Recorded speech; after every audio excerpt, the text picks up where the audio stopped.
Hello. We're having a few things today. But first, I'm gonna check if our expert is ready. Because if our expert is ready, then we might as well start with the expert, right? And then we're gonna do all of the other stuff that we have planned for our plan. I'm gonna DM the expert.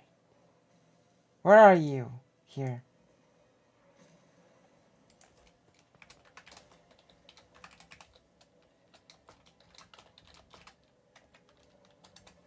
You ready or not yet? Yes. The expert tests of all experts in the universe. Because we're having a few topics today. At least a few. Which is nice. I like having a few topics lined up. I've also created a comprehensive schedule, which means that I'm going to have to prune it a little bit, adjust it, and then I'm going to post it. I'm still new to this whole scheduling thing. Hello! Guess who is here? I'll give you a hint. Not a tanky. Not a Yankee tanky. Hello, hello, fake Alec Kyle Parker. Hello, Arkael. Hello, hello. So I'm waiting for the expert to give the expertise. If I start now, I won't have a time before I have to get to my next appointment. Uh-oh.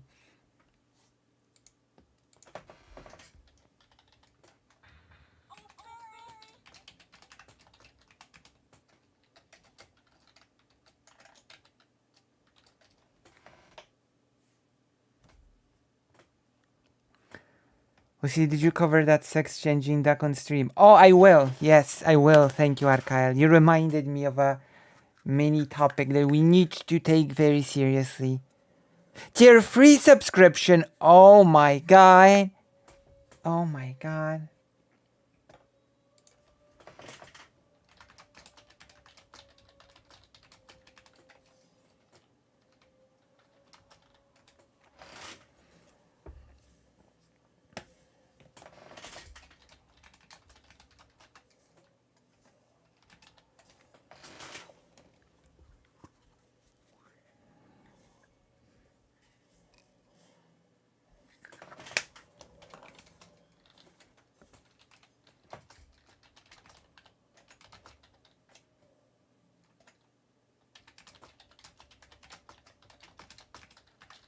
I'm typing with the expert.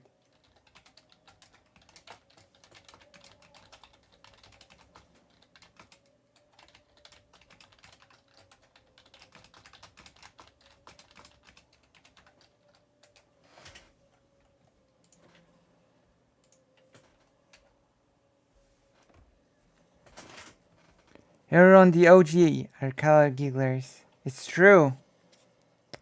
Have been granted phenomenal cosmic power of doing the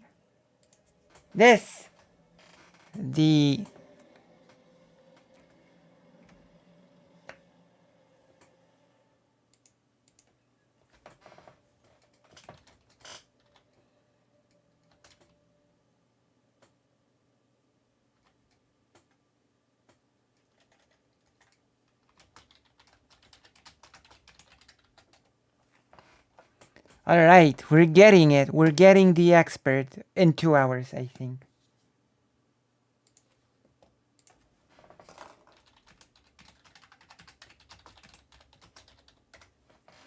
Alright, we're getting the expert in 2 hours. So in the meantime, I've got a very important video for you. Okay? I've got an important thing for you. So, what I am going to do is to get the ptasie mleczko. And let's get this party on the road. There we go. Ptasie mleczko.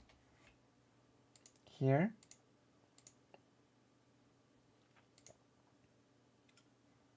Ptasie mleczko is Look at this. This is our new layout. How do you like? How do you like the new layout of the stream? It uses some of the old assets that people that have watched my streams long time ago might remember. You might recognize some of these assets if you watched my streams before. How do you like this? Hello, Aaron. Wait, Aaron, it's been so long. Oh my god. It's been so long since I've seen you here. Oh my goodness. Is this the first time that you've seen my face? Or even heard my voice?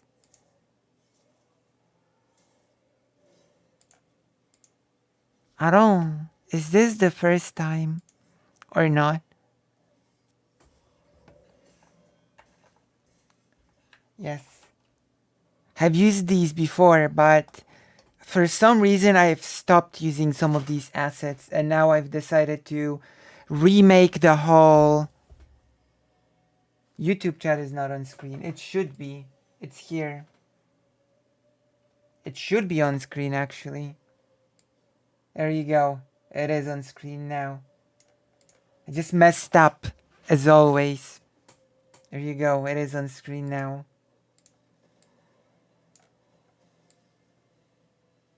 The poor, sad, lonesome chat, YouTube chat. Hello, Benifer the potato. Hello. How are you? I don't think I'm the same as Aaron you are thinking of. I only found you recently, but first time saw you stream, you were on camera. Okay, I see. I remember an Aaron from a long time ago that I knew that it was a different story. So this is the... Okay, that's not the first time. Hello, Benifer the potato. Is this the first time watching this stream? Or no? Or not at all? Like I've just been drawing like geometry shapes for the last couple of days and it's hard. Well, it can be hard for geometric shapes because you have to keep them straight. As in not crooked. I did not mean heteronormative. Alright. We're going to watch the most passionate speech by Dylan through Caffles. We're gonna even change the title of the stream.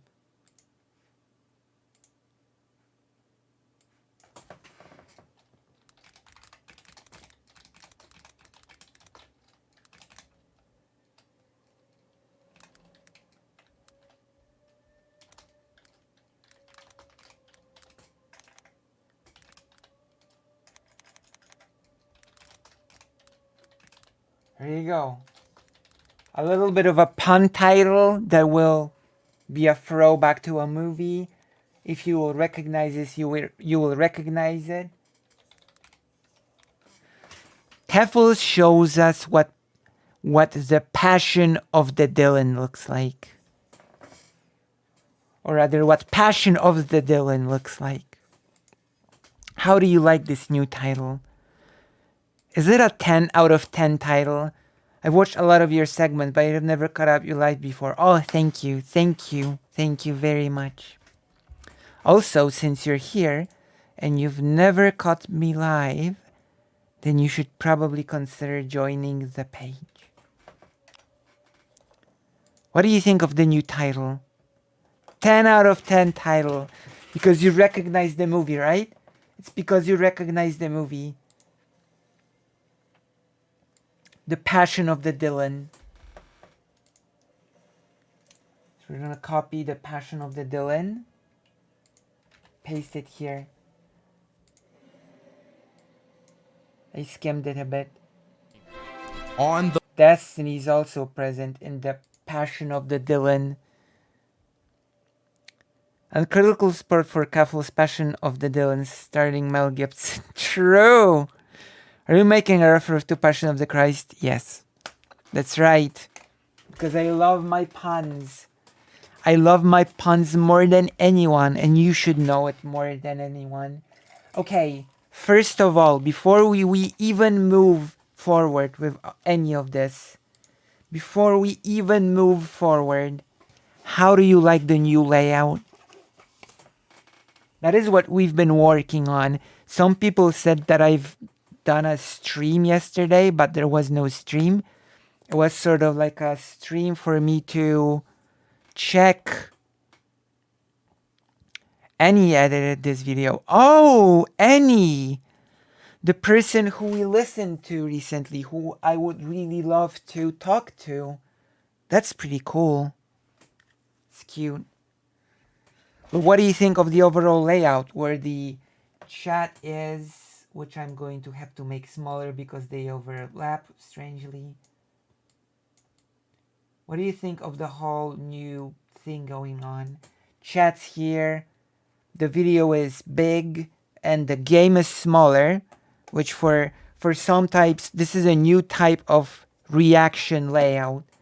Game small, video big, chat on the side, I'm here, and there are these animations.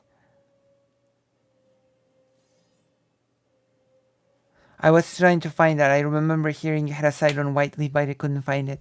It's in the description as well, I think. I try to place it in the description. Yeah, it's in the description as well. It's a step up, but it's the job's never over. Greatly trying to get a talk between you and Dylan Burns TV. You are? Wow. So are you like gonna go into his stream and donate and tell him to talk to me? Is that the plan? You're gonna get on this stream and ask him by... Nice. Do you know when he will next stream? I am over here now. Hello. You can use nice emotes. Oh, we have two hypers. I think we have not changed that yet. Or I don't have a hyper stack, which would be very strange. Oh, okay, I get it now. I get it. You have to be subscribed to get the hypers thing. Yes, we have not done this change yet, but we were planning to make the default commands. You need to have a subscription, unfortunately, to use the hypers, Lucy. See that this is like a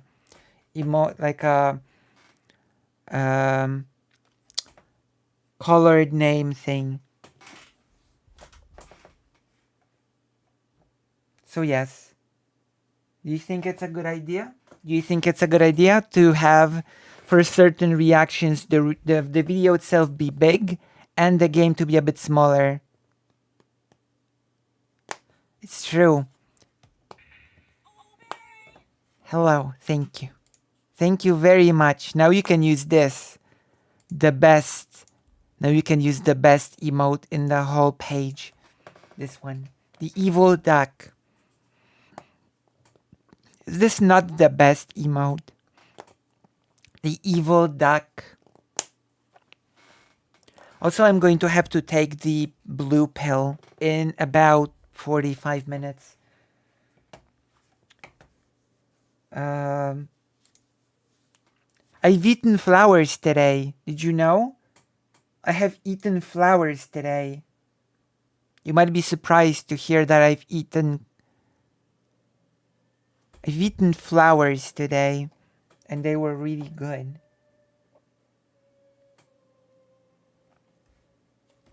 That's right. Yes. I think it's English, it's called a cauliflower. The white thing that you can eat. And it's classified not as a vegetable, but as a flower.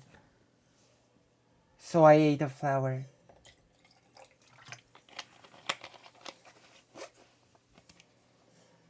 Damn, that's brutal.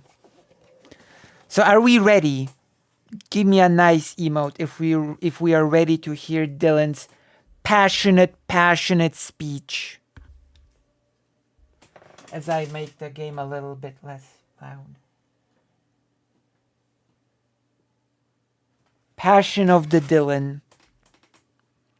We are ready.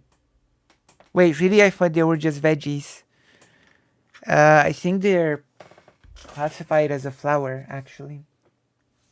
I can check. I'm gonna be very serious. True, be serious. But first, I'm gonna cauliflower. Yeah, this is classified as a flower, not as a veggie. Interesting, huh?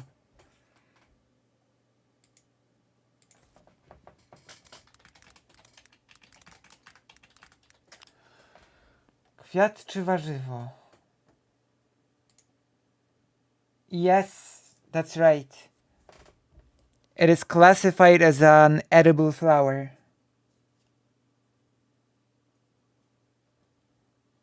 In Poland, at least, it's classified as an edible flower.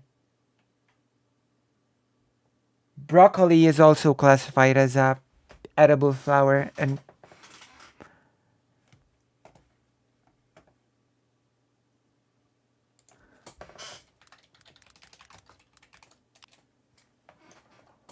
yes.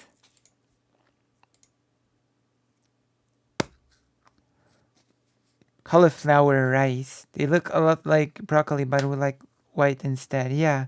Oh, you've never ate a cauliflower? Have you never eaten a cauliflower? It has a different texture than broccoli. Softer texture. It's a much more softer and nicer texture than broccoli, in my opinion. It's a less of a grassy texture. Flower. All right, let's go. Let's just get into the. Look like. What is the difference? Flour is the thing that you grind and you bake bread from. You know, flour. You know, it's the white powder that you use to bake bread, and a flower is the nice thing that you can smell. Like a rose. A rose is a flower. Okay, let's go. We're just gonna jump straight into it, right?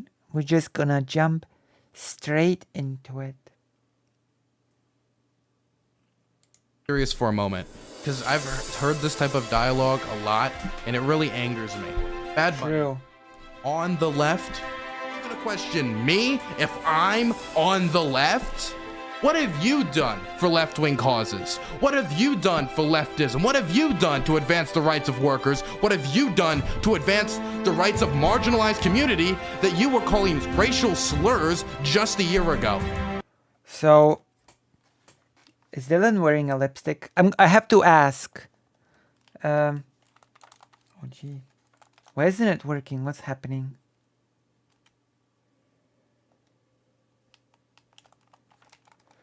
I have to ask. Is it a hot take for me to say that Dylan is definitely more of a left-leaning person than Bad Bunny? Or Soul Bunny? Which bunny was it? So many bunnies. You done to what have you a question, and it really angers me. Bad Bunny. On the Wait, Bad Bunny again on Twitter? 8 hours. It's Bad Bunny again.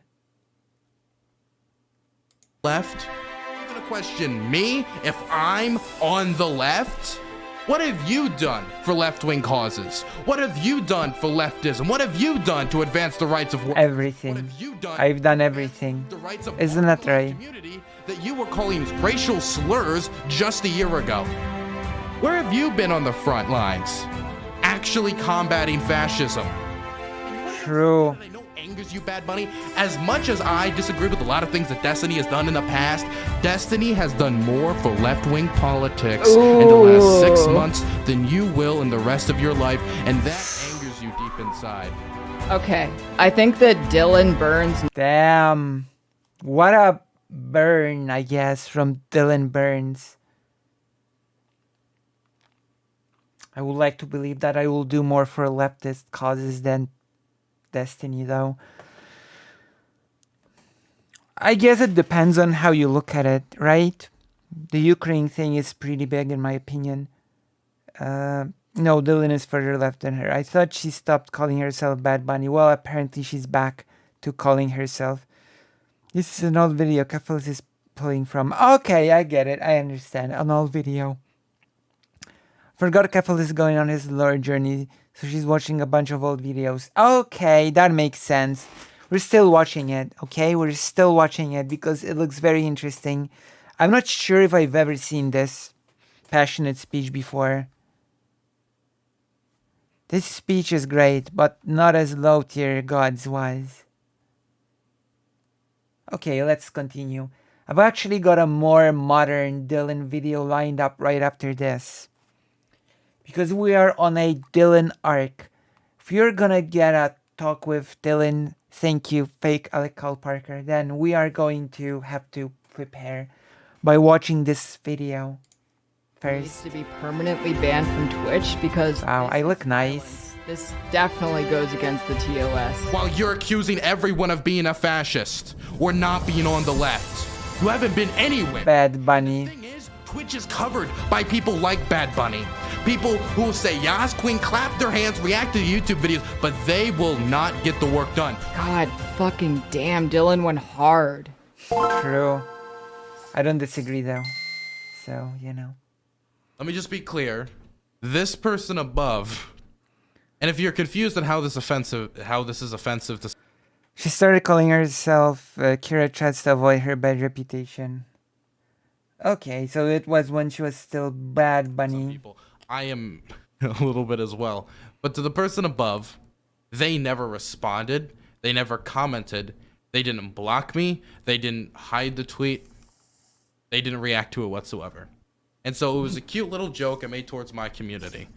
Some people have asked me like, well, like, do you know about this person? Ouch. I don't know who this person is. I just saw an opportunity to make a joke a little bit at Steven's expense, and I thought it'd be funny. That's all it was. Who would not joke at Steven's expense? If you don't joke at Steven's expense, you don't really live, do you? Isn't that right, Gigglers? English homophone moment. I mean, you kind of have to start defending what leftist means. True. True, Moho. So true. That is a very good point. We do need to start defining what leftism is and what it means to be on the left. True.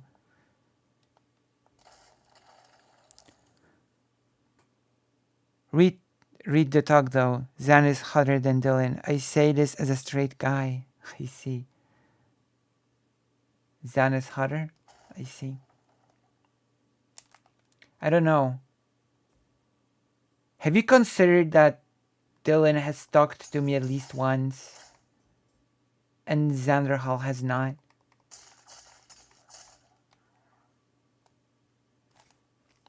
That is my response to that, I guess. Really, if the joke's at anyone's expense, it's at Steven's. True, as always. Anyway, that was the joke. So, I feel like there's more I should explain here, but there really isn't. And so, I'm just gonna show the response that I got for whatever reason I got it. Who knows why?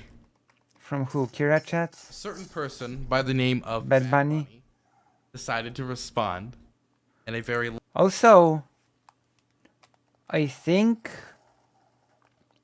Dylan and Keffels are maybe closer now since, you know, since Dylan read that disclaimer for the, what's his face? Yankee Tanky debate.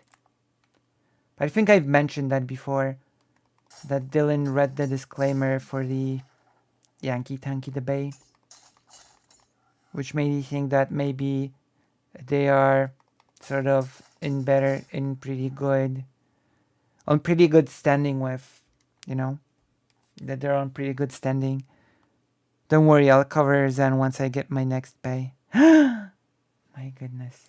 Lovely manner. Now, if any of you don't know who Bad Bunny is, they are a streamer on the platform. True. Dude, this who have said many things. Of course she's locked in this. this Kira chat still, this Bad Bunny / Kira chat still stream. Can anybody tell me that? Can anybody answer this question? If that person still streams anything, or is it like a song, a swan song from like of the past? Is there a person that used to stream and does not anymore? I'm not sure if I ever get anything of Kira chats or Bad Bunny in the feed or anything at all. Dylan and Zan have very different kinds of hotness. I don't feel like their hotness is very comparable, but yes, that's true. That is absolutely true. That's her entire MO.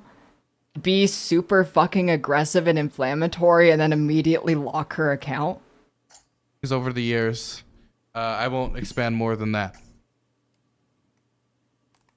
Right? So, she says, what the fuck is this? And when I saw this tweet, I was like, Lamau. I was just like, okay, funny. It's like, okay. I got the reaction somewhat I was going for. Like, wait, Destiny's his pet? Ooh, weird. Wow. That was it. But then, she follows it up. Destiny petted With this. Dylan? I normally don't like commenting on the action of Twitch streamers on the left, Jesus. but I've had it with this scene. Oh, God. I don't know. Says how to Bad pronounce her Bunny. name, so I'll just call her N. I know Bad Bunny's very familiar with the letter N and words attached to it, so it should be not too difficult for her to understand.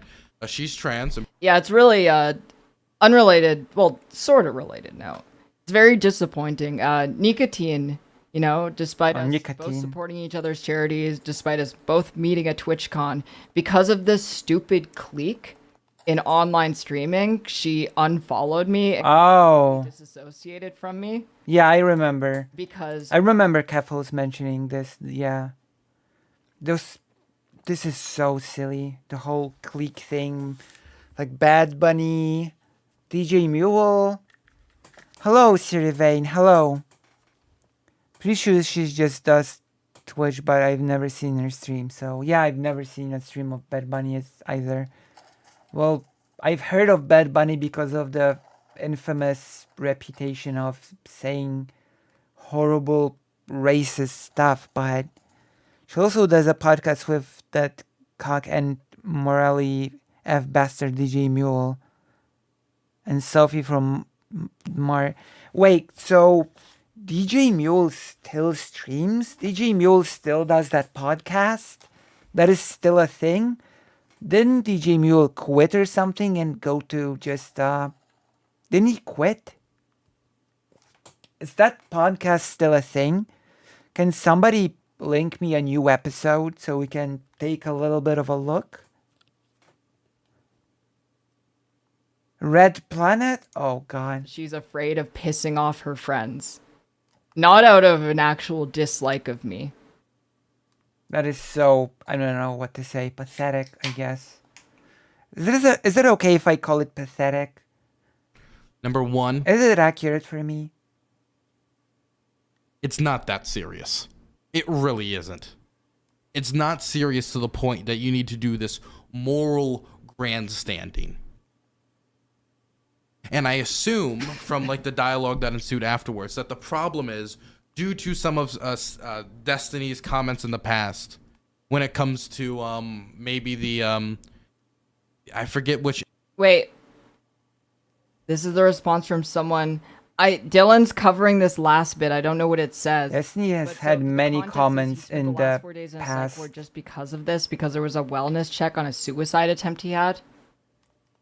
Oh, Poor God. guy. Issue specifically, but there's certain issues. I remember when that happened. I think he was in an institute for a couple of days as well. DM'd you a link. Thank you. Okay, we're gonna take a look at this soon, okay?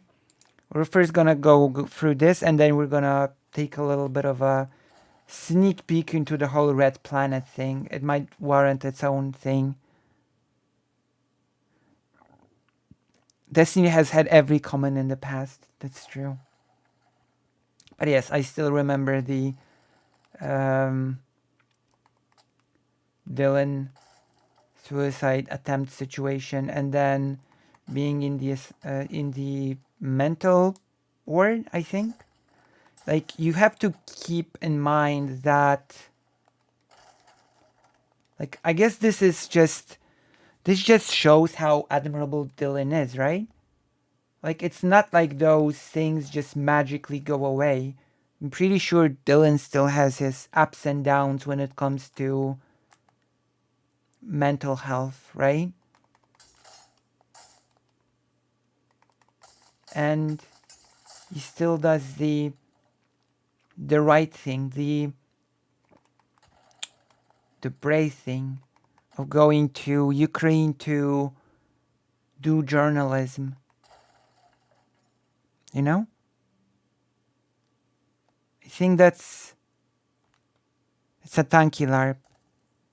The Red Planet thing, not Dylan. I'm just gonna clarify it because I said it in a sequence that might be a bit misleading. It's not a full-time content creator anymore. DJ Mule, that is. Dylan is still very much a full-time content creator while doing war journalism, you know? And even like risking his safety. He was shot at, you know? He was shelled. And his friend was in the hospital. You know? Like, Dylan sort of calls himself jokingly an amateur. But I'm gonna be honest, I'm not sure if I would call Dylan an amateur anymore. I'd honestly just call him a professional at this point. You know, I don't think what he's doing is amateur work. I think it's very professional work. I don't think it's out of line to call him a war journalist, full stop, without adding the amateur stuff, like, you know? Oh, you're playing Demon Souls Neat. Yes. How do you like the setup? Well, like, the video is on. How do you like it? I have to get some feedback for the new setup that we've done with Somnio Static. His work is far from amateur at this point. I agree. I agree completely. I mean, risking your life doesn't make you a professional, and it's like he works for an army. Yeah, but journalists, generally speaking, don't work for armies. He's a journalist. Dylan is not a soldier. He is a journalist. He is an independent journalist, right? And I think the journalist work that he does is quite professional. Like, he gathers testimonies of witnesses, puts together very, very comprehensive and professional material. You know?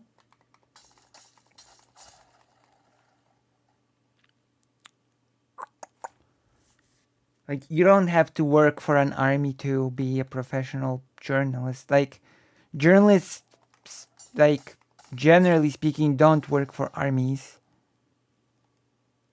They either are independent or work for, well, publishers. That they don't like that Steven said. I know that Bad Bunny has a lot of problems with Steven, and so me responding with a picture of Steven. I've got my problems with Steven, but you know. Somebody that she sees as hostile. to like progressive values, to left-wing values, to, and I would assume trans values, or trans issues. Therefore, this is somehow like a jab at her. It wasn't. And it wasn't meant to go after her during her mental health day. It was meant to like make fun of the fact of like, Lamau, Destiny is my pet. That was the joke. Like, he's all over a little bit. Oh, look at the little scram getting in trouble on Twitter. That was the joke. It had no other insinuations whatsoever. So, let's first start with this. With what? Streamers on the left. And I'm going to be very serious for a moment. Okay. I've heard this type of dialogue a lot, and it really angers me. Bad Bunny, on the left. True. My introduction to left-wing politics was through working in the Maryland General Assembly. I then went on a presidential campaign for the late great Senator Mike Gravel as a state director. I then went to 1199 SEIU, a healthcare workers union. I think that candidate was like exposed as a predator or something, right? But that's neither here nor there. That really does not, because I've seen people try to, if that is what is being talked about here, I've seen this used by people to try to sort of devalue what Dylan was doing, and I don't really think it devalues it at all. You know?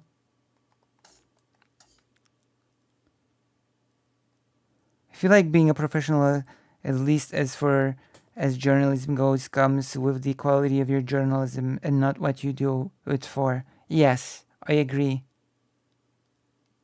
I don't know much war journalism, I guess. Well, you know, it's not a thing that is super talked about, to be fair. But yes, I agree. And I would argue that the level of Dylan's journalism is top notch. To learn and study how to organize.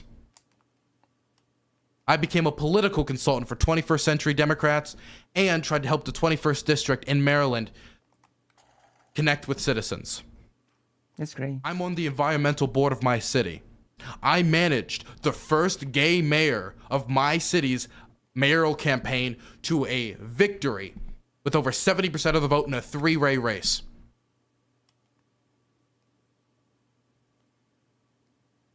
I have organized on school board campaigns to national level campaigns, including Michaela Wilkes' run for Congress and State Senator Jill Carter when she ran to replace the late great Elijah Cummings. I advised them both on foreign policy and did my best to help them both win. Those are my credentials, Bad Bunny. Your credentials is watching videos on Twitch. Well, if we'd get into Bad Bunny's actual credentials, then it might get ugly real quick. It might get quite ugly if we got to Bad Bunny's actual credentials. God, I feel so bad for Dylan, him mentioning that. Yeah, but you know, like, it doesn't really take away from his effort. I know. I'm sorry. Acting to you. I mean, he's angry here. No matter where I pause, it will not be a good pause, okay? YouTube videos. That's your shit. left-wing credentials, Bad Bunny. Your left-wing credentials is being a reformed person from a year and a half ago. A year and a half ago, while you were saying Ay. and it was kind of hard to tell you apart from, like, hey, a normal streamer, or if you were holding this. I was organizing with healthcare unions while you were learning not to say the N-word and call my people the F. He's going so fucking hard. Damn. That's what I was doing when you were doing that. So you're going to question me if I'm on the left? What have you done for left-wing causes? What have you done for leftism? What have you done to advance the rights of workers? What have you done to advance the rights of marginalized community that you were calling racial slurs just a year ago? That's true. You done, Bad Bunny? That's a good You haven't question, done actually. shit. What you do is sit in your chair all day and react to YouTube videos that explain the basic concepts of politics to you with your audience. And they all sit there, clap, and say, Yas Queen. That's what you do. So don't question my credentials. When I've done more for left-wing politics and I will 1 not year of dispute my this. life than you will for the rest of yours. The rest of your activism is going to be collecting Twitch primes. This thing I do online with Twitch, this is not my end goal. 2 weeks from now, I'm going to be joining another campaign because that's what I do for a living. And Right. And now Dylan's in Ukraine, so, you know. Dylan's great. I'm going to be managing that campaign to success. You know why it's going to be to success? I have plans as well, but my plans are actually tied to the financial success of this. But I do have plans. Ambitious plans. Maybe, you know what? I'm actually gonna start working on the plans.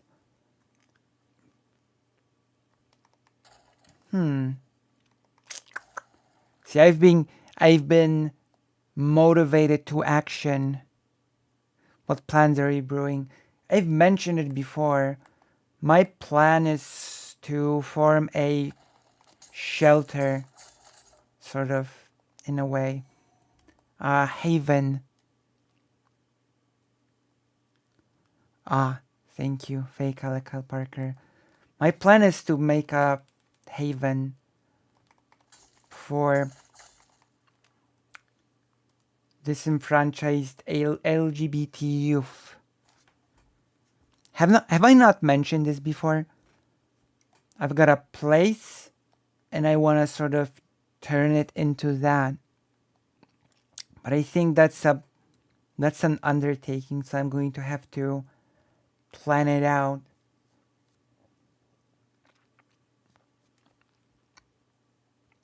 But yes. Basically, yes.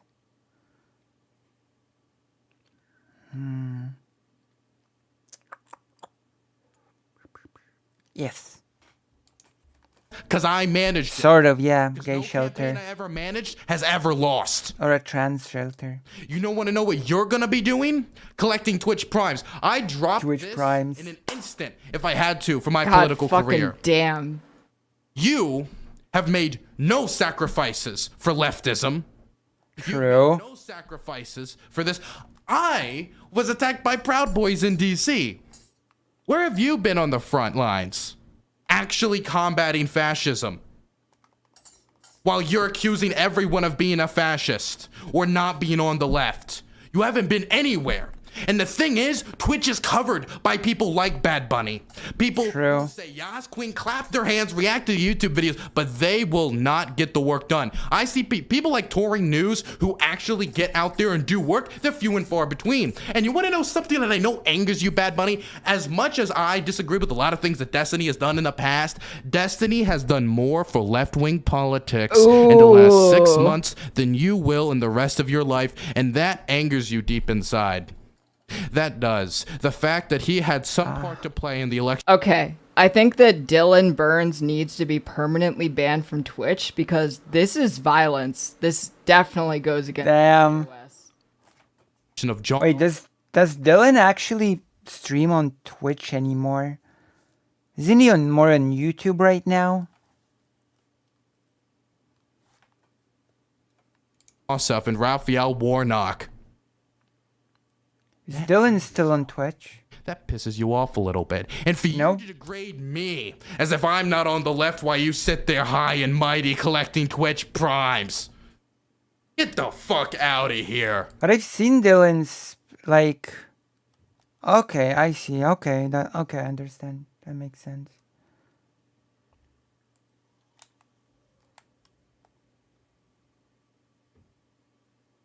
I understand.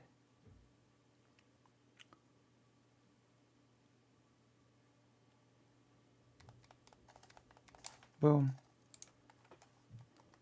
Dylan's being mean to me. You went after my suicide attempt for virtue signaling points on Twitter.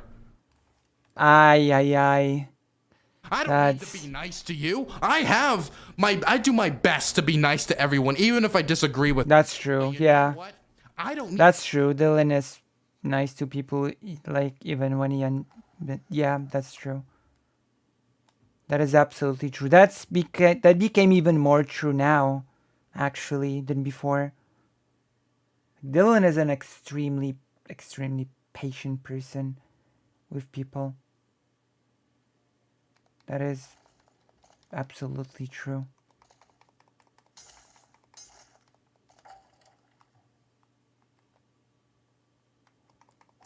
Let me just beat those fools.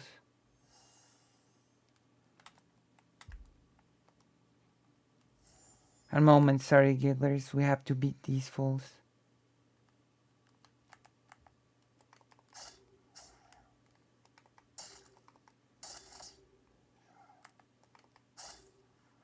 Okay, you've done it. Need to be nice to people who treat me like shit. True. And don't do shit. True. And you treat me like shit with posts like this, and you don't do shit. That's true. Damn.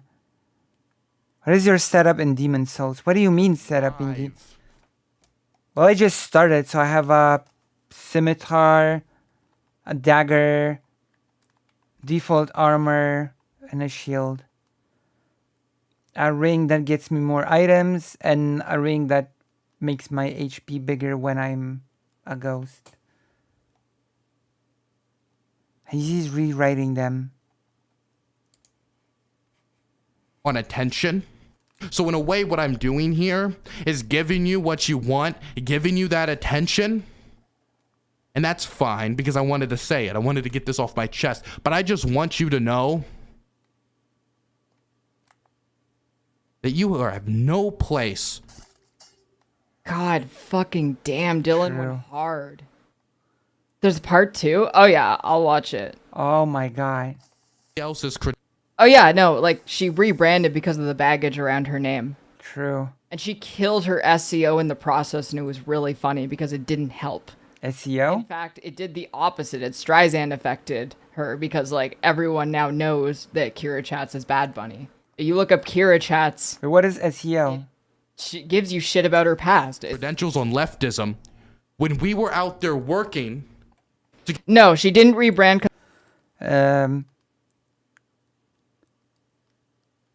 Wait, it all makes sense now. Remember that this screenshot from the DJ Mule hit on Zan?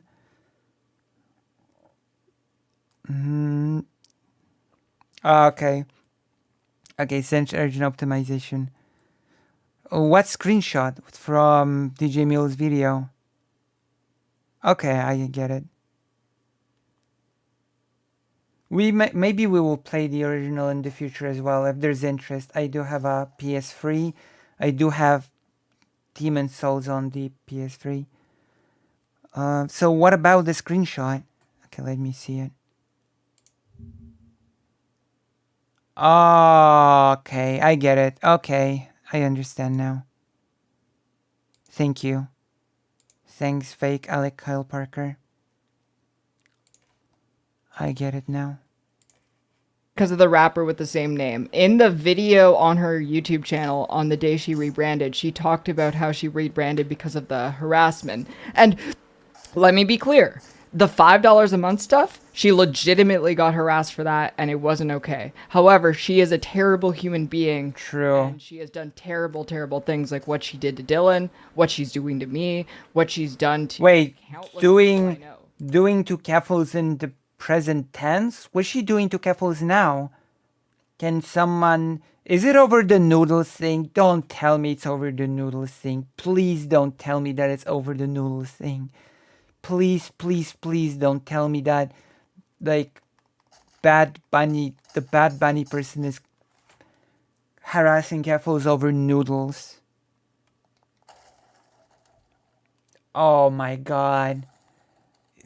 This cannot be serious. Like, this cannot be a serious topic. Oh yeah, I have to tell you something. I told my mom about the noodles thing, right?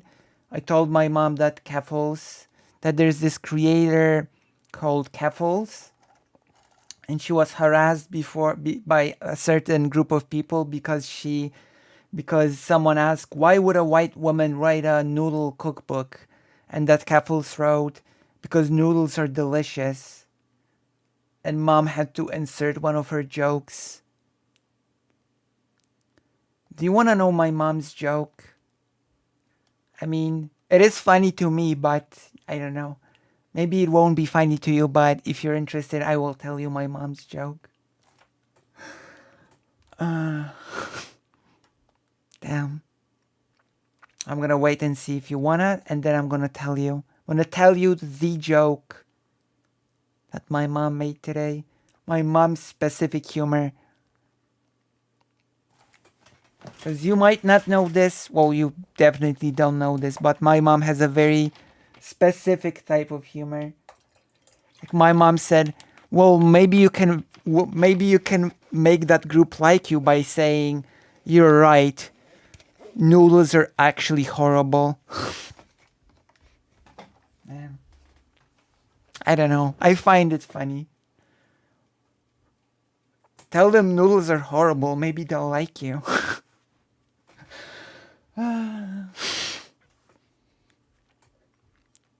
My goodness. I find it funny, okay? I don't know. I thought it was funny. Okay, we continue the video.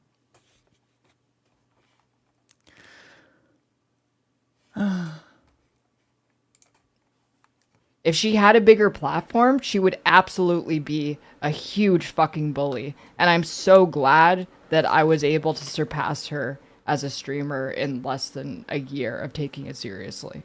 True. I'm taking it seriously, and I'm still small. And it's okay. Listen, slow and steady wins the race. Isn't that right, Gigglers? We are growing. We're gonna be super big. We're like the turtle in the turtle and the bunny race. We're gonna be the turtle that's gonna just into the thing. Left-wingers elected and to do direct action. And I was working when you were doing this. I was busy at the University of Maryland making speeches on Soleimani and trying to defend local worker co-ops from going under. Dylan is cool. While you were too busy. Worker co-ops. Well, I don't know about my position on the calling gays the F slur. Jesus. So, is it really your place to question my credentials? No, it's not. I don't think it is. I don't think it is. And as for you trying to weaponize your suicide attempt, which at worst you could call what I said a joke that didn't land, I think that shows your dedication to leftism. You want to know something, Bad Bunny? I remember, and I care deeply about foreign policy. You were talking a lot of stuff about Hamas that I deeply disagreed with. I deeply disagree with Hamas. I think they're a disgusting organization, and I disagree with the comments on the organization. But you know what? You were getting a lot of heat for comments like that. Maybe deservedly so. But what I did is I put that aside in my mind, and I went into your DMs, and I tried to offer you some kind of like, hey, are you doing okay? Because I know what it's like to be on the receiving end of that. I've had actual hit jobs from real journalists, not other people on Journal, real journalists for the Jerusalem Post say stuff about me that got a hate mob against me and threatened my work on campaigns. I've had that happen. Not comparable to what happened to you, but I've had that happen. And so I go to you in private and you're like, thank you so much. This is so lovely. But then when you have the one moment that you could have come, if you really disagree with this, you could have came in my DMs. Dylan, this is why I think this is problematic and I think you should take it down. And you want to know what? You probably could have convinced me to do it just so I could have had a cordial relationship with you, if nothing else.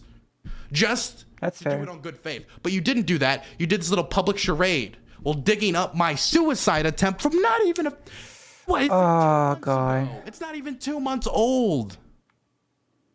It's not even 2 months old. And you're digging it up to throw it at me. while claiming that I'm not the true leftist. I'm not the true left-winger. Right. It's disgraceful. Disgusting. I Yeah. only thought you treated black bisexual men this way. What's up, man? What's up with this? That's crazy. I'm pretty certain everybody here got the joke, right?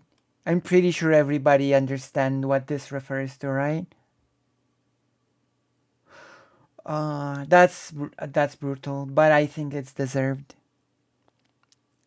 Must have been said on stream. You couldn't pay me enough to look at one of her streams. True.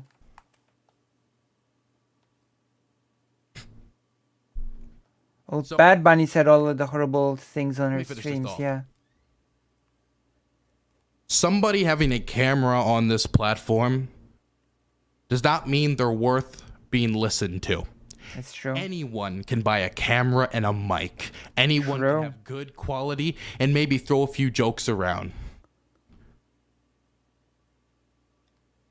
If Bad Bunny is going to go around doing this, accusing other peoples of abandoning leftism, while she does literally nothing to advance the movement and actually goes after real activists doing real work, True. Yeah. then I think maybe instead of reacting to political content, you should just go deeper into just chatting. And the deepest you ever get the politics should be maybe Jubilee videos. How about we stick with that, okay? And then when you deal with the Jubilee series of videos, then Yeah. maybe you can upgrade to a higher level, okay? True. Get the fuck Actually. out of here. Dylan, Go after my suicide attempt. so fucking cool. Dylan, you know, this is very mean and this is unpolite and this isn't the type of Dylan Burns I came to twitch.tv to watch today. And you know what? That's going to be too bad for me because there is certain lines that I don't like being crossed and this is one of them. True. This is one of the lines. Digging this up for Perfectly understandable. points on Twitter. And you know what? When I called you out and asked you to just Perfectly not do understandable. that. Like, I don't appreciate it. This is the nicest way I could have put this. The nicest possible way. And I respond, it was just a joke, explaining. And you blocked me. Whatever. I understand that you don't like accountability. It's a word that doesn't translate in your head. True. Fine. Man. But what I've learned from this Is that I'm not messing with these pseudo activists. true. These people going around telling people doing real work how they should and should not behave. Right. If I'm gonna listen to somebody from now on, I'm gonna listen to the people when it comes to criticisms of what I do or criticism of my content from people who are actually out here doing stuff. From people who actually know what they're talking about. That's fair. Not people outrage marketing on someone else's behalf and using my suicide attempt to do it. Right. Yeah. That's the worst of it, I think. So fuck off. Okay? True. That was, I was. god damn. I mean, that's. I'm speechless. Honestly, that was. I think that might have been like one of the most like passionate rants I've seen on a live stream. It made me think about how much I hate this kind of behavior on like this progressive side, Progressive, quote unquote. streaming and content creation because Progressive. of how much this happens. And I'm happy he called it out. Oh, She's a God. piece of shit.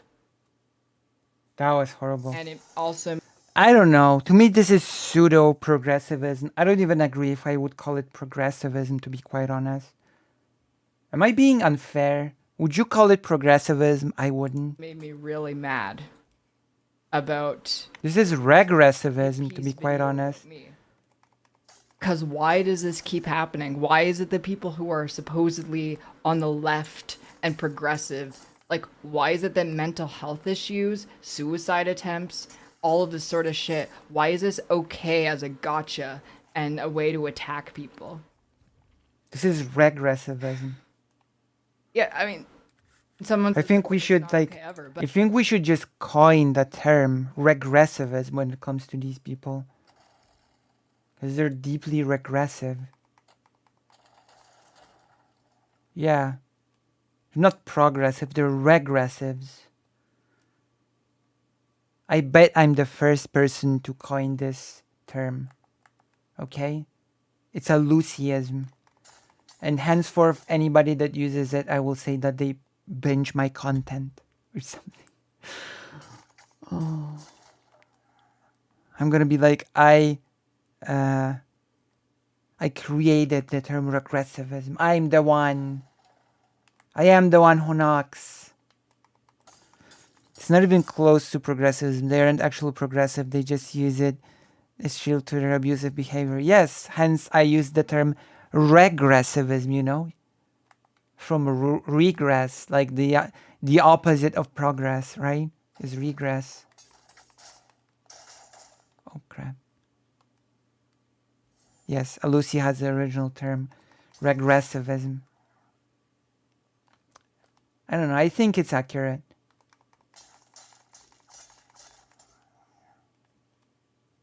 Yeah, just her friends and her sectors don't even care about politics. To them, it's just a club. Yeah, I agree. I definitely agree. But it keeps happening. And people... It does. And empathy just shuts off in people's brains, even though God knows you want that empathy when you're in that difficult situation. Yes. Thank you all so much for watching. I'd love to hear your thoughts on the topics. Thank you all for watching this. Lucy has a reaction to Keffel's reacting to an old video. If you really love what I'm doing, if you're a really big Lucy Hazard Ducky fan, then you know you should consider hitting the bell, hitting the subscribe button, maybe giving me a donation or two. There are a lot of things that I'm about to line up. I'm a Lucy stan, thank you. God, this video sort of made me want to do more. Like, it sort of makes me want to be more active, you know? To do more things. I do have a few ideas, a few very interesting ideas that they've been pinballing in my brain, sort of to organize them, but there's this sort of, I think I should just do it. There are a few very interesting things that I think I can do action to sort of, yes. Okay, I'm just gonna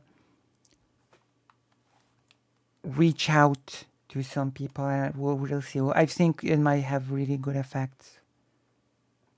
But, okay, with that said, this is not over. We have a video number 2, which is more recent video.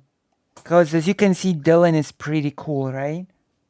Dylan is pretty awesome. So, with that being said,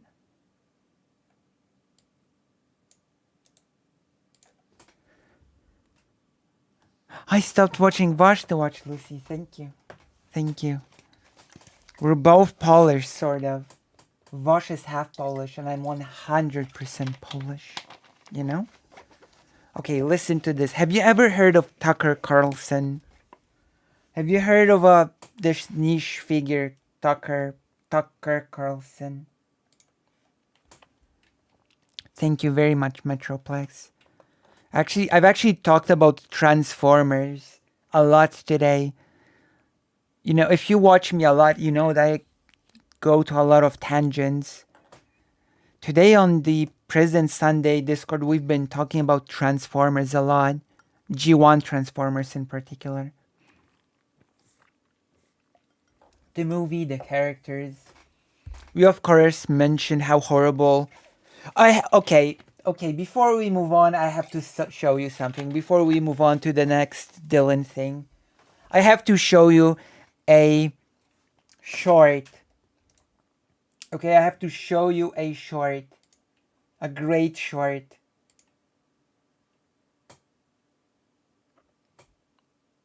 Okay, I'm not sure if this short is safe to show actually. I should talk about it more in Gigglecord. Okay, I will risk it. Okay, I will risk it. I will risk showing the video just for you. Though I'm scared. I'm scared if this is not gonna kill the stream or something. Okay, we're gonna risk it. Whatever. We're gonna risk it. Although I'm scared now. The movie in the 80s was great. Impact too many people's lives. The Transformers one, I know. Is it safe for me to watch this parody video?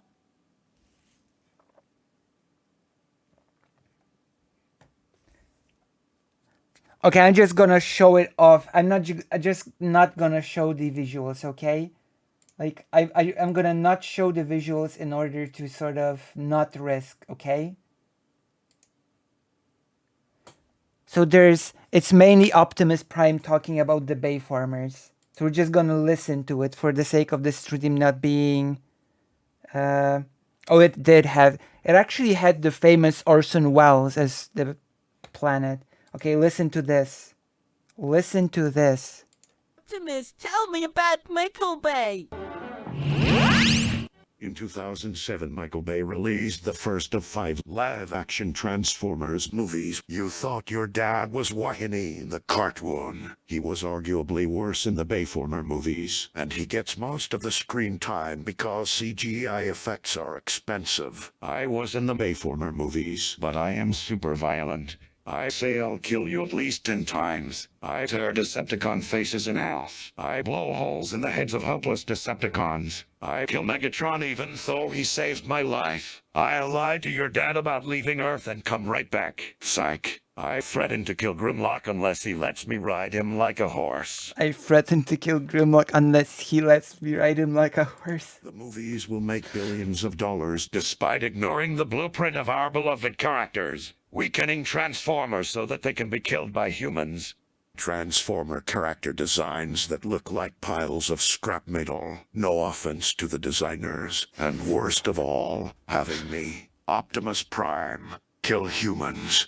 During the first 3 movies, you couldn't complain about Bayformers. Then mobs would say you were stuck in the past and call you the G1 boomer. G1 fans had to keep quiet and retreat to their moms' basements. We waited, wringing our hands for the precise moment to strike. Then finally, the 4th and 5th movies were bargain bin straight-to-video disasters, and the G1 fans came out in full force. We gave Michael Bay the toxic fandom touch of death. That felt good. You know, they killed me again in the 2nd movie, but I wish they kept me dead. Oh no, Optimus. I kinda like Bayform. Stop waking me up, kid.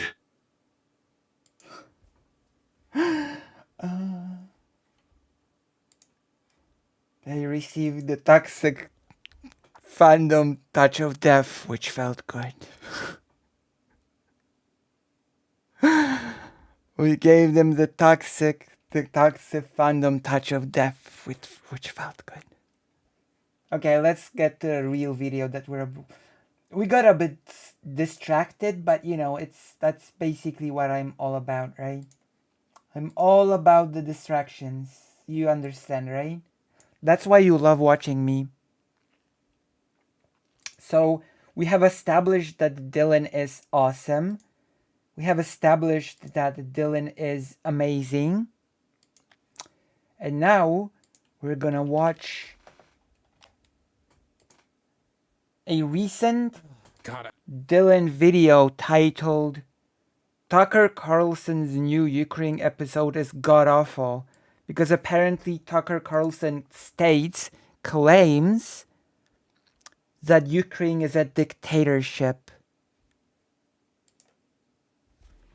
Also, Karas, you have not missed the talk with the expert. The expert will be on a bit later. So you have not missed any part of the expert discussion. So yes, we're gonna watch Dylan react to Tucker Carlson calling Ukraine a dictatorship. Also, I have to do some promotion before we continue.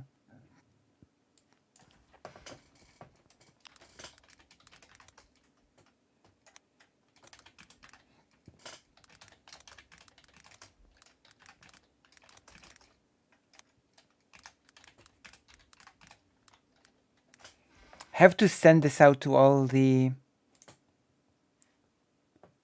Discords. I'm basically 50. I'm basically 100. I am extremely old. I'm older than anyone. I'm so old that I'm even older than people that are older than me. I have broken time and space, and and became the oldest being in the universe just by the merit of being me. No matter how old you are, you're not as old as me. Basically.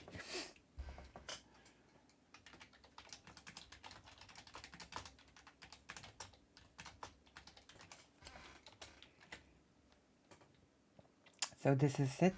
I am doing a little bit of thing here.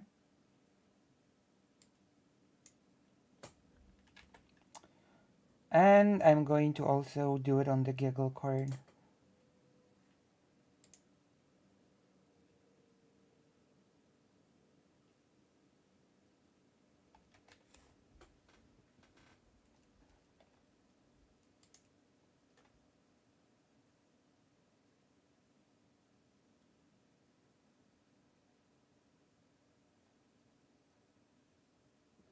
Alright, let's go. You're back. You're just in time. I bet you watch new episodes of Hooked on a Ken. Of course. I've watched every old series in the world. God, you really don't want to watch this, but I put it in the title. We gotta. True. I have to do it. Okay. You have to deliver. You've got to deliver. Is still doing a show on Twitter after getting booted from Fox News, even though Fox has sent him a cease and desist. And honestly, I have to thank Fox, not because it sent him a cease and desist, and I'm aligning with Fox on a level of, oh, I want Fox to stop their competition, but on a level of, even if this wasn't the point, they are trying to save America from brain tumor development. Yes? What happened? What happened, Corazon? Yes? Wait, what happened?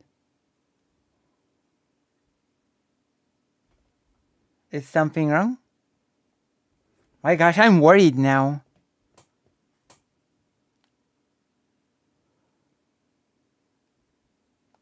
What happened? What happened, Corazon?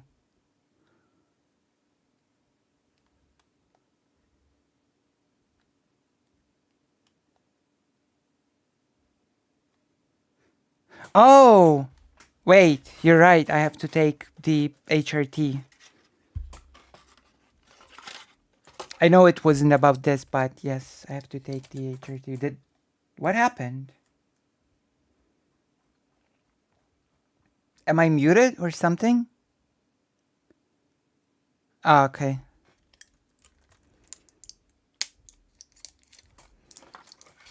Oh my gosh, I'm so on the edge. I was worried that something happened. But no, you were just asking Moha, okay. Getting the HRT. No.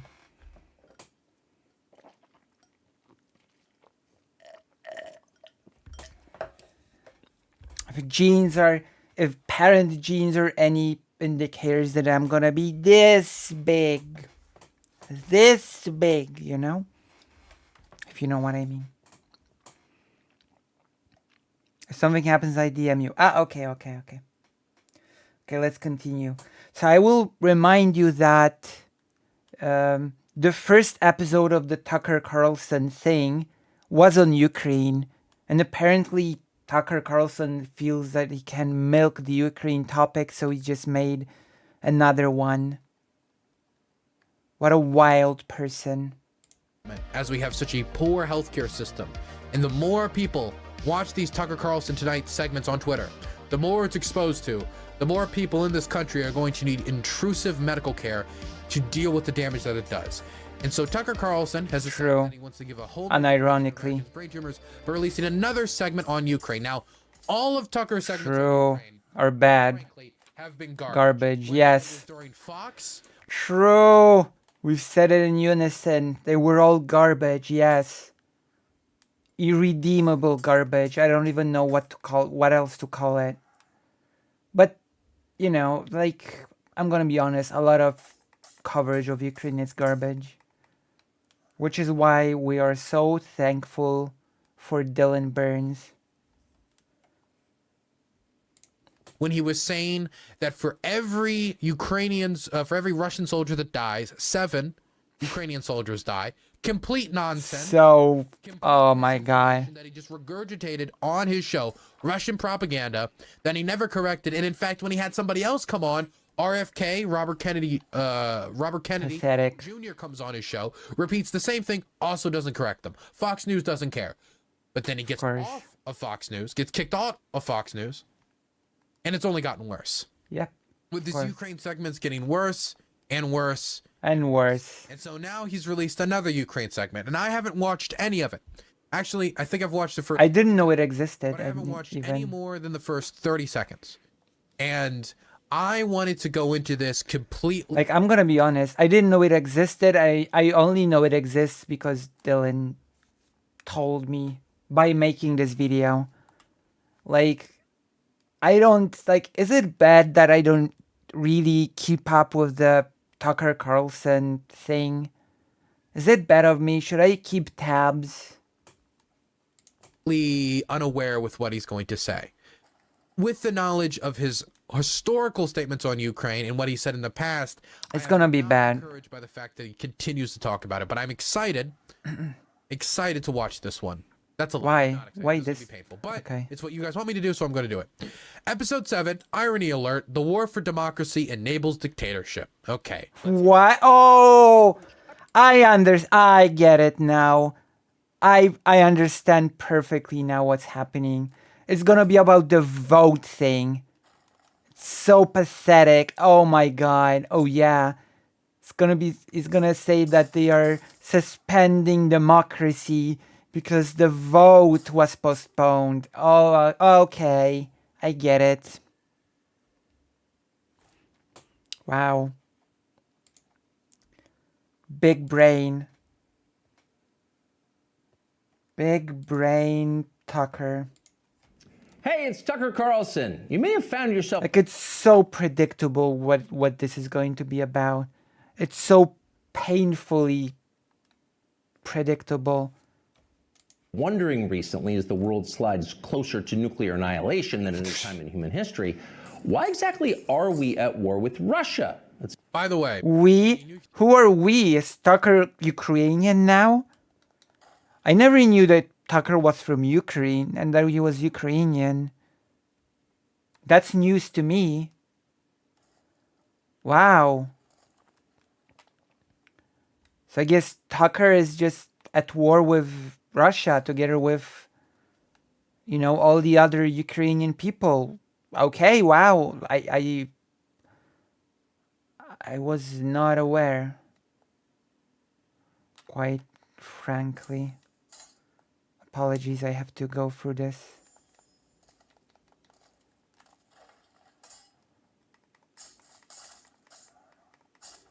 Because I died here before. I'd rather not die here again.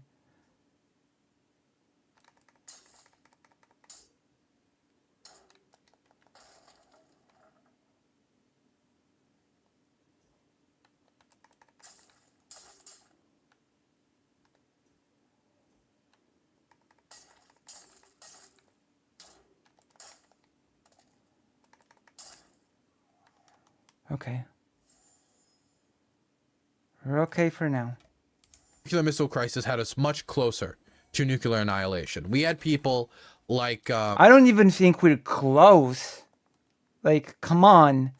People keep saying we're close, but I don't even think we are.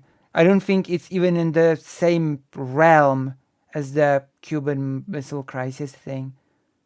I don't think so. What do you think? Do you think it's even close? I don't think it's even remotely close, to be honest. At least at the moment. You know?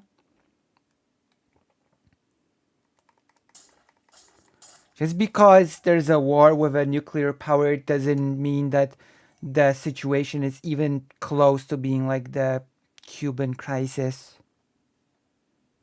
What was his name? Oh my God. He smoked the cigars.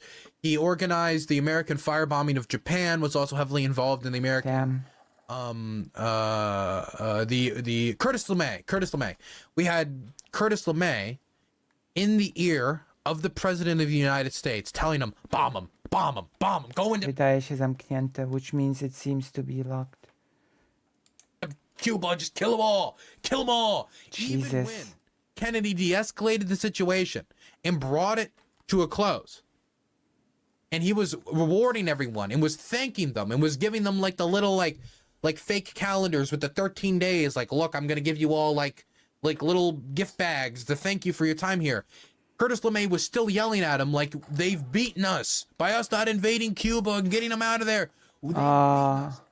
We were much closer at that period. And I don't want to underplay how crazy it was that Curtis LeMay used to be in such a high position of authority, not only in the U.S. Air Force, but also when it came to strategic command and the actual use of nuclear weapons, and how he was launching spy planes into the Soviet Union, like clearly violating their airspace, and what many historians say was a deliberate provocations that the Soviets didn't respond to, and that they're happy that the Soviets didn't respond to. But I just want to make it clear that there's nobody like that in the White House today that's like talking to Joe Biden saying, we're not even close. I'm sorry. Just go to bomb Moscow, bomb them. We don't have any advisors in Joe Biden's circle saying that. The closest you can get is Lindsey Graham going on The View saying that if the Russians do a nuclear attack in Ukraine, they'll consider it an attack on a NATO country because of the radiation spillover and how it can affect nations like Poland, Estonia, Latvia, Lithuania, and Romania. Interesting. That's the closest you can get. That's actually Not interesting. anywhere near him directly just saying, bomb them now, bomb them. Just want to give a little bit of a historical, perspective here. It is needed desperately, Pretty significant for downside sure. to this particular foreign policy decision, starting with economic collapse and ending potentially with extinction. The idea that America's economic woes are primarily caused by sanctions that we've placed on the Russian Federation It's are laughable. just silly. Not Just laughable. even a country that we got a majority of our energy exports from. We produce a lot of energy ourselves. It contributed somewhat, but it's definitely not the lion's share. The lion's share of the economic woes that we're dealing with. Like I would, if this was like an audience, if this was for maybe, I don't know, like a Moldovan audience, maybe you'd have more of an argument, but this is for an American audience. So is there a good reason we're doing it? So many innocent young people have been killed. So many hundreds of billions of dollars have been wasted, some of them from the U.S. Treasury. So what's the point? This is the thing that gets me. Hundreds of billions of dollars have been wasted. I don't even know what he's referring to. When they say I don't know. hundreds of billions of dollars, I'm thinking about U.S. aid. Now, currently, I think U.S. military aid to Ukraine sits roughly around $50 billion. Roughly. And that's if we're counting everything and we're being as giving the littlest amount of scrutiny. Like, we're counting the aid that hasn't arrived. We're counting some of the replacements, which isn't really fair because if it's not being sent to Ukraine, how can we possibly count it as US aid? True. Then you include the humanitarian aid, right? So I would say that humanitarian aid for Ukraine has not been wasted. It's been used to help people from, dying. Of course, yeah. And when we talk about, air defense and stuff like that, that has also helped people from not dying. But the aid which has helped Ukraine liberate tons and tons and tons of territory, whether it be around Kharkiv, whether it be the city of Kherson, from occupation, that's not wasted aid. That was weapons used in the liberation of Ukrainian territory. Well, Used to Tucker restore democratic rule, which I know we're going Tucker Carlson doesn't care. So to him it is wasted because it's America first. Even if it aids anybody, it's wasted aid because it's not for the US or whatever. This is the type of narrow-minded, short-sighted idiot that you deal with.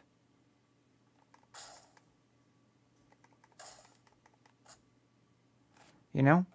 to get into democracy in Ukraine in a moment. Democratic rule to these areas.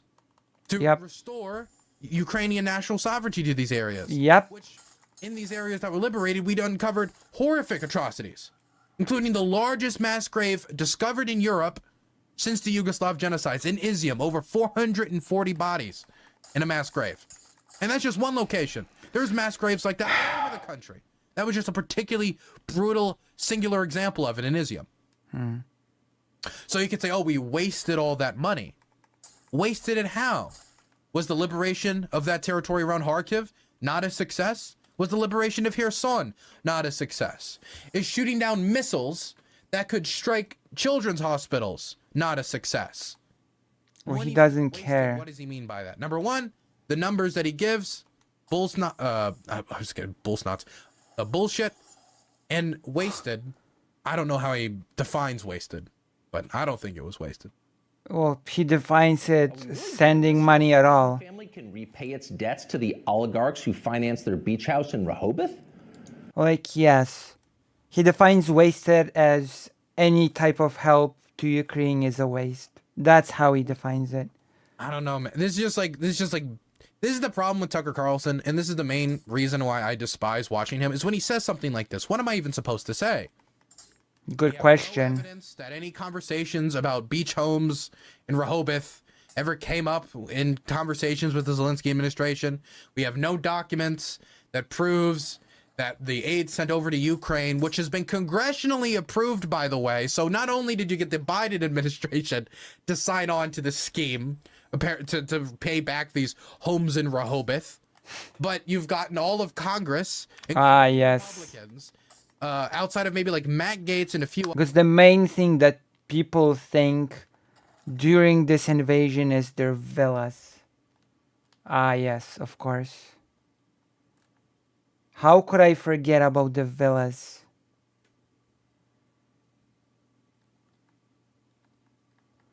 How could I have forgotten about the villas? Of course. Signing on to this as well. You've gotten the majority of the American public. You've gotten basically the majority of European nation states, Estonia, Latvia, Lithuania as well, all signing on to because they all care about Joe Biden's beach home in Rehoboth. It's just nonsense. It's just vague speculation. And that's I think like half of Tucker Carlson's segments. It's just vague speculation. He's like, here's an interesting fact. What do we think about that? And he doesn't directly say this is what's the case, or he'll just speculate, isn't that interesting? And just kind of leave it up to interpretation. True. We're doing it so our government Until just straight up lie. Illicit biolabs in Eastern Europe? Again, this is just nonsense. Not only biolabs in Poland. Evidence here of biolabs in Eastern Europe that we're supposedly lying about. True. But this is like just direct Russian propaganda. You might have not known, but I actually ran a biolab at home. And this is like propaganda that us as Americans should not especially be falling for. We are especially stupid for falling for this, if you believe this. We were told that we were invading Iraq to stop these weapons of mass destructions from being made and then being used against other states. And Dick Cheney said he didn't want the warning sign. The biolabs are super real. I own one. I own a Eastern European biolab. So actually, yeah, this is, completely true. Speaking of Poland, do you ever do streams in Polish? I have not done any streams in Polish to date, no. I only stream in English to my beloved English audience. which is huge. Which is huge. Also join the page. But no. If you want, I can make a segment in Polish, but people will just leave, I think.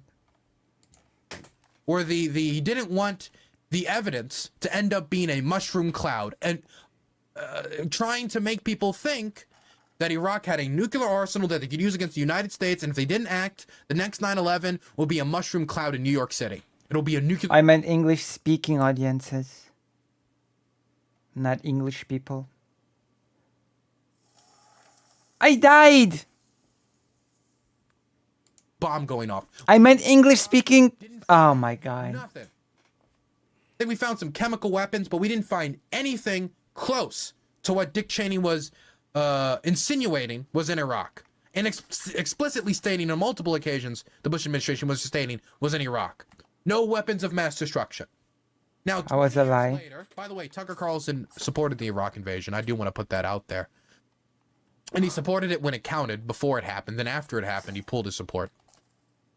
Now, 20 years later, Russia invades Ukraine, claiming... What do you know? Ukraine is designing weapons of... Gotcha, I avoid Polish politics myself. As bad as it sounds, I prefer escapism of other politics from around the world.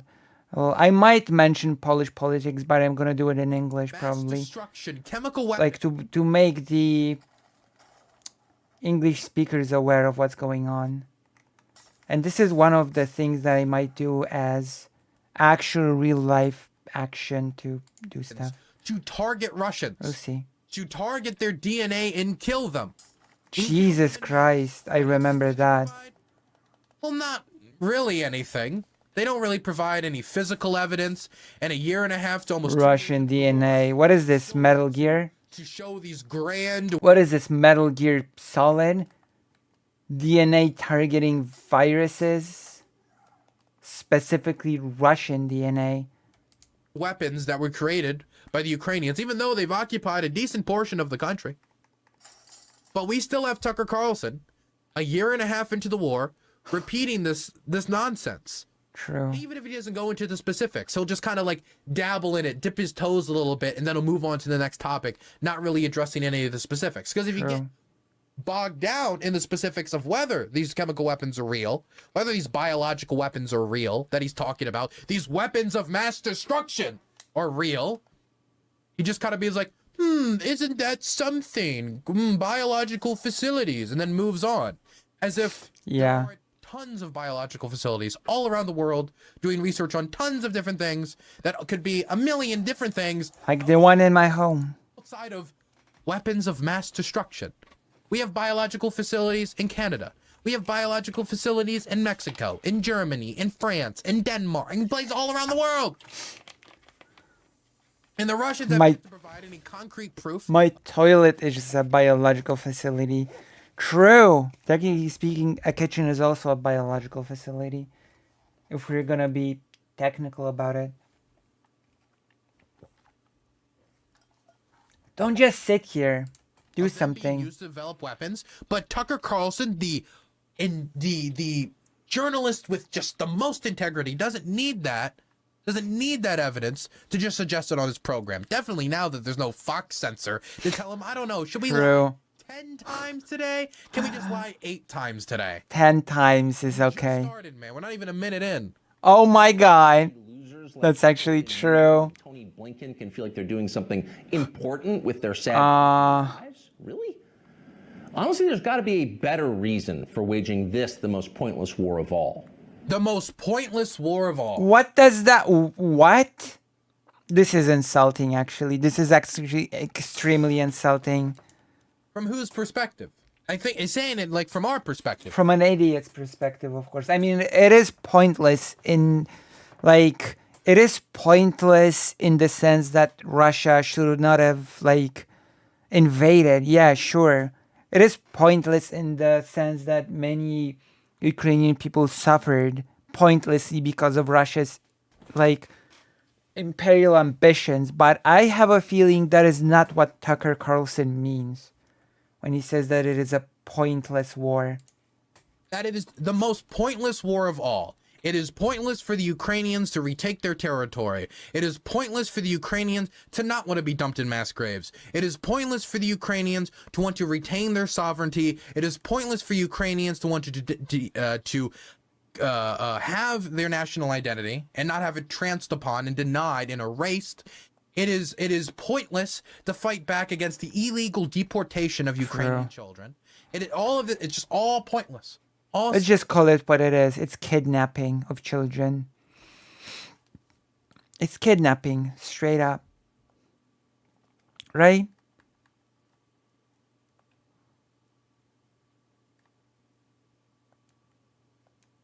I think it's just straight up kidnapping.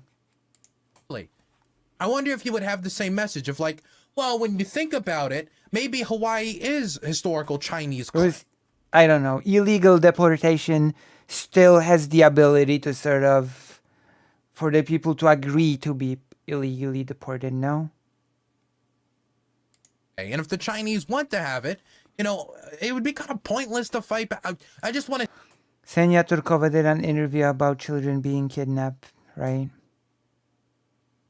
It is depressing, of course. All that Russia does is depressing.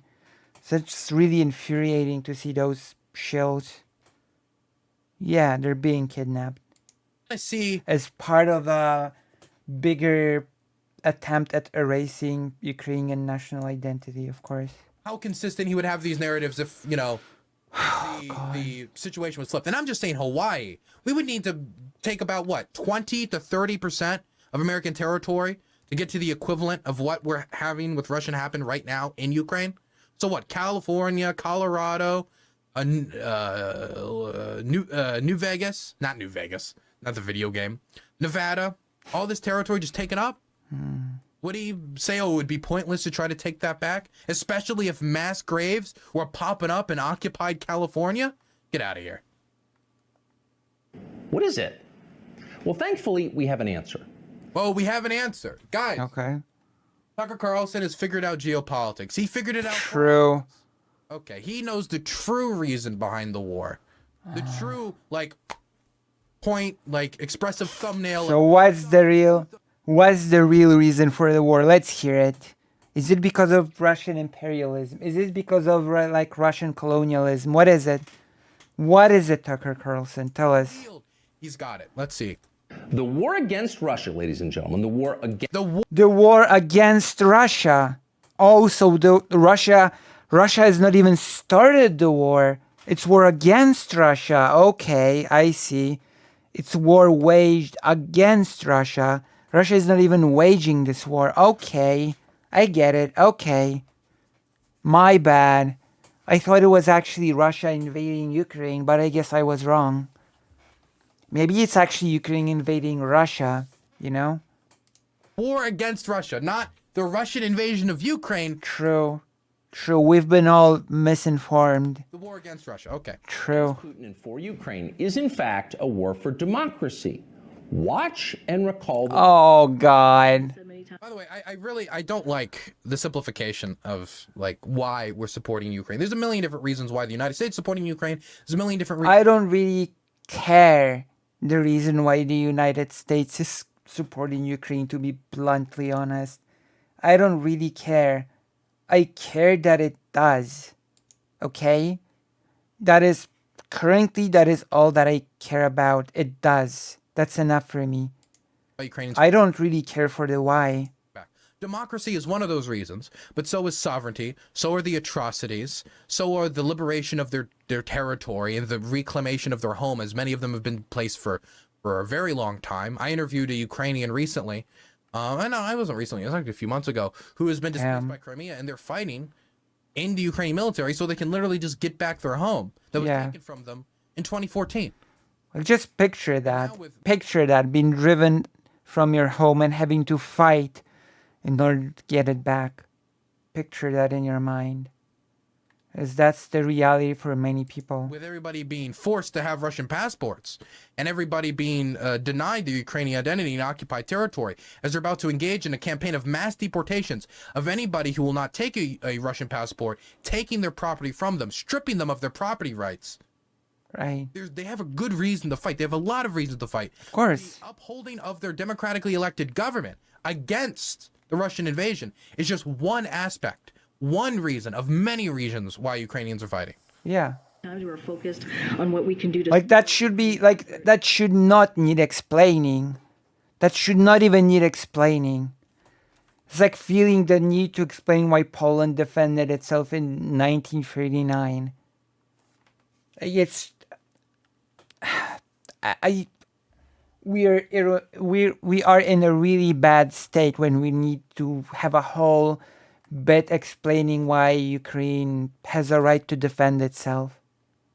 to fight for their democracy. Democracy must prevail. The Ukrainian people are fighting the fight for their democracy and Yeah, of course. for ours as well. Assisting and helping Ukraine win this fight for democracy and freedom. And of course, Ukrainian President Zelensky understands that what's at stake in Ukraine is bigger than just his nation. It is literally a battle for freedom and democracy themselves. They are showing the world what an existential fight for democracy looks like. President Zelensky and the Ukrainians have changed the... What is he gonna say that it's a lie? Tucker Carlson, going to frame that as a lie.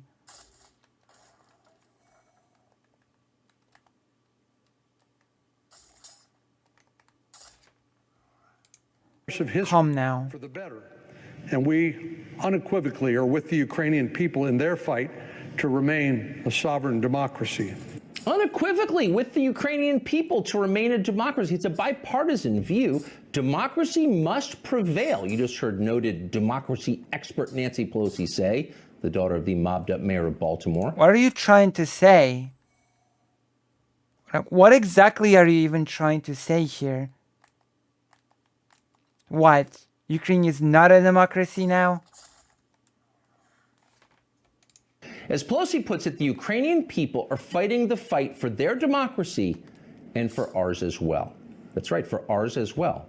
Without Ukrainian democracy... I mean, I don't know how much of it's for ours as well, but I mean, That's a stretch. there's a question about like encroaching like authoritarianism, but Yeah. it's mostly for Ukrainian democracy. Yes. Democracy, in other words, we can have no democracy. And it also to show like the strength of democracy internationally. Like if the democratic countries, when democracies are threatened, just kind of say, it is what it is, doesn't show the democratic system to be that very, strong, palatable. The fight for their Oh, I'm sorry, War Metal Pacifist. Links don't really work on YouTube.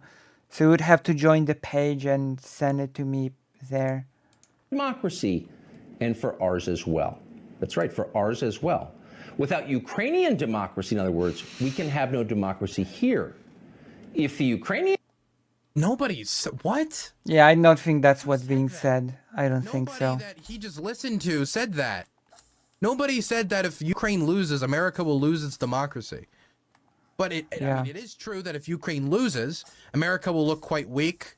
The West will, what is called the West, will look quite weak. Democracy and liberal democracy. That's a nice touch to say what we call the West.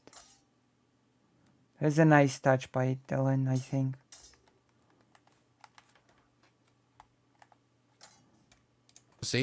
Will look very weak and like it cannot defend itself.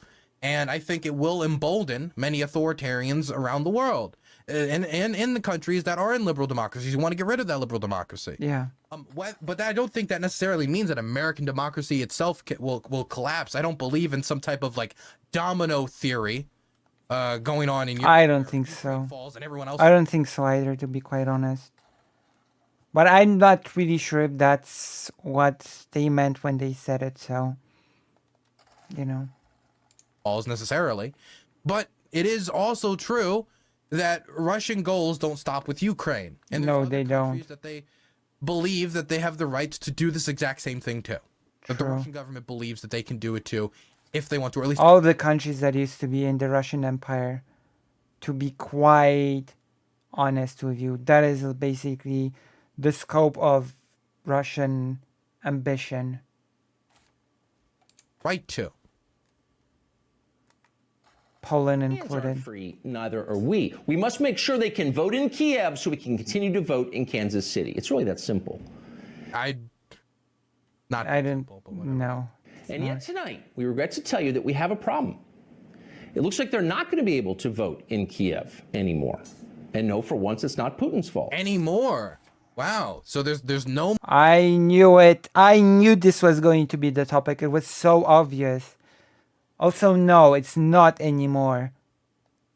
When voting gets moved, it does not mean that it gets, cancelled forever. So that's ridiculous. In Ukraine, it's done. That's no more votes allowed. ridiculous. Voting is done in Ukraine. That's no ridiculous. More voting. No voting anymore. Okay, let's hear it. That's ridiculous. See the evidence. Yeah. Democracy in Ukraine seems to be suspended by the world's suspended. I thought it was no more. Okay. True. Now, I guess it's back. Okay, it's in a It's coma. back. Yeah. It's no longer gone. It was gone for a second. Now it's back. It's on coma. I mean, the situation is very dynamic.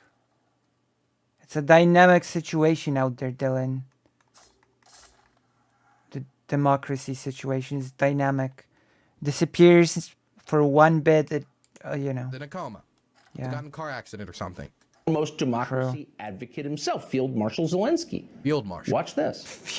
Will there be elections in Ukraine next year? This is a global question. If we win, there will be. So there will be no wartime martial law, no war. Elections should be held in peacetime, when there is no war, according to the law. True. Yeah. Okay, so I want to hear what Tucker Carlson's interpretation of this is, and then I'll explain to you how martial law in Ukraine works, the Ukrainian constitution, and what it has been like since the nation was independent of the Soviet Union since 1991. Like, Jesus Christ, to me this was so obvious. If we win, we'll let people vote. Otherwise, no. You vote when we feel like it, because ultimately... No, you idiot. No. Your job is to obey or be punished. That's our version of self-government. No, what? What the where did that interpretation come from? I don't know. From his ass. You just put the words on screen, and then you just, completely twisted them into something... What an idiot, I swear. What a dishonest piece of shit. Like, I'm sorry. To me, it was perfectly obvious that you don't organize a vote during war. Like, of course. What a dishonest piece of shit. I swear to God. Oh, God. Can you believe this? Like, this isn't unbelievable. So, for those of you who don't know, I know. I do we'll know. Let him keep going, and then I'll. Yeah, I'll let him go a bit. He likes to go. I don't want to. Maybe he'll bring it up before I bring it up. Self means me. I'm the government. Now, that's not just any autocrat. That's our chief ally in the war for democracy. This is the guy who just announced he's likely to cancel next year's elections. So you've got to wonder what the Biden administration thinks of this. We can't possibly continue to support Zelensky, that guy, after he said that, can we? Are you an idiot? Like, this is what happens. This is what happens with those dishonest, slimy pundits that just lie and twist the truth. Like, Dylan will mention this, but it's just enshrined in the Constitution of Ukraine that during wartime, like when it's literally impossible to hold a normal, voting session. Like, it's impossible to organize a vote. Like, so many people are abroad right now. So many people are displaced. Do I even have to mention that the infrastructure for voting might be attacked, bombed by the Russians?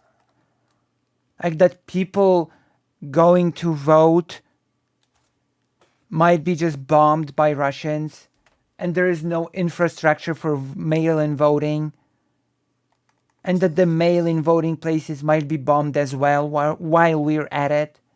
This is so, and people love to sort of compare it to US situations like World War II US, that time when US was never attacked, or the Civil War, which is also disanalogous to this situation. Absolutely bonkers. because in a clip less than 30 seconds long, he just blew up our entire rationale for supporting his side in the war. No, he didn't. You're an idiot. Support him. Oh, of course we can. And we will. Here's Joe Biden from yesterday reaffirming America's unequivocal support for Ukraine. No matter what happened in Russia, we, the United States, will continue to support Ukraine's defense and its sovereignty and its territorial integrity. So to recap, we are currently fighting a war for democracy on behalf of a leader who just casually announced he's happy to end democracy and our democracy. Ah, yes, end democracy. Because suspending election is the same as ending democracy. Socialists done left compared to civil war, but it just doesn't work. During civil war, we had no longer range missiles, drones, and land precise artillery. It's different today. Of course, yeah, it's different. Like, suspending the election is ending democracy. Do you know what makes me the most mad about this? Actually, the most angry?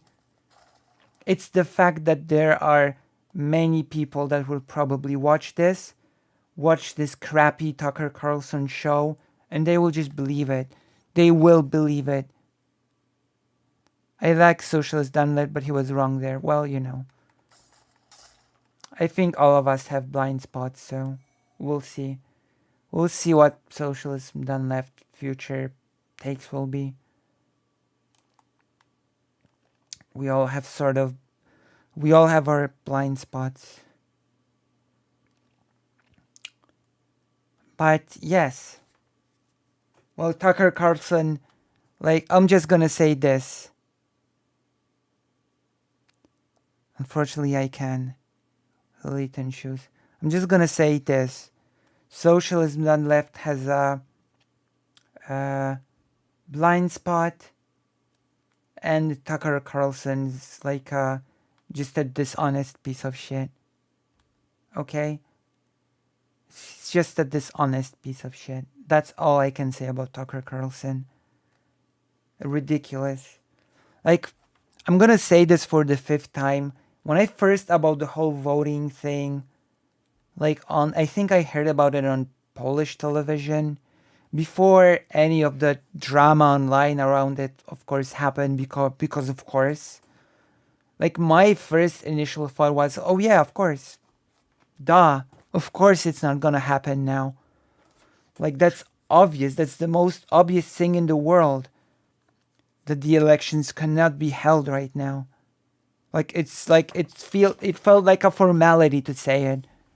Like, it's like a formality, and it should be a no big deal. That was my reaction to it when I first heard about it. It's like, well, yeah. What do you expect? Right? Ah, yes, let's do mail-in voting when our people are largely home and secure from all the bombings. Yeah, of course. Like, Jesus.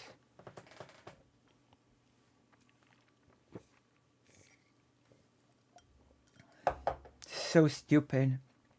And then clowns like Tucker Carlson can just run with it and say, ah, yes, Zelensky ended democracy. This is like a sketch parody. This feels like a sketch. Zelensky ends democracy. Supporting leaders have no problem with that. In fact, they're strongly for it. Shocked? You shouldn't be. Of course they're for it. You should have seen this coming. It's going to be Indiana Jones for the Ukraine Postal Service if they do that. I'm not surprised that Dylan does not want to watch this, because this is like horrible. But you have to keep in mind, once again, many people will watch this. Many people will believe it. Many people will then go into the world and will spread this as some sort of gospel. That Ukraine is getting rid of its democracy. That Ukraine is installing the Zelensky dictatorship, and how the US helped such a dictator. Like, it's gonna happen. People will just...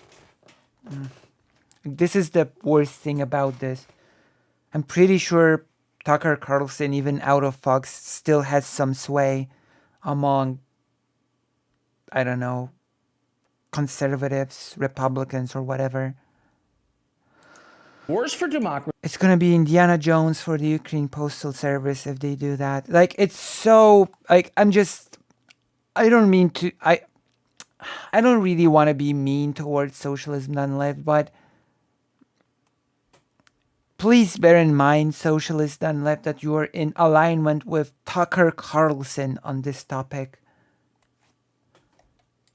Democracy always cancel democracy in the process. That's why our leaders love them. And they all do it, even the virtuous leaders. Abraham Lincoln suspended habeas corpus.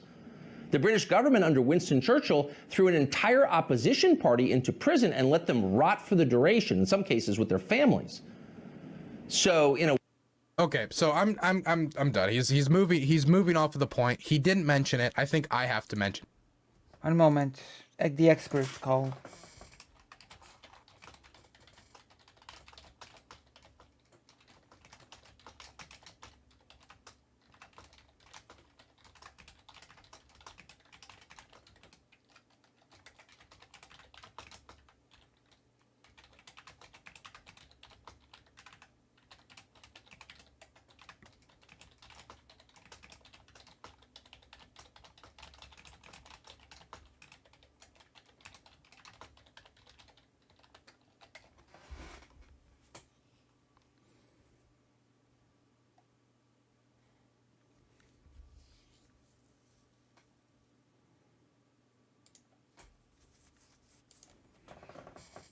I'm writing with the expert.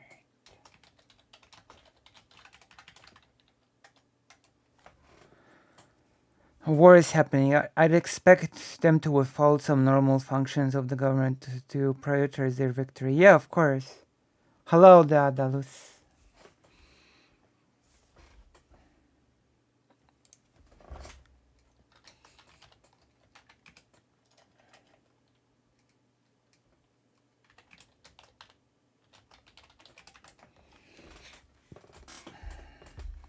Our expert is going to call in and we're gonna make fun of Tucker Carlson together. Hello. Hello, hello. You wanna be on camera or... I'm gonna... Alright, I'm gonna have to pop you out. And then I'm going to have to go to some neutral page that will not dox anyone if I accidentally turn that on.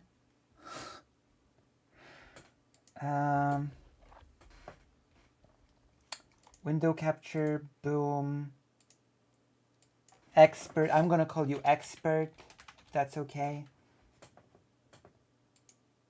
Or I'm gonna add the source expert.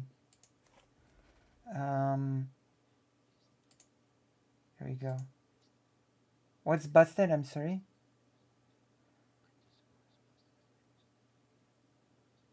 Okay, I'm gonna place you in the upper right corner.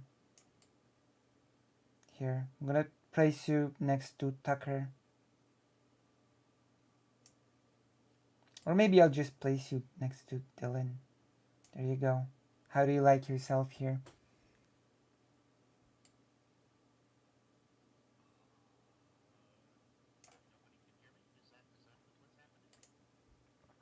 We're gonna fix that. We're gonna fix that in a nobody moment. can hear me. Now it's fixed. Now I'm gonna add a name tag for you. Text, add source. I'm gonna call you expert, add text. Oh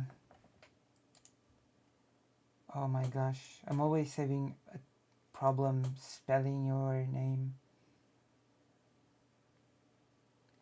Deadalus? D-A-E-D-A-L-U-S. D-A-E? Yes. And then? D-A-E and then? D-A-L. U-S? U-S. Media. Right? Yes. Yes. Expert with a capital E. Here we go.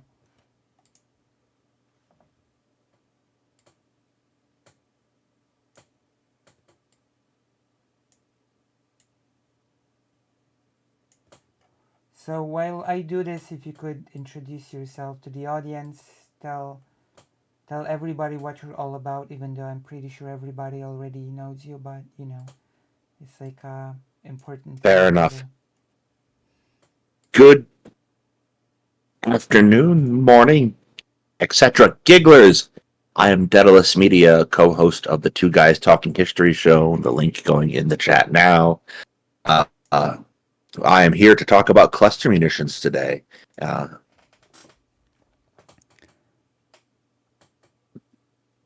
Yes, but you're also here to make fun of Tucker Carlson. But I'm also going to make fun of Tucker Carlson.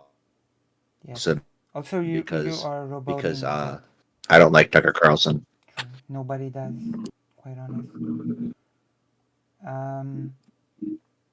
Thanks, Karasu.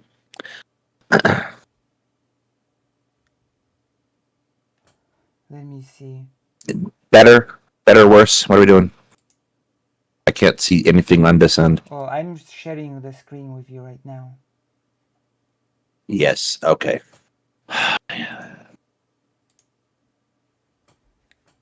You know what? Tucker Carlson comes from a family who used to be a frozen food magnet. What? He would have been so much better for the world if he made... He comes from a family that used to produce frozen foods, like TV dinners and shit. He would have been so much better for the world if he just contented himself with making shitty frozen pot pies. Oh, God. Like, we've been watching this for a while. This is, like, unbearable. This is an unbearable level of bullshit. Like, I don't even know what to say, you know? Does that make sense? Well, like, it's predictable, you know what's gonna happen, you know exactly what's coming, but you're still sort of like back in 2014, blindsided as a by content creator on my personal Twitter, I made a joke that the Republican Party was going to nominate Vladimir Putin for president in 2016. And that turned out to be not nearly as false as we thought it was going to be. True. Unfortunately, yeah. Oh, do you know, have you seen this video? I've seen parts of it. Is he talking about the fact that Ukraine is not having elections during martial law? Yes, which is like... Okay, I guess I should ask you first. When you've heard first about they're not... You're too loud? Okay, I'm gonna make you a bit quieter. I'm actually going to make a quick audio check before we continue this. Okay, I'm speaking. Say something. Test 1, 2, 3. Yes, you are a lot too loud. Now say something. Test 1, 2, 4. Now. Meow. Okay, that should be good. Okay, that works. That's good. We've done a little bit of audio check. It should be good now. And now you can answer me my question. When you first heard about the whole election not happening, what was your initial sort of response? I mean, well, not even a response. What was your what did you think? What was your this gut sort of feeling about it? It seemed perfectly reasonable. Like, you're in the middle of your country being invaded. It's not uncommon to have that happen when our country is in a state of war, that they suspend elections and pick them up again afterwards. Right. So, like, it didn't really even register as to be unusual to me. True. And Tucker Carlson knows this, too. Like, he knows that this is a perfectly acceptable, like a commonly accepted thing for countries to do. Yeah, how do you... Because he wants to vilify Ukraine, he's going to make a big deal out of it. Yeah, but Most people, however, who aren't familiar with history don't know that, so it works. You need to take something into consideration. Namely that Tucker Carlson is a dishonest piece of shit, so... You know? Yes, absolutely. He is. He is one of the worst actors in American politics. Yeah, absolutely, yes. And, like, when I first heard it, I've already said it, when I first heard on the Polish news, it was just said that, oh, the election's not gonna happen, it's wartime. My reaction was, yeah, well, of course. Yeah, that's pretty obvious. It just felt like that it's pretty much virtually every country is done in a state of major war for 200 years. Like, it's basically felt like a formality to even say it to me, to be quite honest. Like, it's just not a big deal. It's a nothing burger of a topic. It's like, yeah, of course, like, let's move on. But I guess it became this whole big topic online. Like... Yeah, no. Just pretty ridiculous. Yeah, It's a very common thing that right-wing media does, is they will comment on a very common thing as if it's the end of the world. And people will pick it up and run with it because they don't know any better. Yeah, that's true. Like, as I've been saying, the biggest thing that gets me mad about this is that I am 100% sure that there will be people that will just believe it. They will watch it and they will just believe it. They will listen to Tucker Carlson talking about Ukraine ending democracy and they will be like, oh yeah, for sure. You know? Tucker told us so.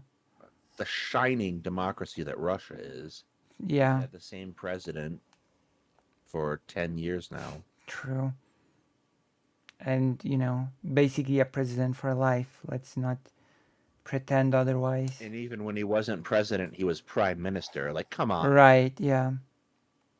Like, let's not pretend for a moment that you're terribly concerned about democracy nearly as much as you're concerned about the interests of the Republican Party, who are hurt now because they're deeply connected with the Russians. Yeah. Like, it's so ridiculous. And again, I'm sure there will be people that will just eat it up. They will just, from this weird episode, Twitter episode, they will just keep spreading the lie of Ukraine ending democracy. No more voting for Ukraine. You know, Emperor Zelensky is on the throne now. Or something. You know? Okay, just... Yeah. Yep. It's funny because that trailer for the new Napoleon movie dropped today too, and you see people like Tucker Carlson and they're praising people like Napoleon all the time, and he most definitely crushed a republic, and became emperor. Yeah, but he was the emperor of the French, not of France. You see. From late 90s, his leadership only has been one term and not president when he was prime minister. True. Okay, let's continue the video, shall we? Yep. Then, since Tucker Carlson left out some vital information. Can you believe that? I cannot. The Ukrainian Constitution, as written in 1991, clearly states that elections could be suspended, or elections would be suspended in the instance of martial law, and then elections would take place, and whatever government was elected when martial law went into place will stay in place until martial law ends, and they can have democratic elections. Right. And Ukraine avoided enacting martial law for a very, very long time, to a point long enough that it could suspend elections. In 2014, when Ukraine was invaded and Crimea was annexed, they still had elections. Petro Poroshenko was elected democratically in Ukraine. And then, over his administration, as he started to leave office, and the anti-terrorist operation, which is what they called it, their counteroffensive against the Russians in Donetsk and Luhansk was unable to push them out, they still did not suspend elections. They did not enact martial law long enough in order to say, okay, elections are not going to be happening. And then Zelensky was elected as monitored by multiple election monitors, credible election monitors, multiple organizations with exit polling matching the results. Zelensky was elected on a generally semi-pro-peace platform. The idea that they wanted to bring a negotiated settlement to the war. Then during Zelensky's administration, Ukraine is completely invaded. They try to conquer all of the country. Yeah, and failed. And that is when martial law is enacted. And the 1991 version of the Ukrainian constitution kind of kicks in the gear, and they say, okay, until this war is over, martial law has been declared. In order to win a war, you need like a consistency of administration, you need a strong government. We are going to have the current party in place until the war is over. Once the war is over, we'll hold an election. There's also more that comes into this, by the way. But he doesn't mention something that I think we could compare this very easily to from World War II. He mentions the other thing, and I think if he mentioned... There's more that comes into this. There's also the fact that so many people are displaced, right? You have so many people living here in Poland.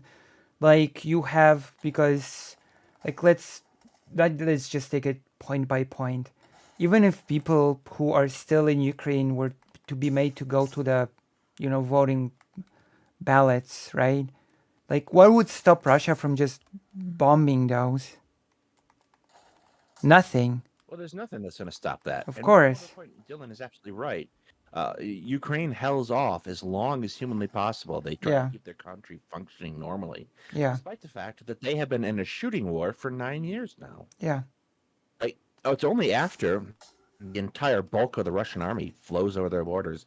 They're like, okay, now we got to buckle down and get serious about this. Yes. And not just Tucker Carlson, but a whole lot of people have been really dishonest about that fact. Yeah, of course. Like, Ukraine has been fighting a full-scale war now against Russia, despite the fact that they're using proxies. They've been fighting a full-scale war against Russia for 9 years. Yeah, that's right. Yeah. Have you seen the WIC panel with Anastasia, Socialism Done Left, etc.?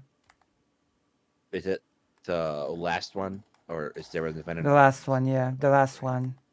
It was about this topic. The last one was about this topic, about the elections. I have not. Yeah, Socialist Done Left basically made an argument that Ukraine should just do a mail-in thing no matter what. And to me, it's ridiculous, Well, here's the thing about mail-in ballots. You have to have collection points. Well, you also have to have the infrastructure to make it happen. Yes. And from what I know, Ukraine does not have it. You're gonna waste precious resources to build an infrastructure for this from the ground up when there's a war happening? Like, this is just ridiculous. Yeah, there is a... God bless leftists, but oftentimes they get unrealistic. And I say that as leftist myself. Yeah. We get really unrealistic about foreign relations. They seem to think that if everyone just sits around in a mass class solidarity prayer circle, that the need for countries goes away. And that's just not how this works. Yeah. You have displaced, let's just...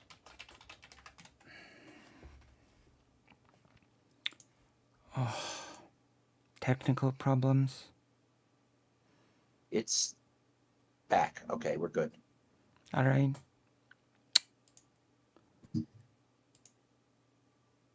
So yes, my Streamlabs OBS just randomly decided to crash, and also Discord. So yeah, that happened. This is the first for me, for that sort of thing to happen. So yes, I apologize. I apologize for this happening. You have, you lost Tucker Carlson and me in the YouTube window. We haven't fully come back yet. Oh. That's right. Wait, I know why. It's because I have to pop you out again.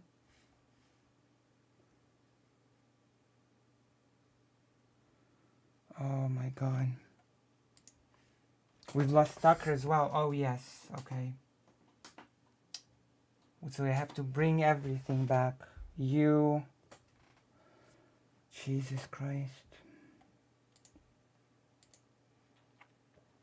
This is the first time, but of course the worst problems happen. Says the argument was the US had an election during Civil War, which is so disanalogous that it's not even funny. Yeah, but the American government in 1964 was under no real threat from the Confederacy. Exactly.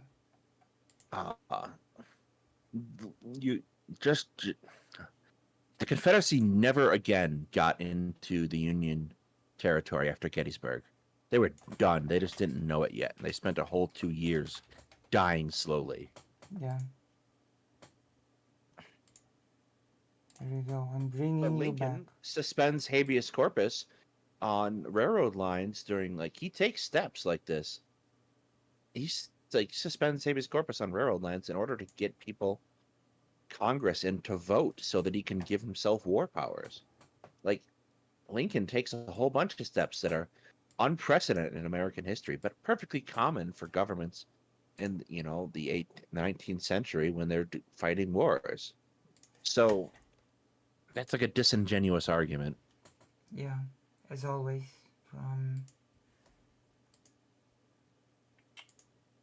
Okay, Toshim Electrical is done. Tucker Carlson is back. I think everything's back, right? I think we're there. Should also bring back your name. And you gotta share the screen again with me so I can see what's happening. That's true. One moment. Okay. I'm gonna... My apologies for all of this. Share screen. Maybe my computer is just being too taxed or something. It might be. We'll see.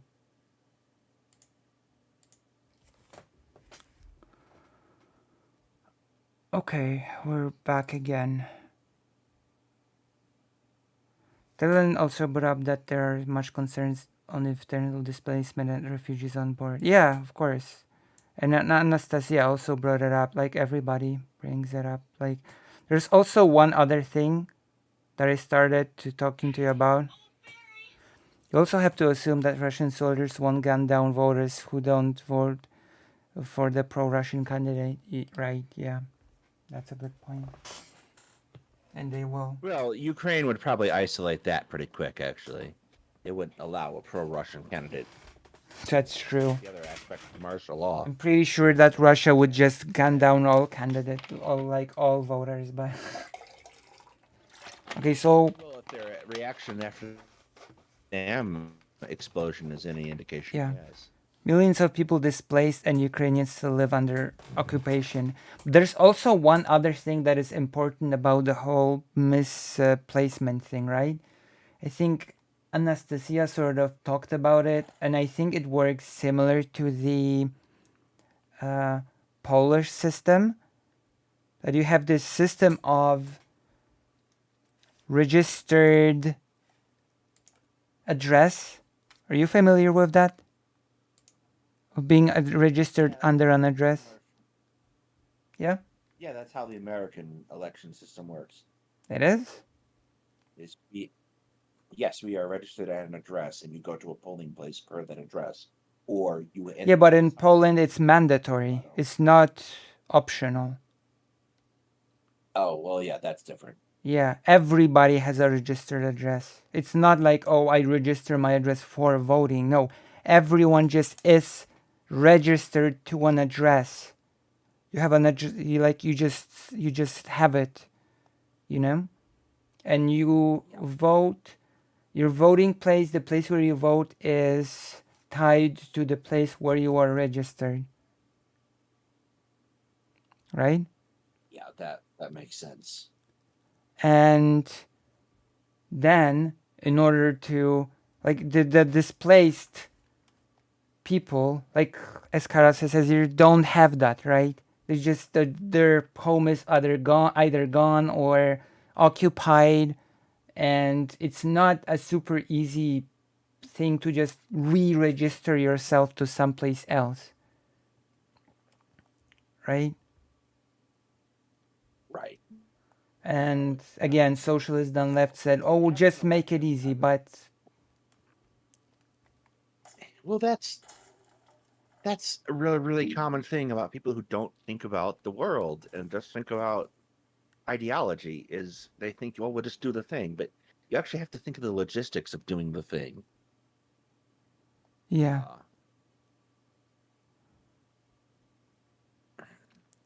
Who's to say Russia doesn't compromise a candidate? That's how we know that millions of Ukrainians had been internally displaced even before the current invasion. Yeah, because of the previous invasion, right? Like many Ukrainian people were displaced because of the previous invasion, yeah. And also many people like went to Poland probably because of the previous invasion. Like you have about 3 million Ukrainian people living in Poland now, which is closing at 10% of the population, you know? Yeah, it's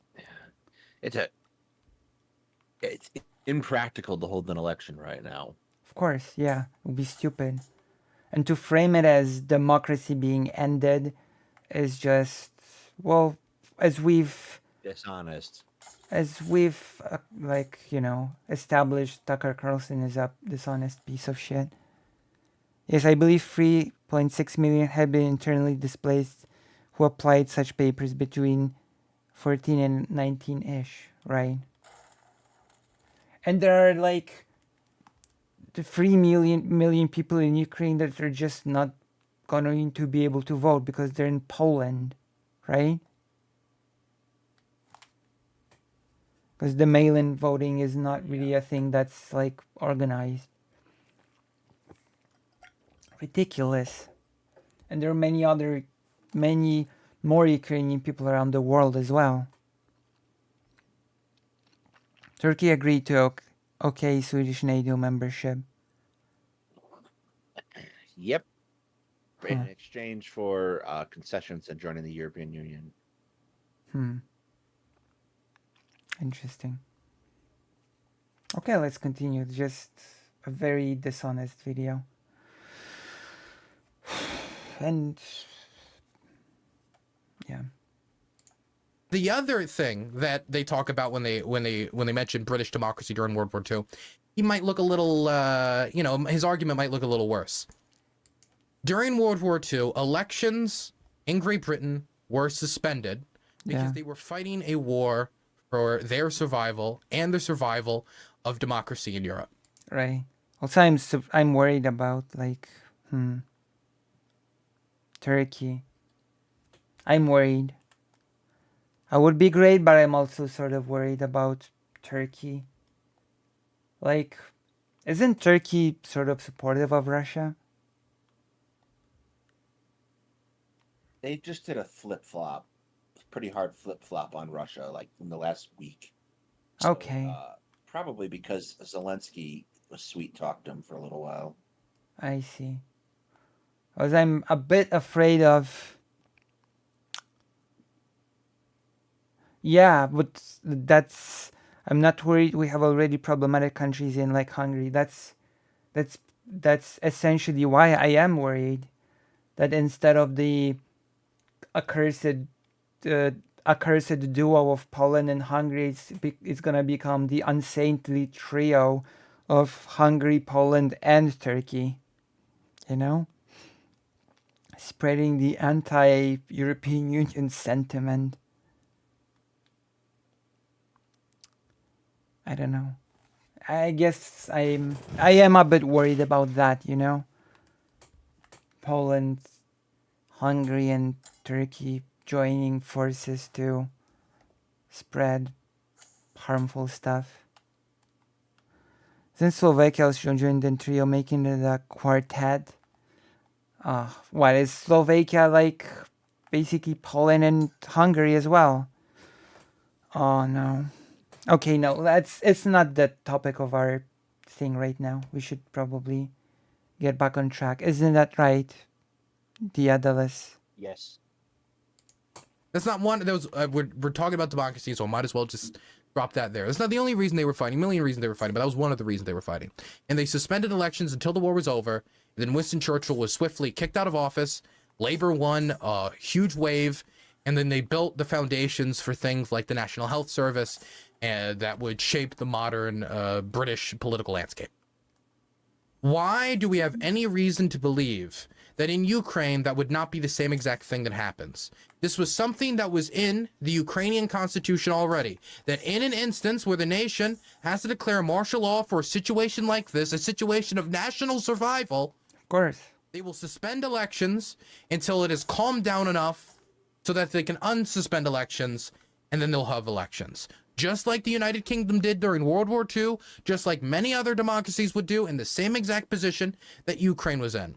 But now, Tucker Carlson is not only leaving out the information about the Ukrainian constitution, he's just making it sound like Zelensky came out one day and said, no more elections. Elections are canceled. Even though forever. If he wants to maintain martial law, there's a lot of things he can't do. Not one thing is he can't have elections. Another thing he can't do is change the Constitution. A lot of people have been hounding him to change certain aspects of the Constitution. And he has announced multiple times, I can't do that because we would need our legislator to vote on it, and we can't change. The legislator cannot change the Constitution during martial law. Martial law would have to be ended. Yeah. The war would have to be won. The war would have to be over for us to be able to change these things. This is something that's been in the Ukrainian constitution for a long time now. He doesn't mention that. He tries to paint it as if Zelensky just kind of randomly announced elections are canceled. Yeah. And some dictatorial power grab in order to completely dominate the political landscape permanently. He's now the dictator of Ukraine. With Tucker, so... Even though the same thing has happened in the United Kingdom before, it's happened in other locations. He doesn't use this example in the United Kingdom. He uses a different example of Winston Churchill. I think he didn't use the more direct comparison, because maybe it would have made him look worse if it's like, hey, actually, it's pretty common for a nation state to suspend electoral politics, or at least elections, until wartime is ended, until their nation is no longer occupied. That's not such a crazy concept, and it certainly isn't the announcement of the end of democracy. It certainly isn't. Yeah, it's not. You can disagree with it even. You could even say that even though hosting elections during wartime is incredibly difficult, you would have to completely change how Ukraine does elections. You would have to make it so you get all the soldiers to vote, you get all the people in displaced territories to vote. I mean, then you basically enter the socialism done left silly thing. I would still think it's silly, but it would be, I guess, a couple of levels above Tucker Carlson, right? Well, I think socialism done left is just ignorant of the realities of the situation. Yeah.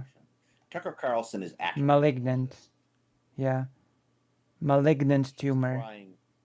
He's trying to advance Republican interests, which happen to align with Russian interests, which is just fucking buck wild, by the way. Yeah. So you should be closer to the mic so we can hear you better. Sorry, I'm trying to sit back. I walked Avery to the vet today, and we got all our shots, so it's been a long day for me. It's okay. All right, let's continue.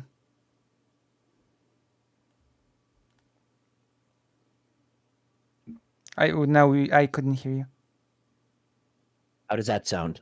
Better? There. Better, yeah. You said something that was like as if you didn't speak at all. You probably have a pretty good sound, reductioner. Okay.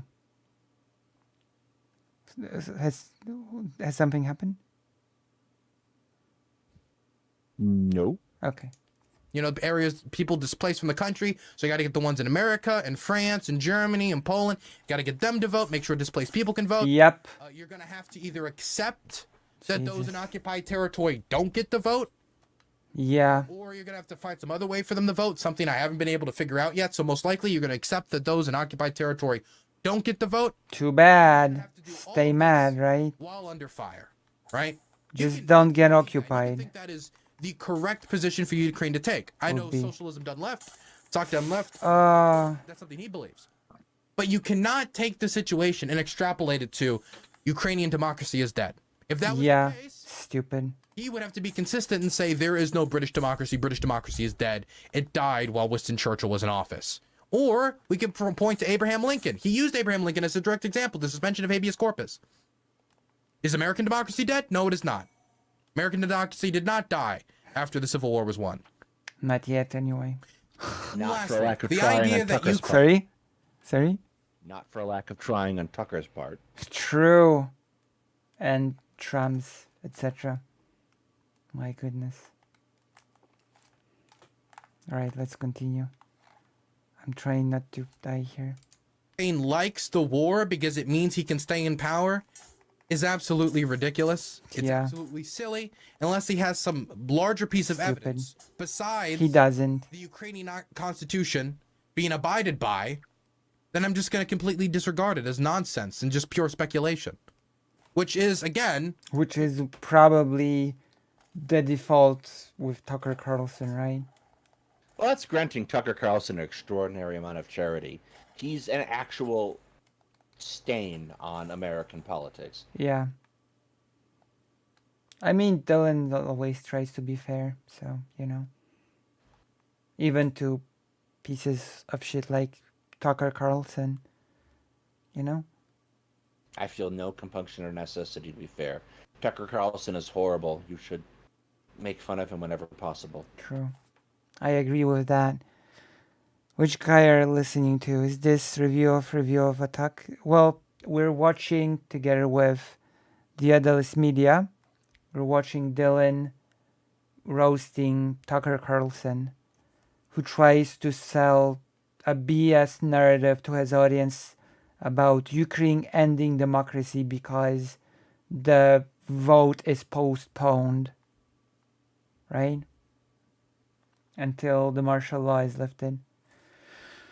Oh my God.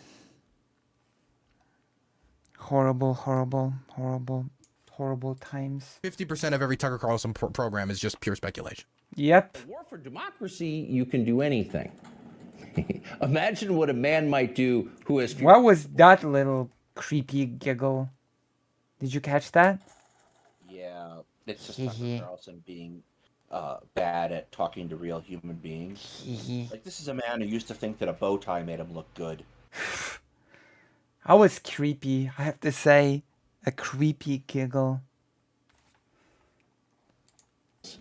If that man, say, ran Ukraine, he might seize churches, arrest priests, ban all criticism of himself, disappear opponents. Hello, my name is Dylan Patrick Burns. I'm 22 years old. I'm from Maryland, the United States, in College Park. I think when it comes to Zelensky's domestic policy, he's kind of a neo-lib cuck. His policies on labor are absolutely terrible. The way that the administration has treated teachers is, I think, with complete disregard, especially under work time conditions. I believe that they have... That is interesting because that's one of the things I wanted to ask Dylan. What is his judgment of Zelensky as a president? So I guess I'm getting it here. I'm getting it answered here, so I guess I won't have to ask later. Why must the demons of society live comfortably while the normal and decent people work all the time and get no health care? Well... not managed the privatization of Ukraine well, and using the war in some ways to go after labor, as the administration has done, in trying to whittle down labor protections for big companies, for big business, is bad. It's gross. I think that's dog doo-doo. Damn. Bad. If you would actually sit me down and bring me through Zelensky's policies, I would probably disagree with at least 40% of it. Damn, that's a lie. Like a decent portion of it. You can say that in Ukraine. That isn't illegal in Ukraine. That isn't. I don't know why he's criticize Zelensky. Yes, you can. Zelensky is that he's alluding to Zelensky building up to creating such a situation. Well, he's trying to paint Zelensky as a fascist dictator. Yeah. In line with Russian propaganda. He's just gonna start, and the whole arresting priest is probably about the whole Russian Orthodox Church who was cooperating with Russia. Yeah, like it's not unreasonable to arrest. I know this is a novel concept for Americans, right? But if people betray their country, they get arrested. To Yeah, arrest them. Like we should do that more. We should take Donald Trump and say, "You betrayed this country. You stay in a cell forever." Yeah, and keep in mind that Ukraine already has its own Orthodox Church, the Ukrainian Orthodox Church. So, you know. And like a very bad policy for Tucker Carlson because he has also betrayed the United States. True. But I'm okay with it. Same, to be honest. Who do? What am I gonna get? What's gonna happen? Are they gonna come? Dylan, you've been arrested. Why have you been arrested? You said you disagree with Zelensky on labor policy. Oh man. Of Zelensky. When True. people get arrested in Ukraine, True. You know what they get arrested get for? Dunked. It's for calling the Russians and telling them where Ukrainian positions are, which obviously is treason. Oh no. Or you're directly denying like Bucha was. So what you're saying, Dylan, is that people are being arrested for free speech. Got it. Isn't that right, Daedalus? Yes. Betraying positions is just free speech, isn't it? Yeah. Yes, it's just free speech if you betray your country in wartime. True. It's just everybody has like they're just saying a random location that Ukrainian soldiers happen to be in to their fellow Russians. What's wrong with that? Right? Right? Perfectly fine. Of course. Can't believe Dylan anti-free speech. Anti-speech burns. The right-wing people make it sound like Zelensky was Darth Vader a few years back. Why did they hate him exactly? Was the supplied reason? Well, because he is in charge of Ukraine. Because he's not Russian. True. He's not Putin. Also, they're not making him out to be like Darth Vader. They're actually making him out to be like Palpatine or something. Yeah, let's keep in mind that Zelensky was a man who played his piano with his penis, like very shortly before becoming president. Jesus. Maybe just keep that in mind about him. Like he might not be that serious of a man. Like he's clearly risen to the occasion, but he has a sense of humor, which Tucker Carlson does not, True. as evidenced by that goddamn disgusting tie. I'm surprised that the far righters didn't make a meme of Zelensky, like in a Palpatine robe saying, "I love democracy," or something, you know? I love democracy. Wipe them out. True. Execute Order 66. To destroy all of the Russians, because it's you've not been here from the start. So Tucker Carlson said it's a war waged against Russia. Russia started the war. Like yeah, it's just so. This is what happens when you have people like Tucker Carlson who don't actually have competent guests, and they have their own little platform. They can say whatever nonsense they want. Yeah. No one's gonna slap them for it. Yeah, exactly.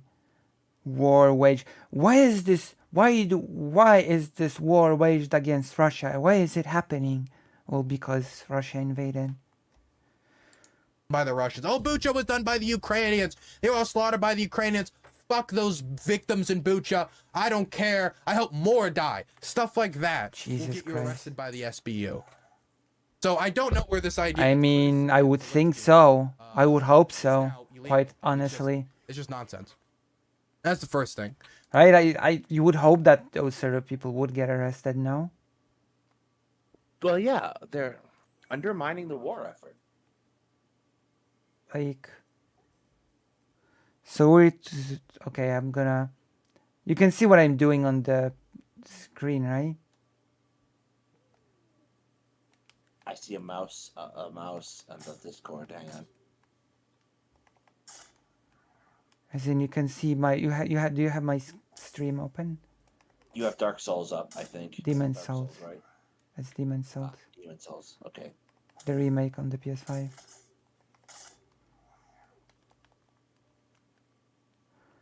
So I'm gonna go to a safe spot. Do not be killed. There we go. And now we can, yes. When it comes to the churches, I think he's talking about the Russian Orthodox. Yeah, he is talking about the Russian Orthodox Church. So yeah, I think it's natural to, yeah, right? Yeah. You're gonna be. It's ridiculous. And yeah, the Orthodox churches were, they were cooperating with Russia pretty directly, right? Sending information. The Orthodox Church. Yes, and like people don't necessarily get the relationship there is much more akin to the Catholic Church than it is to a Protestant church. So, there's a certain amount of Russia answers to the patriarch of the Russian Orthodox Church.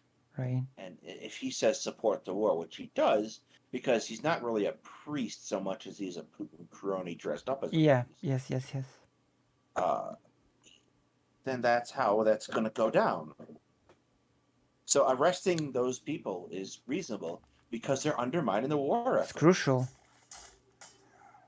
And again, a Ukrainian, it's not like Ukraine is left without a church. It's not like the church is targeted.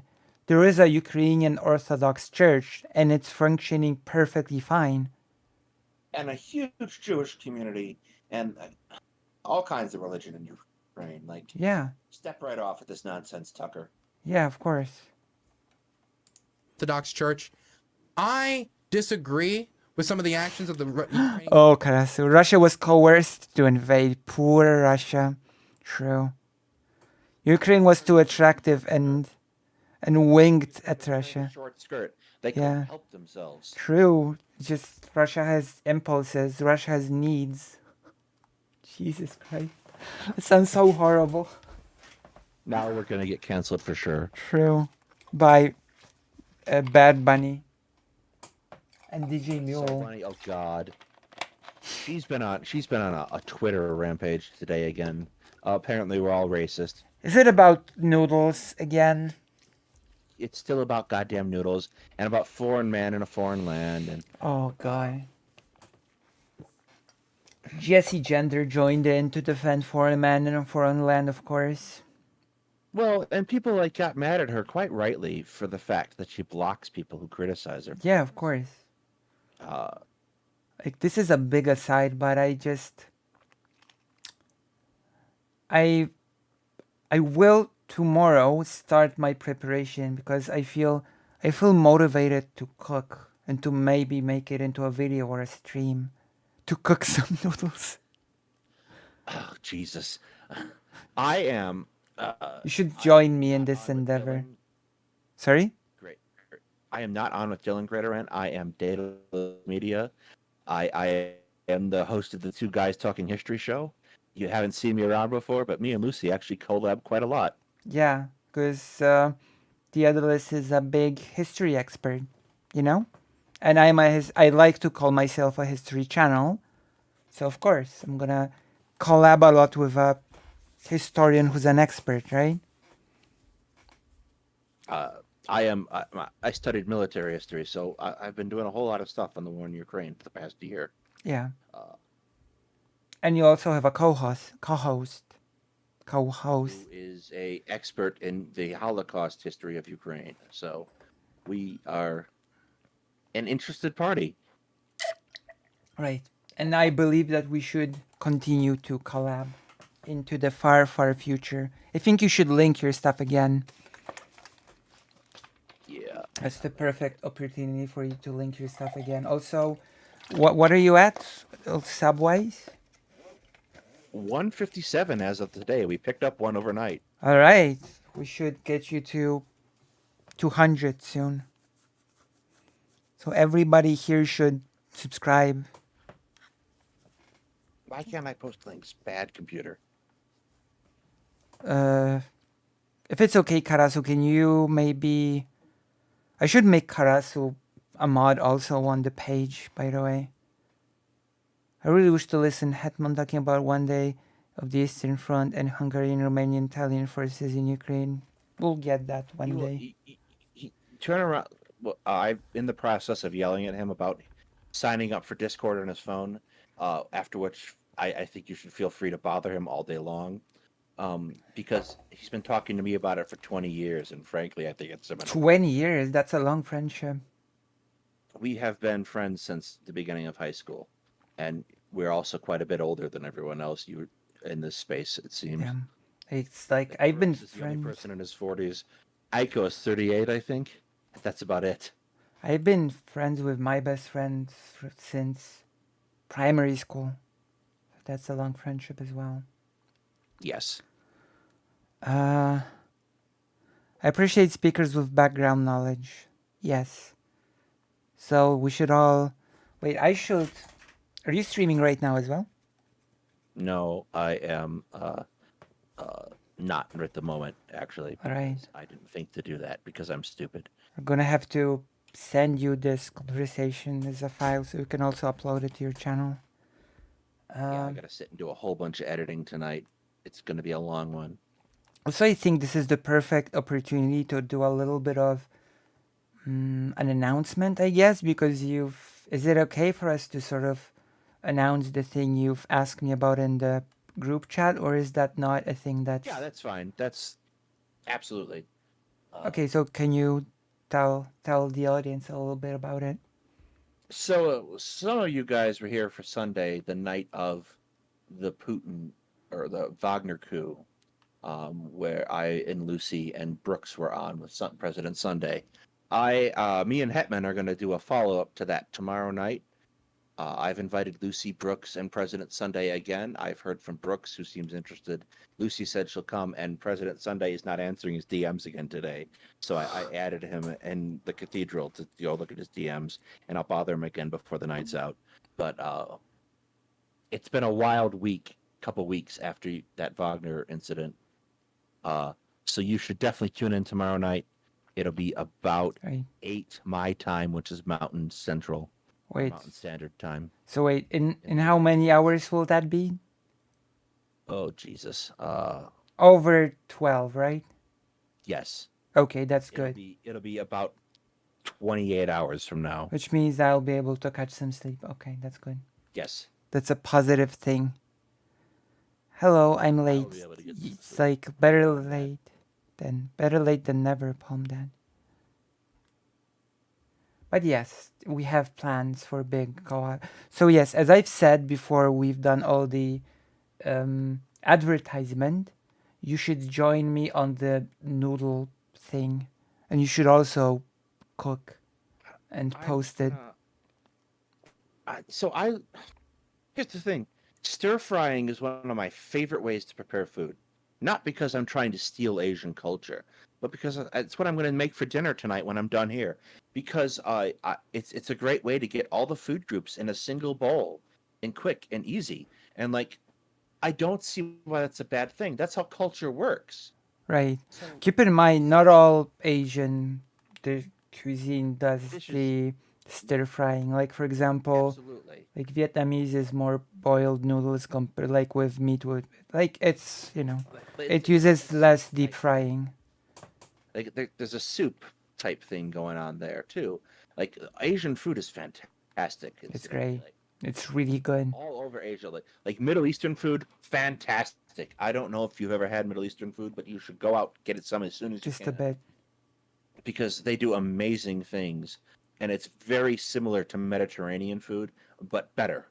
Oh, well, we're on food. I also say that genuine African food is also really, really good. Like we went to this because we wanted to go to a Vietnamese place that we know with my best friend, and we just saw along the way that there was like an African place run by African people, and we went in and it was just really good. Yeah. The other thing I've noticed since I moved out to Colorado is there are a lot of indigenous fusion places where they make traditional indigenous food and they fuse it with other foods like indigenous Mexican food. Yeah. Mm-hmm. Fusion or stuff like that. It's fantastic. And the Mexican food out here is great too. Mm-hmm. Yeah. And I come from a foodie city in Chicago, so we're picky to begin with. My friend has started a restaurant. Some fantastic Polish food too. Ooh. The president of Warsaw said that when Polish people go abroad and they cannot go find a well, I've told you this when when we talk with Hetman, they cannot find a Polish restaurant, they will go to a Jewish one because it's yeah. And Hetman said that many people abroad don't understand Yeah, that's one of the things. the Eastern Slavicness of Jewish. Food has always been one of the most prominent ways that people experience cultural traditions. Yes. Like absolutely, yeah. That's kind of how people get to know other cultures. Yeah. And here's one of the things my dad told me when I went off to college, and it's proven to be true. The people you eat with are who you become your friends, and like food is how you share of yourself with each other. Yeah. Like it's like a stupid intimate act to cook someone dinner. So, like this whole thing about Noodlegate is such a ridiculous. Like these people are honestly ridiculous. They are. They're above ridiculous. They're beyond ridiculous, in my opinion. But this is why I don't know. I got inspired to do a cooking video. What do you think? I don't know if I have the setup for it. Like I'd have to move around a whole bunch of lighting stuff. That's okay. I'll make it work with my non-setup.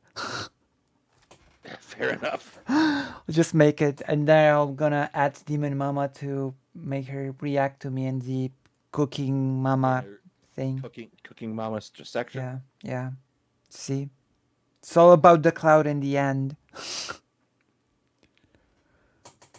Also judging people who put ketchup in their scrambled eggs or mac and cheese.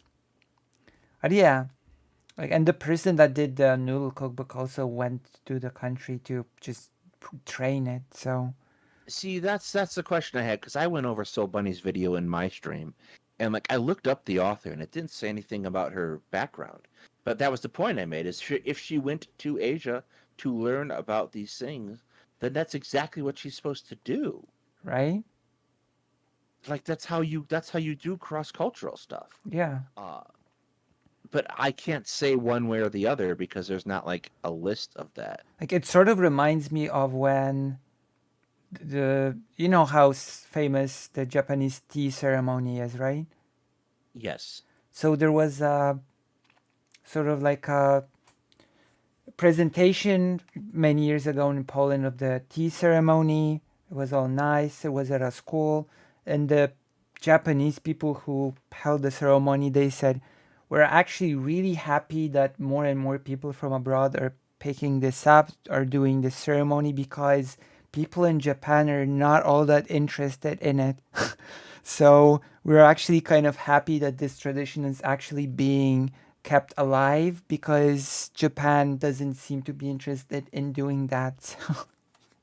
Yeah, and that's how you share in your culture, is like the basic way it's supposed to work. Yeah. And that's why I was talking last night in the cathedral, like what is Soul Bunny's end game? Is she just hate filled about all this stuff?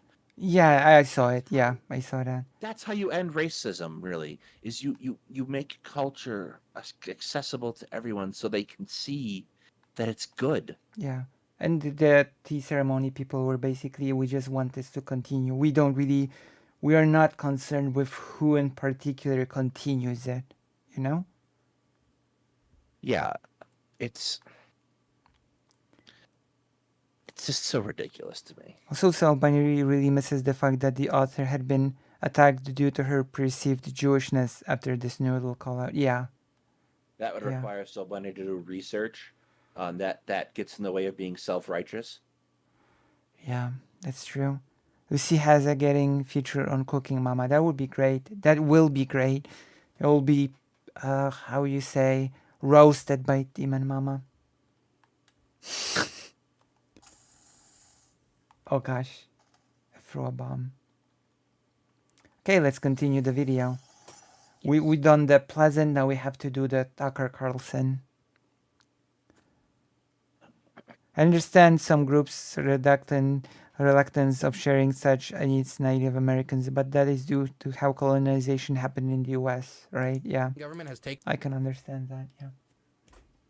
But that's a conversation to be had, right? Yes, it's a Against the different Russian conversation. Orthodox Church, but nobody in Western media has painted the picture correctly. All of them just say, "Look at these churches that were just saying we love Jesus," and then Zelensky was like, "I hate Jesus," and then came in and True, he does. Can you believe that? Just like me. Can you believe it? I'm Jewish, so I'm allowed to hate Jesus. The head of the Russian. Let me just say it again. Isn't that right? Orthodox Church said that if you go to Ukraine and you die killing Ukrainians, you will go to heaven. That's like close to like a call for jihad, man. A call for jihad against Ukraine. Now, the United States government has killed people for radical preaching in the Middle East with drone strikes. In fact, I believe Donald Trump has actually done that. His candidate that he supports.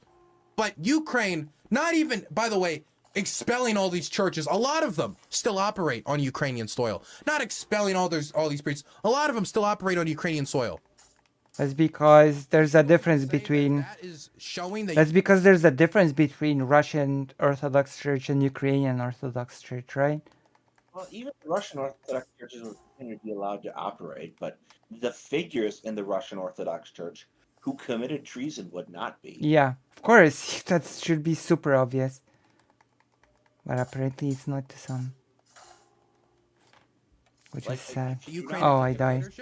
When he hasn't even taken these things into consideration. Sorry? If you don't want to get arrested, don't commit treason. True. A lot of. How did the concept of cultural appropriation come about? That's a long story. We'll talk about it after Tucker Carlson. We got to do submunitions too. Sorry? We got to do cluster bombs too. Yeah, of course. It's the main reason why you're here as the expert, after all. Exactly. Do the exact same thing that the Ukrainian state did in its position, even if I disagree with it. See, I'm an American. I'm a freedom tard. I'm 100% on religious freedom, 100% on freedom of expression when it comes to government interference. I'm Polish, so no freedom, okay? I'm apparently a bad American because I'm like, maybe some religious oppression is a treat. I'm Polish, just, So I'm rabidly anti-Russian and, I'm also evil. I'm a duck, and ducks are a symbol of luck, so. Oh, you're a good boy. Yes, I love you. Cultural appropriation is a relevant idea, but not how they present it. Like, I can give you, do you want a real, like, a super hyperbolic and sadly real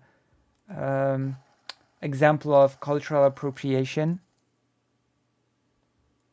Like a super hyperbolic, but like when I saw it, I was like, oh, so this is how cultural appropriation actually looks like in its most deranged form. Are you ready for this? Hit it. Like when Vosh was debating this, I think it was Vosh. Yeah, I'm pretty sure it was Vosh. Vosh was debating this guy, was claiming that rock, jazz, and all of that is white music. Yeah, that would be pretty bad. Also, patently untrue. Yeah, that happened, actually. I was like, yes. I was just watching in amazement and blinking. And so that's how the most extreme form of cultural appropriation looks like, I guess. Like when you just take a whole genre of music created by black people and say, yeah, this is white music. Here, want to do some Daedalus lore right for a minute? Yes. Daedalus lore. Daedalus plays the saxophone. I do. I played the alto sax as a kid, and then in high school I played the baritone saxophone, which if you know the difference, it's basically the same thing, but a lot of hot air. So naturally I became a streamer. So anyway, posh. jazz is 100% African Americans music. Like learning jazz is so outside the realm of regular music education. I swear to God, it's amazingly cool, but it's definitely learning about a whole different way of approaching music. Yeah. It's just so different and so unique, and it requires so much different thinking to do that than it does classical strained music. You cannot say that it's the same thing. Yeah, but It's so wildly unique. But to me, the wild thing, that the real wild thing is that I'm from Poland, from the other side of the globe. And to me, like, it's like obvious, like the most obvious thing that jazz and rock are like, since they were created by black people, they're, black culture, right? Yes, and the other thing about jazz, especially, is a lot of jazz is even to this day done improv. Like somebody sets the chord that you're in, and you stay within that set of notes, and you play in those notes. It's explaining jazz in musical language is something that we have put onto it as a descriptive thing, not a prescriptive thing. Like jazz explained in musical language just doesn't work that way. It's like you're just sort of like, this is the best I can do. Keep up. Yeah, it's amazingly cool to do. What I mean is like you have people from the U.S., from the country of origin of the music, that say, "Oh, that's white, 100%." I'm just left. Yeah, they're messed up. Dumbfounded, Basically, I'm just like, definitely messed up. I need to take this picture of Tucker Carlson too. Hang on. This one that's on the screen right now. Yes. I'm just gonna take the mouse away. I'm just getting his head. There we go. Got it. Okay. Tool is great. Have great fusion in Hungary with jazz and folk music. Right, yeah.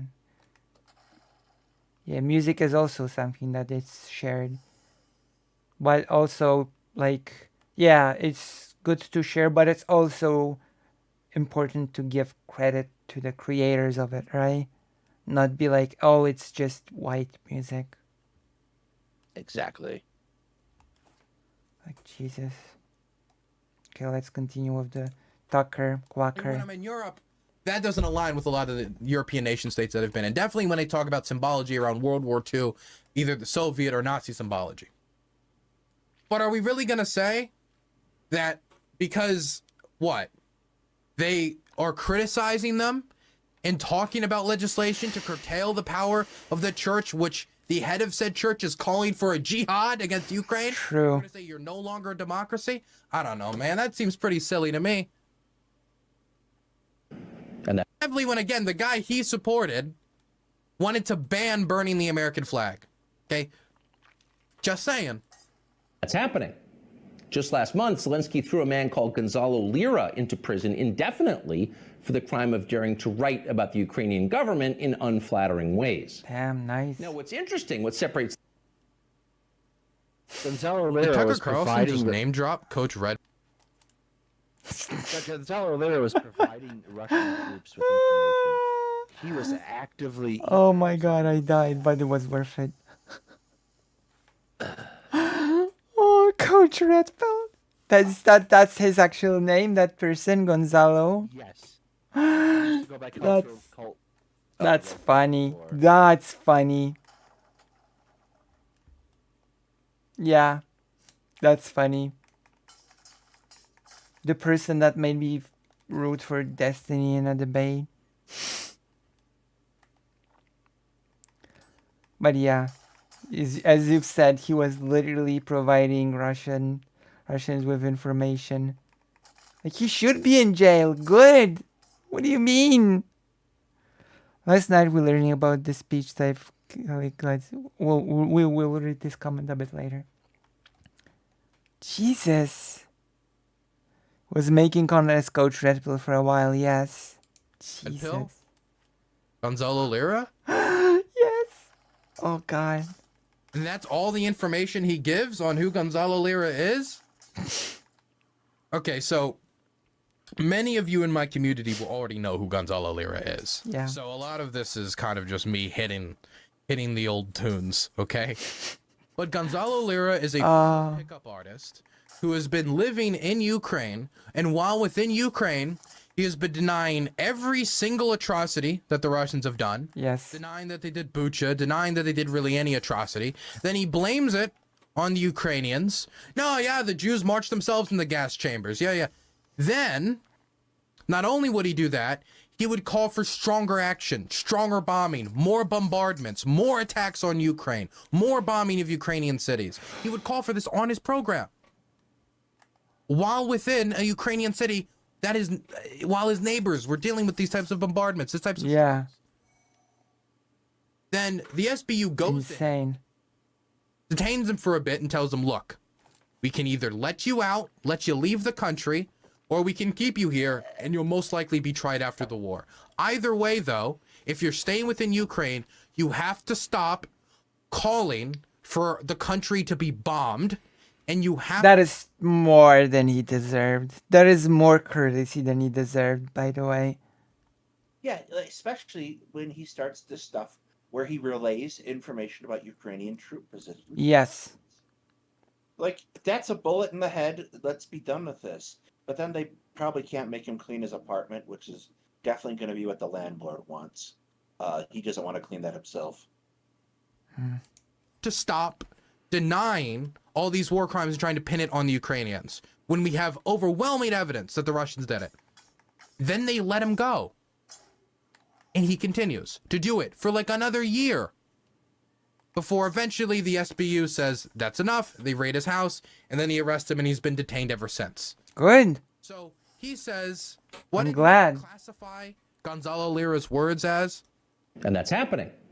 Just last month, Zelensky threw a man called Gonzalo Lira into prison indefinitely for the crime of daring to write about the Ukrainian government in unflattering ways. That's how he defines it. You know, he just wrote about it in unflattering ways. But then you tune into his stream, it's like, yes, the Russians need to bomb them more. They need to attack. They need to be more aggressive. The Russians will win. That is unflattering. Occupy all of Ukraine. He's like drawing up maps where Ukraine... That is unflattering. Jesus Christ. Technically true, I suppose. Jesus. The best kind of true. Yeah. Oh, God. I hate Tucker Carlson so much. Loses like half of its territory. No, or like almost all of its territory. And he's denying all these war crimes. He is not painting a good picture of what Gonzalo Lira actually did. Now, you can still be a free speech absolutist and say, even under those circumstances, you don't want him to be arrested. But when a guy in your country, while your country is being invaded, is calling for your country to be invaded harder, as mass graves are popping up around the country, a lot of democracies would have done the same thing in Ukraine's place. And as he mentioned, we have... It's so sad that these things have to be explained, by the way. Yeah, this is ridiculous. Like, Tucker Carlson is ridiculous. Kudos to Dylan for going through this all. Yeah. 'Cause I would have given up already. Also, you should get your mic closer to your mouth. Yeah, hang on. I'm just trying to... Someone decided to try to pull me out of the vet today. Avery tried to climb up me in the exam room before he got his shots. He was that scared. Oh. Damn. Done things like that before in the United States. During World War II, the suspension of habeas corpus by Abraham Lincoln. Would he say that American democracy died in 1861? American democracy. Well, actually, he might say American democracy died in 1860. One moment. 5 when a certain cause lost. But anyway, continue. Yes. See, Dylan accidentally said World War II there, but he meant the Civil War. Yeah. Like that statement there, right there. He might think American democracy died when the South lost. Dylan gets what Tucker Carlson's about. He's just being really generous. Yeah. More generous than I would be. True. Separates this from other such cases is that Lira is an American citizen. So Joe Biden, who is quite a bit of SWAT, as they say in Ukraine, could have freed Gonzalo Lira within hours, but he didn't. He didn't want to. Good. Good. About it. Most people didn't want to. True. This is the problem with Gonzalo Lira, and it really doesn't help his case, is the dude's also just like a massive cunt. And I mean this in like, I'm not even trying to be mean. He just, the way he True. is gigantic. I saw that debate with Destiny and the other guy. Yeah, that's accurate. Wouldn't you say that's accurate? Gonzalo Lira is a pederast, but never mind that. He wants young children to be marriage material. Oh. He's not a good person. I mean, he's horrible. Get rid of Gonzalo Lira forever. Lock him up for the safety of, I don't know, everyone. I mean, to be fair, the whole being married to young kids is like the whole Republican Party program. Yes, it's disturbing as hell. Like, you know, the party that wants to fight against the grooming of the LGBT, by the way. Just saying. every accusation is projection from them. True. Is an admission. True.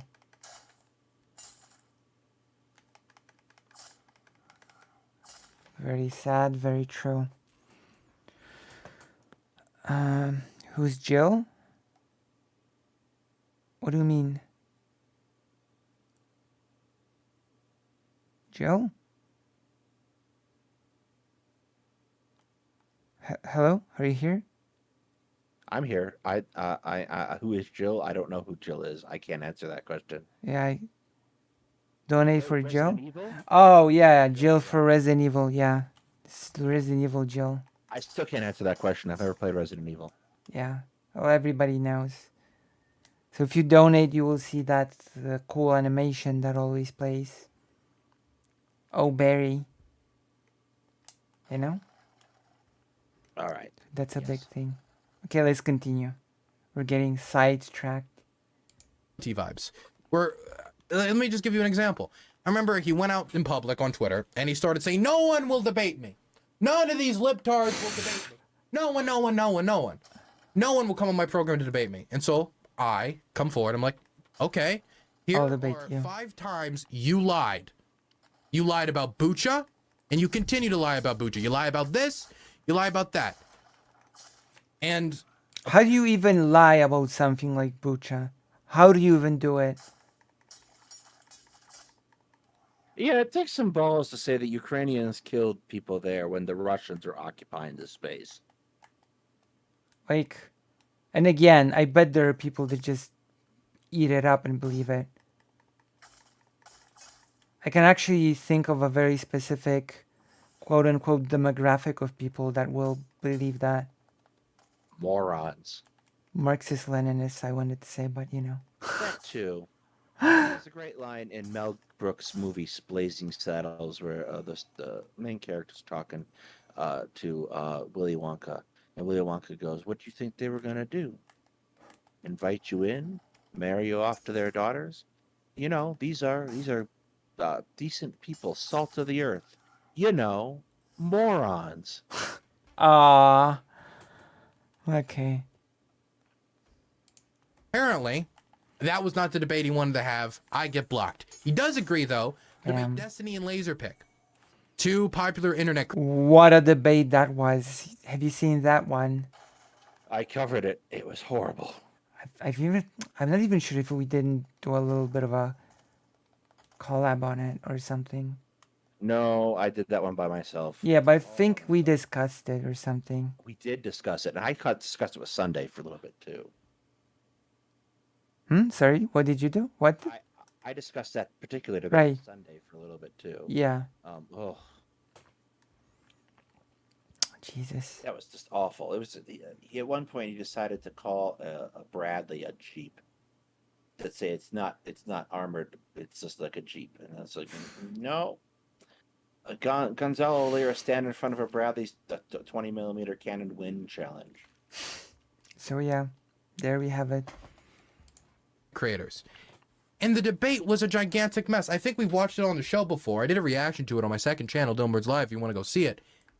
He did a PowerPoint presentation and just expected them to sit in the audience as he brings slide after slide after slide. Just being like, here's why you guys are stupid. Here's why you guys are wrong. Here's why you guys are imbeciles. He didn't want to have a debate. He wanted to lecture to two people. And Destiny like jumped out like 30 minutes in. He's like, this is stupid. I'm out of it. Yeah, I remember. Stayed in for 2.5 hours. Got drunk off his ass. Just seeing how much he could like drag out the spool on Gonzalo. This is the I like your complete intolerance of crates and barricades in your playthrough. That's right. I'm not very tolerant. I have to destroy everything. type of productive dialogue that Gonzalo Lira tried to promote. The dude was a cunt, so nobody likes him. That's the first problem. Most people don't like him because he's an asshole. Number two, he calls for Ukraine to get bombed and attacked and destroyed constantly. And number three, he tries to help the Kremlin cover up its war crimes. A little bit different than, I think Zelensky's economic policy is very bad, or I actually think that the war is wasteful. That's not what he said. No. Let's not paint it like that. He remains in prison tonight. So that makes you wonder. Good. Good. It does make me wonder, actually. It does make me wonder. Do you know what it makes me wonder about? Whether or not he has dropped the soap yet? No, it makes me wonder why was he out of prison for so long, actually. Unironically. Like, why was he let go to just do this crap for another year? I really wonder that. You know? He should have been just arrested earlier, to be quite honest. Yeah, it does make you wonder. But yeah, he should have been arrested sooner. But yeah, better late than never, I guess. Sorry? Sometimes I'm a horrible person. Why? What happened? I just hope he suffers a bit in prison. Oh. He deserved it. I'm sorry. I'm not gonna have sympathy for someone like that. Wouldn't minding its own business. Not on my watch. True, I have to destroy it. What's the real motive here? When normal people see war, they see. I'm a trans woman, of course I'm gonna hate Wade. But I'm... Get it? Do you get it? Oh. The humor was so bad that the Daedalus media disappeared from the call. Oh no. Daedalus, what happened? Oh, I'm back. My computer just decided to die. Was my joke so bad that you decided to bail? No, your joke was so bad it broke my computer. Oh my god. I'm sorry. I would make it up to you by doing a good joke, but I'm not that kind of streamer. I only know 3 good jokes. 3 men walk into a bar, the 4th one ducks. Ooh, ducks, that's a good one. That's a good one. It's duck related. Good. It is. Amazing. Oh, you've missed my mom's joke, actually. Have you missed my mom's joke, or? What was your mom's joke? So, it was about the whole noodle thing. Oh, I did miss that then. What was that? Because I told her about this whole situation that there's this thing about an author who did a noodle book. She was called a racist. And then there was this content creator, like, there was this person who asked, why would a white person write a, noodle cookbook? And there's this content creator that responded with, because noodles are delicious, right? And I said that the person that said because the noodles are delicious was called a racist even more than the cookbook author, right? By a certain crowd, as I called it. And my mom said, because, I have to warn you, my mom has a specific humor, okay?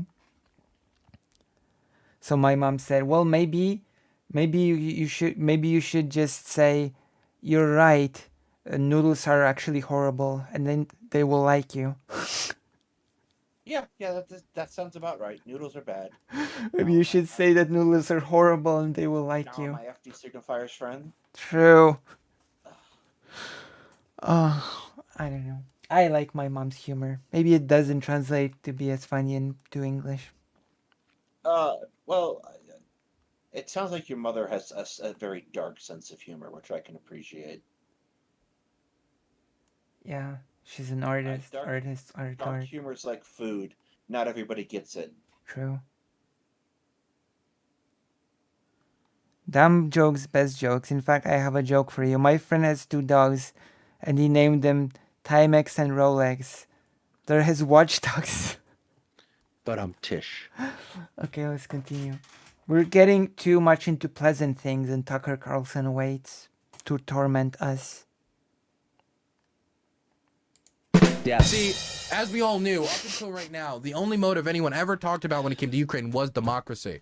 And now that Tucker Carlson has thoroughly took the libcucks and thrashed them around, he's figured it out. I'm gonna be honest. Like, Dylan's not as eager to use that language as I am. Like, there was an expert also that was on the conference about genocide, and he also he did say it, you know? Yeah. Like, Genocide scholars don't screw around, though. Yeah. Although the scholar did caveat it that it's a different type of genocide that people are sort of used to. Yes. That it's like, he said, like obviously Russia's not going to try to kill all 40 million Ukrainians, right? But it's like, yeah. They're going to do what they've traditionally done. They're going to reduce the population to a manageable number and then disperse it. Right. Basically, yeah. They're just like it doesn't even need to be reduced to a manageable number. More like they're going to kill off all of the elites, and then they're just gonna, with the rest of the people, they're just gonna dissolve the identity. That's basically the modus operandi. Sounds like, you know what that sounds a lot like? Yeah. It sounds a lot like Nazi Germany to me. Damn. Well, what do you know? Just saying. What do you know? You are still my favorite. I mean, it was funny. That's why I don't chuckle, I giggle. Giggler. I don't chuckle, I giggle. My goodness. He's got the real reason. The real reason they don't want you to know. It isn't a very complicated geopolitical event with a million different factors and interests pulling at the seams. No. He's got the one and only solution. Let's see. Let's hear it out. Let's hear it. I hate stuff like this. I despise it. True. I despise people who will go on the internet and be like, it's all, look, you know this really complicated issue? No. It's got a simple solution that it's been hidden from you by the elites. And yes, it does actually have a simple solution, believe it or not. Russia can turn around and go home. True, exactly. Actually, it does have a simple solution. Russia can go home, yeah. the one with the truth and the true answer, as a non-expert in the field. Death and destruction, sadness and suffering. But that's not what demagogues see. They understand it differently. They know that war means... Well, Tucker Carlson describing other people as demagogues is pretty hilarious on its own, isn't it? I hate Tucker Carlson so goddamn much. True. Power, mostly for them. During wartime, everything they do can be justified. War is the gravest of all emergencies. Imagine the COVID lockdowns times 1,000 plus... 1 million billion. This is ironic from a man who is, you know, and I mean, this is a slightly mean preaching Tucker's a audience. culture I like war. that Tucker knows that Americans, even a lot of American veterans, don't really know what war's like. Because even the ones that would have the most close relationship with war veterans, that is so sad. Don't mean to be mean, or like pencil pushers, or you know, they run logistics, or if they have been deployed, they haven't seen battle, or if they have seen battle, the type of battle they've seen are completely different, right? Yeah. The idea of not having air superiority. I'm sorry. What did you say?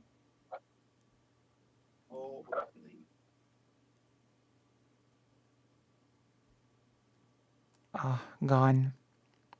That's right, Giggle. She ran. True. Daedalus, don't run. Oh my god. You ran, Daedalus. You ran. Daedalus run day.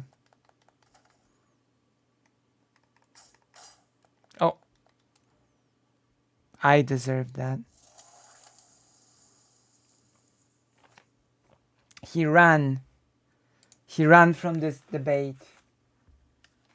We all saw what happened. The Adolescent Run Day. You ever feel like violence is the answer in the face of having no tangible way to address bullshit? Wow. That's a whole discussion, isn't it? Who?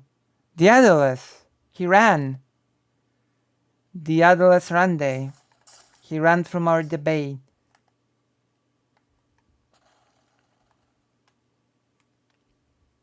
We really are presents on the orbiters, aren't we? We really are presents on the orbiters.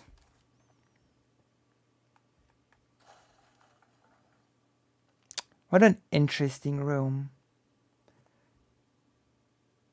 I'm singing the song, true. About running?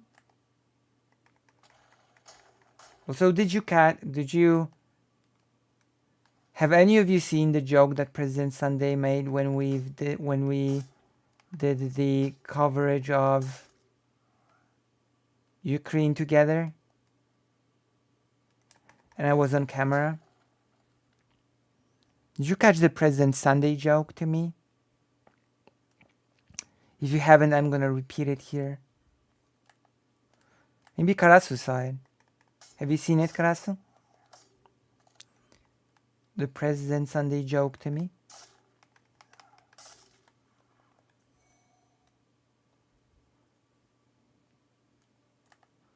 The joke was that President Sunday told me, "Get out of my room.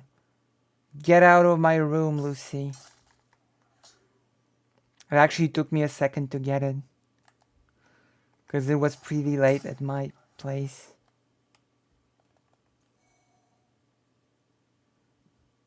Yeah, the joke was that we were on cam, me, President Sunday, and Brooks, and President Sunday told me, get out of my room, Lucy."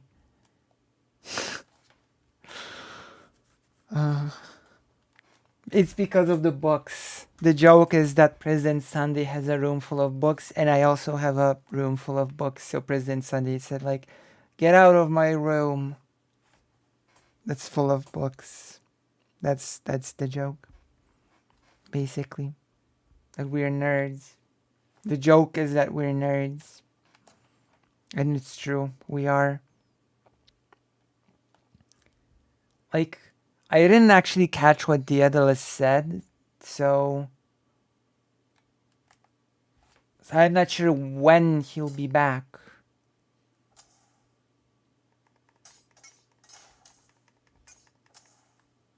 Because I think he said, but I sort of didn't catch it. Because the video was still playing and it was very quiet. So, I mean, if I didn't hear it, then probably you haven't either, so.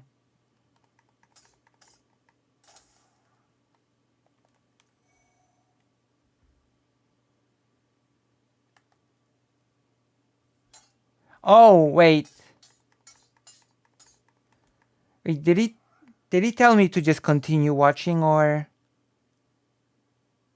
Yeah, did he say to continue to watch? Yeah, I didn't hear it. Oh, maybe I did hear it, but I was in the middle of trying not to die. Okay, let's continue then. I wish I read more and then I get bored. I do a little better with audiobooks, but my attention span just moves around way too much. I'm still trying to finish that book I recommended. I mean, you have to talk about the cluster bombs too at one point, that's true. Okay, let's continue. American Marine sounds ridiculous, right? It's something that they might have to prepare for, but it's not something that they've ever experienced in their lifetime. The only people that could have ever experienced it are probably veterans from like... It's a very concentrating needed game, I have to admit. It's a good background game, but also sometimes it just gets a lot from you. World War II. And even then, we had pretty overwhelming air power, late war. But but because Americans are so separated from war, he has to be like, war is like when COVID locked down, but drones. Yeah. As much to me, that's such a weird... Like, this is the moment when sort of an American concept of war, and for example, my concept of war is very different. Like, yeah, there is no war happening in Poland right now, but like the many wars that happen in Poland sort of are part of the curriculum. Like, you still can see the effects of World War II all around you in Warsaw.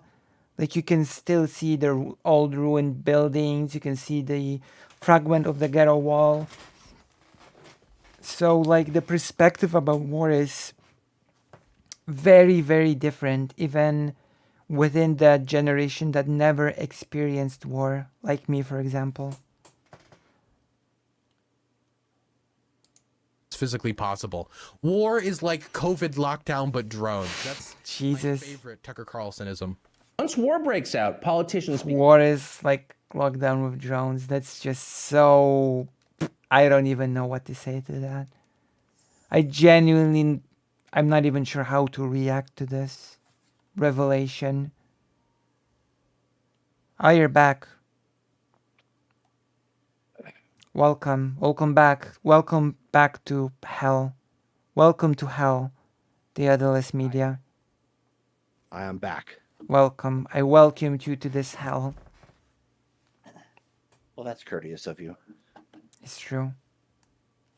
I shall unpause now so you can be bombarded with the truth about this pointless war waged by the US against Russia. You have become gods with the power of life and death. So in a peaceful democracy, you have to debate your political opponents in public, and that's tiresome. But in a war for democracy, you can just throw them in jail or have them executed. Yes? Yeah, Tucker, you have to debate your opponents. You can't just sit there on your own personal show and be an ass to them. True. I mean, you can. He does it. He's such a hypocrite. You can see... Okay, so before the war, Zelensky would have debated Gonzalo when he said that all these... What does that even... I don't know, whatever. Oh, yeah, for sure. Coach Red Bull, the number one person that Zelensky should be debating, I guess. That would have been so wonderful. They should debate. Really. Don't you think so, the Otherless Media? Shouldn't Zelensky debate Coach Red Pill? I think I should debate Tucker Carlson. You should debate Zelensky and ask him why he's doing a pointless... Why he provoked Russia to an invasion. He's just too short a skirt. True. Provoking.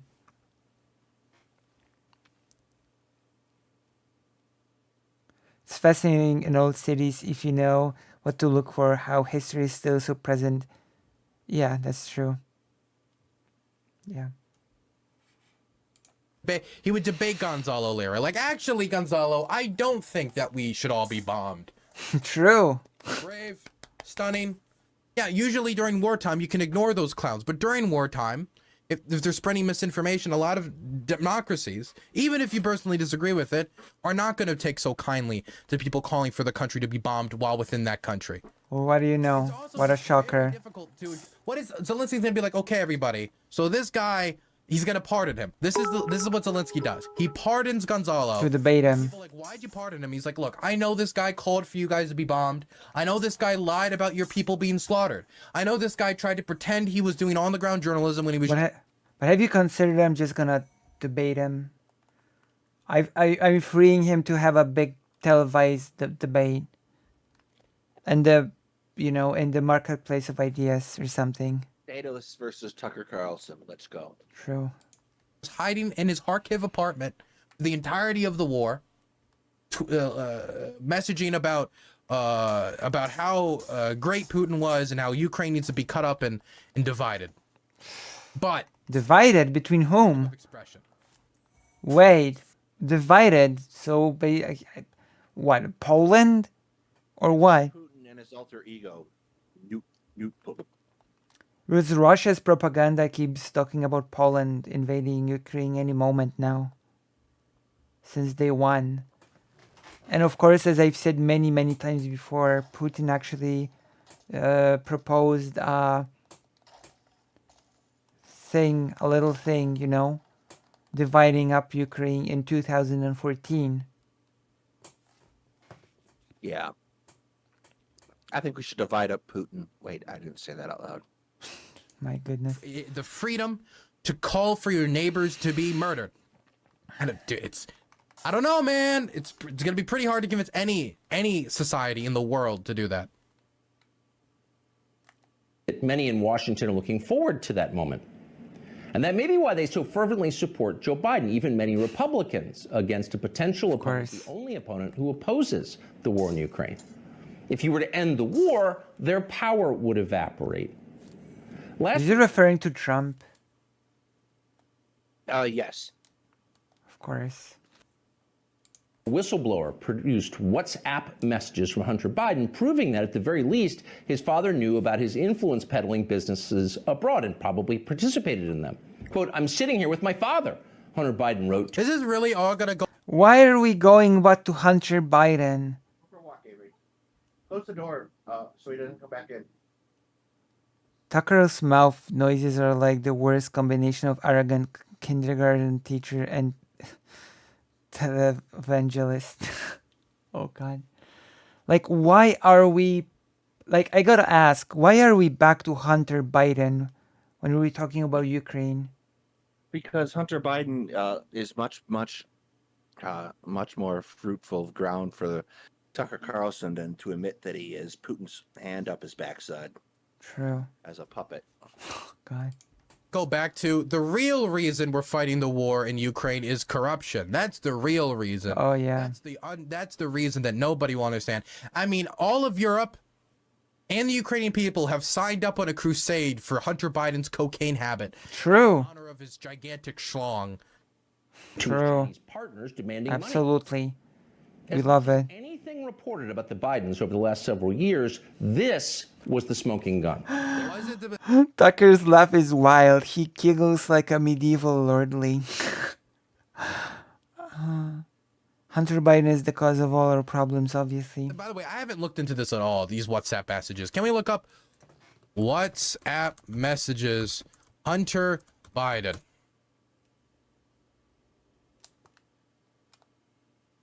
Hunter Biden attorney says WhatsApp messages cited by Republicans is fake. Well, that's his attorney. I don't want to listen to his attorney, right? But it's just more of that. His attorney. What's this? Get it, Dylan. Get it. Messages that make Biden's the goats of corruption. An opinion. An opinion piece. Oh, that's great. Oh, that's great. What did his attorney even say? The attorney for Hunter Biden says purported screenshots of a text message from Hunter Biden to a potential Chinese business partner where he refers to Joe Biden. And wait, so they didn't even talk about Ukraine? They talked about China. This is a Chinese. That's a different country. What? It's the same thing to Tucker. Subject of intense scrutiny following the statements made by the IRS whistleblower. China, Ukraine is the same to Tucker Carlson, isn't it? I don't know anymore. Like this, Republicans are just insane. There's nothing redeeming about them. True and real. Are not real and contain a myriad of issues. Ab Laurel, one of Hunter Biden's attorneys, made the statement in a letter to Representative Jason Smith, chairman of the House and Ways and Means Committee, which has interviewed the whistleblowers. And the letter was obtained by NBC News. IRS Supervisory Special Agent Gary Shapley told the committee under oath that as an investigator for the IRS, he obtained messages that Hunter Biden sent on the WhatsApp platform, including one in 2017 that he read demanding payment from a Chinese businessman named Henry Zhao. By the way, why is this even coming up for Ukraine? This is a totally different country. But, okay. That's what I'm asking. It always has to be about Hunter Biden, no matter what. It's always Hunter Biden. It's always corruption. It can't be that the Ukrainian people actually want to run their own country. It can't be an issue about sovereignty. It can't even be That's my question. Why is it about Hunter Biden all of a sudden? It's so random to me. I didn't want to say this, guys, but I have WhatsApp messages from Tucker Carlson admitting that he actually is, a horrible person. But you won't see that in the mainstream media. True, you won't. Quarter of the Russians. It has to. I mean, you literally won't see it in the mainstream media. He got fired.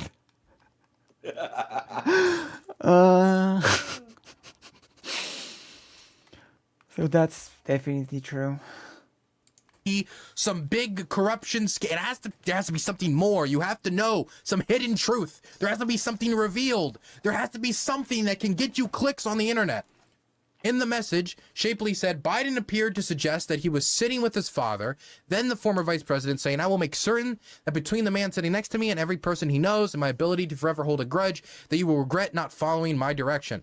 Attorney for Shapley said in a statement, Biden family lawyers have resorted to intimidation before, reportedly threatening federal prosecutors with career suicide if they charge Hunter Biden. So this attempt to intimidate our client and the oversight authorities scrutinizing politicization of this case is no surprise.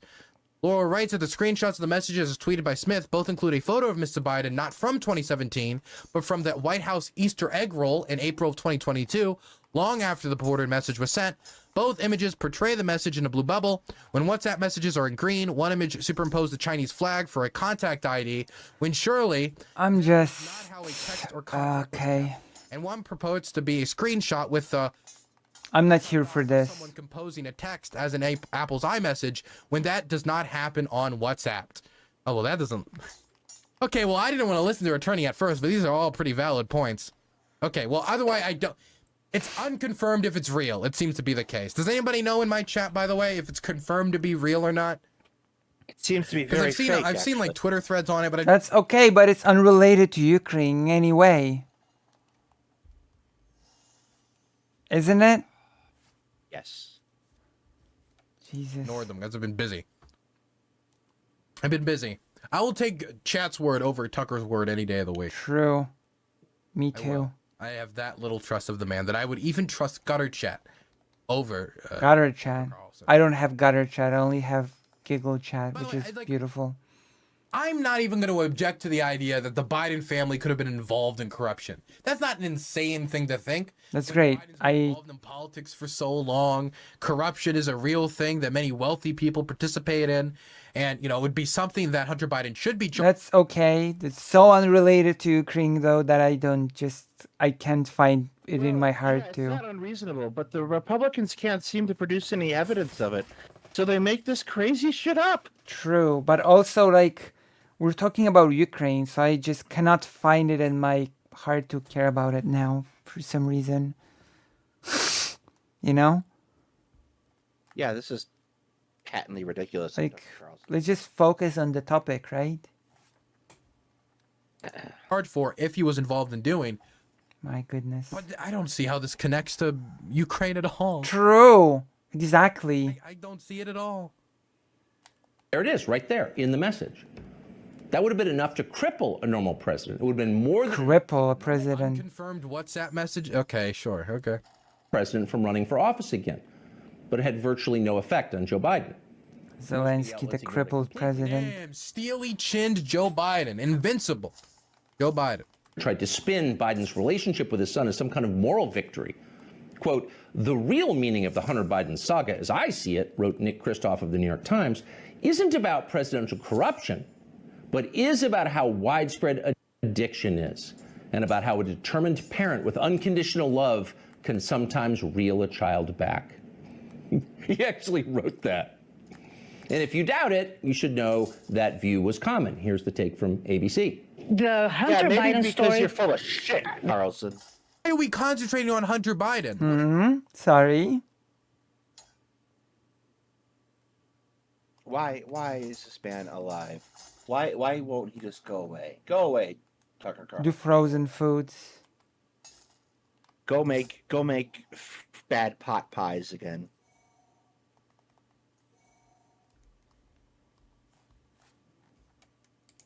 What does this have to do with Ukraine? It's just going to go back to the Ukrainian... Yes, sorry? Tucker Carlson is a stain. Yeah, that's true. Like if there was a trolley, if I was on a trolley and there were 50 people on one track and Tucker Carlson on the other track, I'd run Tucker Carlson over and then reverse the trolley to run him over again. My goodness. My goodness. How can you do this? It's easy. You just throw the car in reverse. Prosecutor, is it really going to go all the way back to that? Yes. Is this going to be the hook that the real reason we're sending all of this aid over to Ukraine For Hunter Biden, yes. Hunter Biden's image? That's Yes. the theory? Yes. That's the amount of influence Hunter Biden has? Yes. That he doesn't only have sway over the American government, but most of the... He has sway over the whole world, naturally. Hunter Biden in his coked out state is apparently capable of influencing Russia, America, Ukraine. Basically the whole world. Let's not mince words. Hunter Biden is sitting at the middle of a massive conspiracy web where he controls everything. Yeah. Hunter Biden is at this point basically the you know, have you ever played Warhammer 40K? Yes. Yeah, so basically Hunter Biden is at this point the God Emperor of mankind. Oh my God, you're right. Yeah. Why does anyone care about Hunter Biden at all? He's irrelevant. Well, apparently not. He's the God Emperor of mankind, and that feels pretty relevant to me.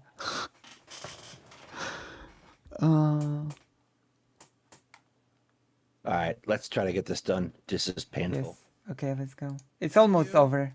And Korea, who has sent over 500,000 shells to replenish American stockpiles. Japan, which has also sent a substantial amount of aid, $5 billion at least. They're going to confirm even more aid in the future. Poland, of course, sent aid. Apparently, 2% of its economy thing. It's sent. Mr. Biden, how could you? True. Actually, I think well over $5 million. I think we're probably closer to 8 or 9 billion. But still, it would have to be such a global plot that Hunter Biden, who, I don't want to be mean, probably not the sharpest tool in the shed, right? Not the intelligent person. I'm not saying he's necessarily super dumb, but I don't understand how he could organize this, Just a very strong international support for Hunter Biden. The scandal, the this, the that, it's also the story of a father's love. And Joe Biden has never and will never give up on his son Hunter, and will never treat him lesser than. And so he is a father first. Take it or leave it. So a whistleblower produces a text message showing that Joe Biden was in the room with his son when his son was selling influence to an enemy power, the Chinese. By the way, if you guys are like, why, if there's anybody who's out there is like, why are you doubting these WhatsApp images? Tucker Carlson has a history of lying. Just not even just a history of lying, but he has a habit of lying. So everything he says has to be taken with a gigantic grain of salt and an ask for a source. That's an interesting way to put it. A habit of lying. Habitual liar. Tucker Carlson can't help but lie. He is a coward. That is true. That is definitely true. Problem is, Tucker Carlson isn't somebody who usually sources his claims or like cites his sources. Usually? Does that mean that he ever does it? No, he does not. It's just whatever Tucker Carlson says is real is real. That's charitable to say that he usually doesn't source his statements. That sort of indicates that he sometimes does. I'm not even sure if that's the case. To Republicans, Trump is the God Emperor and Savior of mankind, and the Dems are blood drinkers, like they meme that almost verbatim. Compulsive lying, perhaps? Yeah. Well, maybe the real God Emperor of the world will just be, like in Warhammer 40K, Hunter Biden and Trump will fuse into one person.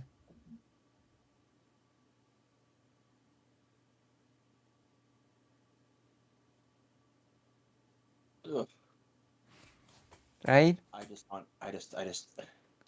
want Tucker Carlson to go away. Go away, Tucker. He won't go away, I'm afraid. That's wishful thinking, I'm afraid. I'm sorry. I'm sorry to say, you know?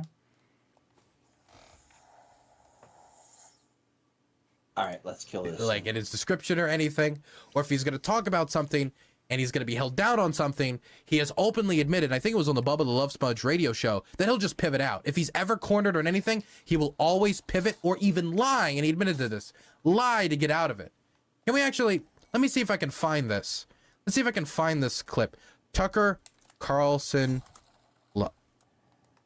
I lie.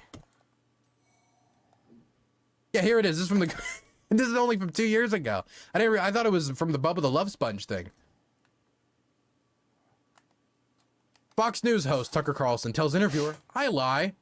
Oh my god. News host was speaking to Dave Rubin, the YouTube host and conservative author, asked how Carlson felt about CNN host Brian Stelter, Chris Cuomo, and Don Lemon, who Rubin called clown people. Carlson said, I guess I would ask myself, like, I mean, I lie if I'm really cornered or something. Jesus. I really try not to. I try never to lie on TV. It'd be one thing if he said, I pivot if I get cornered, because a lot of people pivot. It's another thing to not pivot out of the conversation. Or just lie. I'm in choppy water here, so I'm going to get myself out of this convo. I'm going to move it to an area where I'm more comfortable. Yeah. It's one thing to do that. It's totally another thing to be like, yeah, I lie. I really try not to. I try never to lie on TV. Come on, man. Wow. I just don't. I don't like lying. I certainly do it, you know, out of weakness or whatever. Anyway. Oh my god. Come on. Joe Biden is a father first. Take it or leave it. What accounts for a response like that? Well, that's the way you talk when you've got... Somebody just brought up a good point in chat, though. What if that interview was his one lie? Ever thought about that?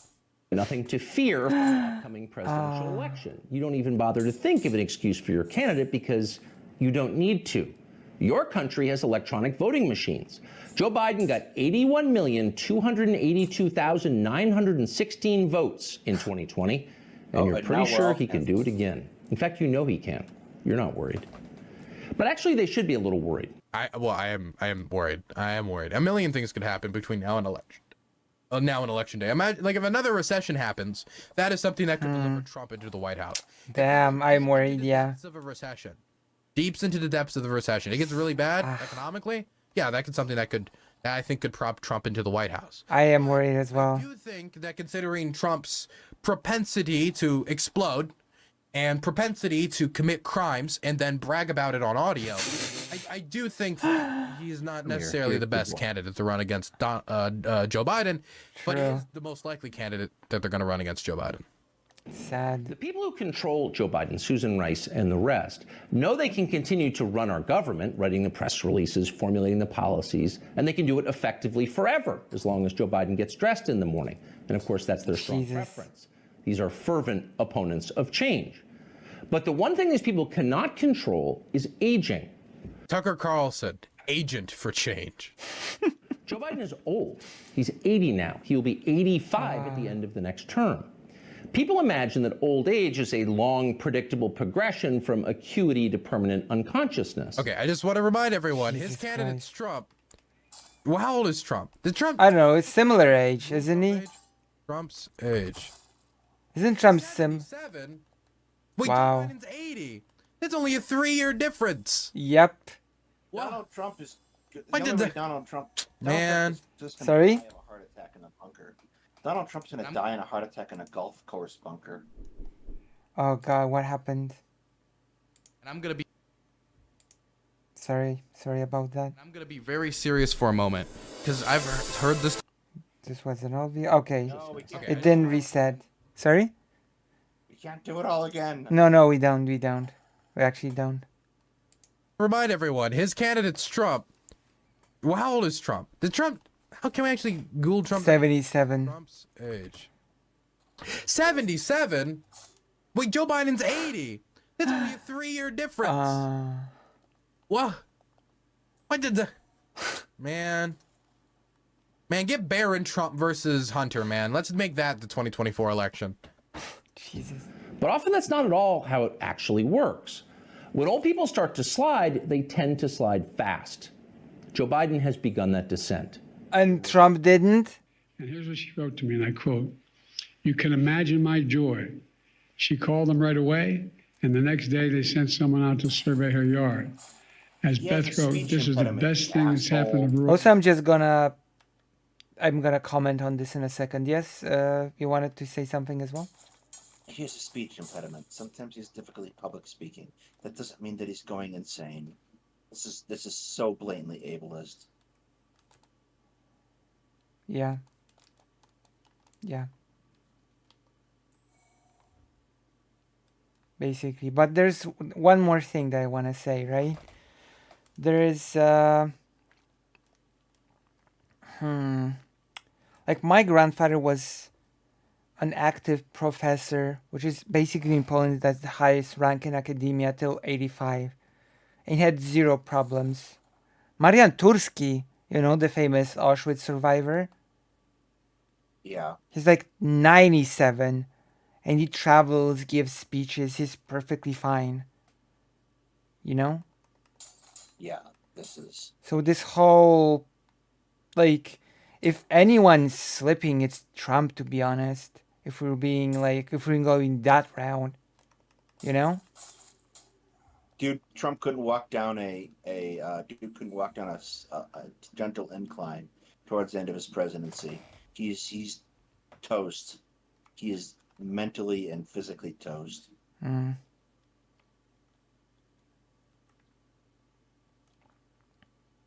One moment. Okay. America since the Rural Electrification Act brought electricity to farms in the 30s and 40s. End of quote. End of quote. You weren't supposed to hear that. Joe Biden read the stage directions out loud. Wait, is that the best we could get? That's lame. Look, there are a lot of embarrassing Joe Biden moments, right? But even I've like slipped up on words like that before. Sure. This is the thing, right? I feel like they need to get like 5 or 6 really bad gaffes from Joe Biden. Just stick to them. Because I think sometimes they just try to get so many and like pile them on. Yeah. And in an effort to pile it on becomes as many weak. as possible, they take like the weakest ones where Yeah. he like reads end of quote or unquote. Also, yeah, that's just... has no one ever heard whatever. end of quote before verbally? I've heard that before. Yeah. I don't think that's that bad. It's like, whatever, to be quite honest with you. Yeah, that's pathetic on Tucker's part. It's like, I actually sort of expected for him to show the speech impediment thing, you know, that for him to sort of like speak not clearly, you know? Yeah, no. Okay, let's continue. Show him falling down the stairs again, okay? That runs great with his base. That's like eating the garnish that comes with your entree. You're supposed to know not to do that. Joe Biden no longer does. In a year or two, he will be gone completely. And I love how that's all it's one video where Joe Biden says end of quote, and now that's evidence that in a year or two he will no longer have a mind. True. Again, my God. 50%, and once you remember this, you can't unsee it. My God. He said end quote. Well, then Biden's basically half gone, right? Yeah. Let's see how old Tucker Carlson is. How old is... 54 years.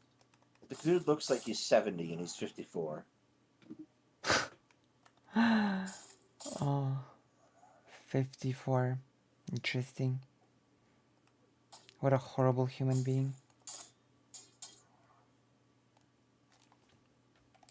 50% of Tucker Carlson's show is just pure speculation. There will be no hiding it. At that point, the Democratic Party will face a secession problem. If Joe Biden is reelected next year and then forced to leave office during his term due to disability or death, that means Kamala Harris will become president of the United States. Okay. And nobody wants that, not even her husband. In real life, nobody likes Kamala Harris. That's not an attack on her. In fact, it's possible to feel pity for someone who's so universally reviled. Jesus. It is instead an observation of unchanging physical reality like gravity or photosynthesis. Nobody wants Kamala Harris to be president. No one will benefit. Great humor. Yeah? He just did a gaffe. He just said photosynthesis. So clearly Tucker Carlson's going to be gone in a year. True. That's a good observation. That is a good observation, yeah. He's probably gonna be gone soon, yeah. That's true. Unfortunate, but you know, you cannot beat gravity. And for the... And then they're gonna have to put Bill O'Reilly in a show, and no one likes Bill O'Reilly because Bill O'Reilly's a black hole from which all joy and happiness gets sucked out of a room. True. You know what they, you know, it is what it is. We cannot beat gravity. If she becomes president. So logic suggests there's going to be a change. It's going to have to be. Logic suggests. And whoever that person is going to have to enter the race soon, before the election, after Biden drops out. Who could that person be? We don't know, obviously. This is all just guessing. But we do know whoever that is will have to have two essential criteria. The Democrats are not going to run with anybody else. It's going to be Joe Biden. It's like a foregone conclusion. Into this conversation. When Bernie put his support behind Joe Biden, it was over. Just who else is gonna run against Joe Biden? True. I'm gonna run as a foreign legionnaire. Like, they could win in Robert Kennedy Jr. could win in New Hampshire and Iowa, and he'd still lose in South Carolina, and it would go just like the Bernie thing. It would just go just like Bernie. I was in South Carolina campaigning for Bernie. I tried so hard to get that man to be the nominee. And we got crushed. Damn. Yeah, because no one likes Bernie Sanders. Christ. My goodness. And we had a good operation, South Carolina. Not good enough.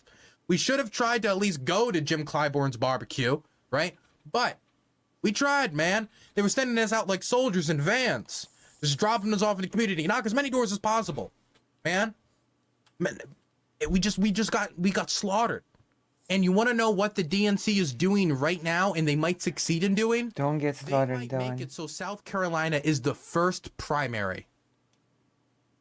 The first primary in the process. Is that cutthroat? Is that very clearly partisan in favor of Joe Biden? Absolutely. Absolutely it is, man. The Democratic Party is a brutal political machine.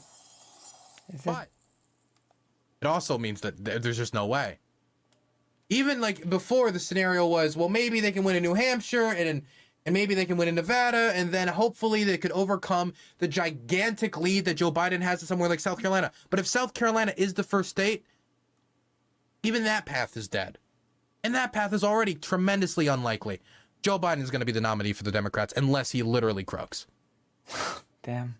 He'll have to be as shallow, ruthless, and transactional as Joe Biden is, and he'll need to have flattery skills that are so polished and advanced they'd be considered superior even in the South. Oh, by the way, I don't think the primary should start in South Carolina. I know the argument was, well, it's more diverse, but also they want to start with South Carolina because Joe Biden horribly underperformed in New Hampshire and horribly underperformed in Nevada. And starting with South Carolina could give the momentum into other states where he performed not as well the last time. I think that's the strategic reasoning. But if we're going to have an order of states, we should not change it to just help the incumbent. We should not just change the process to help the person that the Democrats kind of just want to win anyway. I don't think that's... Sorry? That's not really what's happening here. People have wanted to get rid of Iowa and New Hampshire's first for quite some time because they're idiotic primaries and caucuses. Like it's a waste of energy. Sadly, I cannot speak much to that. A lot of energy is basically spent on 6 Cornhuskers in a field, getting to pick a president because you spoke kindly to them in a diner. It's a ridiculous process, and getting rid of it for an actual primary where you do electioneering is smart, not stupid. And it has nothing to do with favoring Joe Biden. It has everything to do with the fact that they're trying to make a competitive Democratic Party again. I think that degrades the integrity of the party. I think it's still a bad move.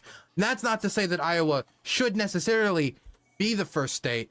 It's just that I believe the intention in changing the state to South Carolina is biased in favor of Joe Biden, and I disagree with that.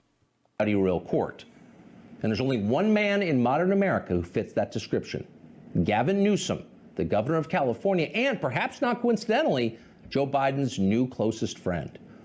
I am here, Mr. President, Newsom told Biden at an event the two did together last week. I don't know why we're talking about Gavin Newsom now. True. Ukraine so quickly. It was just like, Zelensky loves war because dictator, and that was it. And then he whined about Gonzalo Lira getting arrested. I don't know why we're on to Gavin Newsom. There's only a minute here left. I guess he just wanted to touch on everything. He just wanted to hit the greatest hits. It's like AC/DC coming out. Like, they might have a new song or two, but everyone wants to hear them, you know, sing like Thunderstruck. Like, everybody wants to. Maybe that's what Tucker's doing. Definitely. But the thing is about Gavin Newsom is I don't like Gavin Newsom that much. He's much too, I guess, I don't know what word to use besides like neoliberally for my takes. Like, he's better than other people in the party, of course, but he wouldn't be my first pick. But I will say, when I talk to Republicans, especially Republicans that I know that work in Republican political PACs, they are freaking terrified of Gavin, because they see how Gavin Newsom operates in Fox News interviews. They see how he is aggressive. They see how sharp he is in these interviews. They see how he's buying campaign ads in places like Florida to talk about the economic growth of California and to try to hit them in their own home turf, and that unsettles them. If I was a Republican, the last person I would want to run against, if we're talking about a list of Pete Buttigieg, Kamala Harris, Joe Biden, and Gavin Newsom, the top of that list I wouldn't want to run against is Gavin Newsom.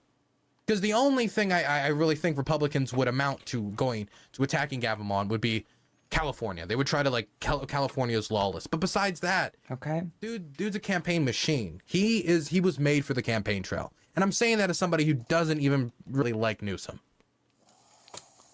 I'm here as a proud American, as a proud Californian, mesmerized by not just your faith and your devotion to this country and the world we're trying to build, but by your results, by your action, by your passion, by your capacity to deliver.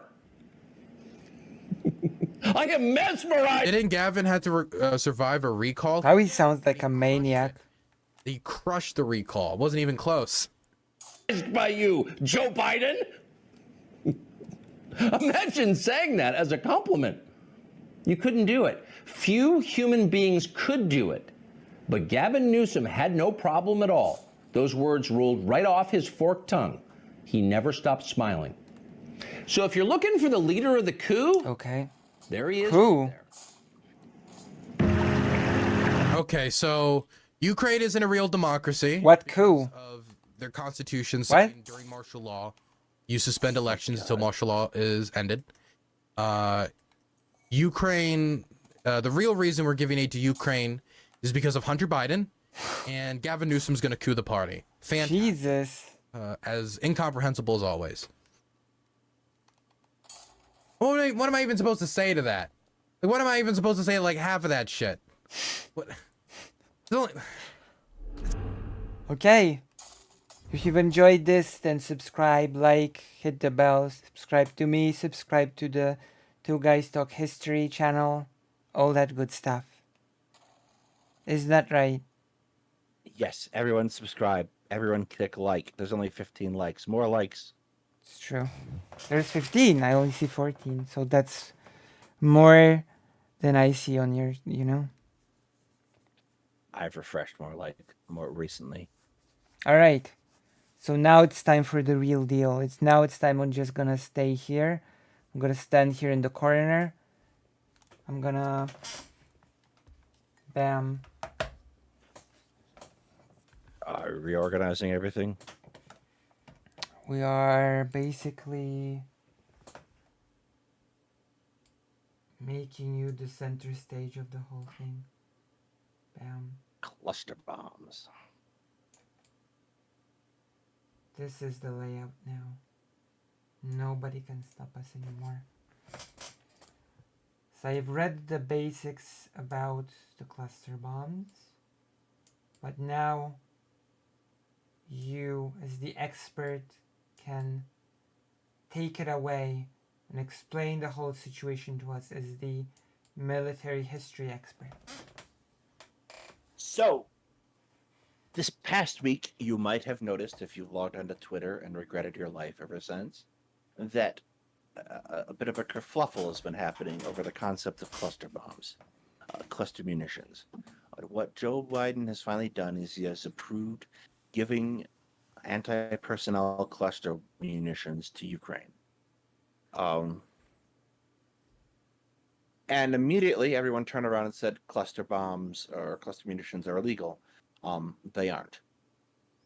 Okay. Particularly for Ukraine, for Russia, and for the United States.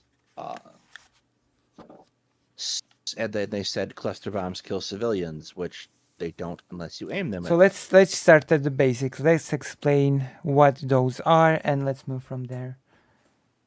So a cluster munition is either a bomb or an artillery shell that is launched up into the air. And when it's in the air, it separates and it releases anywhere between 2 or 2,000 different little sub-munitions, little bomblets, to do various jobs. Some of them, for example, are designed to destroy lots of tanks. Some of them are designed to target enemy personnel. And then you have things that are like designed to set fires. So they run the gamut. Different cluster bombs do different things. Yes. And the idea is that you can use fewer weapons to cause.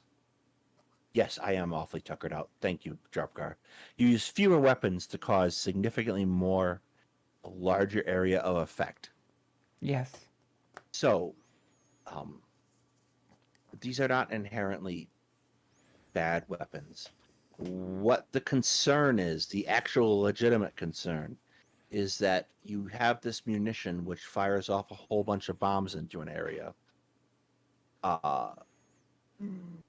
No, 2-bit dork, kind of. It fires off a whole bunch of bombs into an area, and some of them might not explode right away. So they just sort of sit there. There's this fail percentage, right? Yes, there's an official failure rate from the Department of Defense for these munitions of 2 to 3% of the total number of munitions released per round.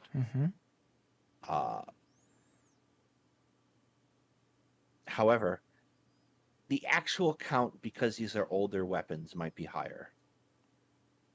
I've heard estimates to up to 14%. Maybe. Which is still better than Russia, by the way, just so we're clear. Yes, dramatically. The people who are quoting that number are dubious. At any rate, the problem that people are citing, that cluster munitions can kill civilians, I mean, is true, but anything I shoot at civilians has a very good chance of killing them. True, but what civilians are Ukrainian forces gonna shoot at? The Russian civilians at the Ukrainian battlefront?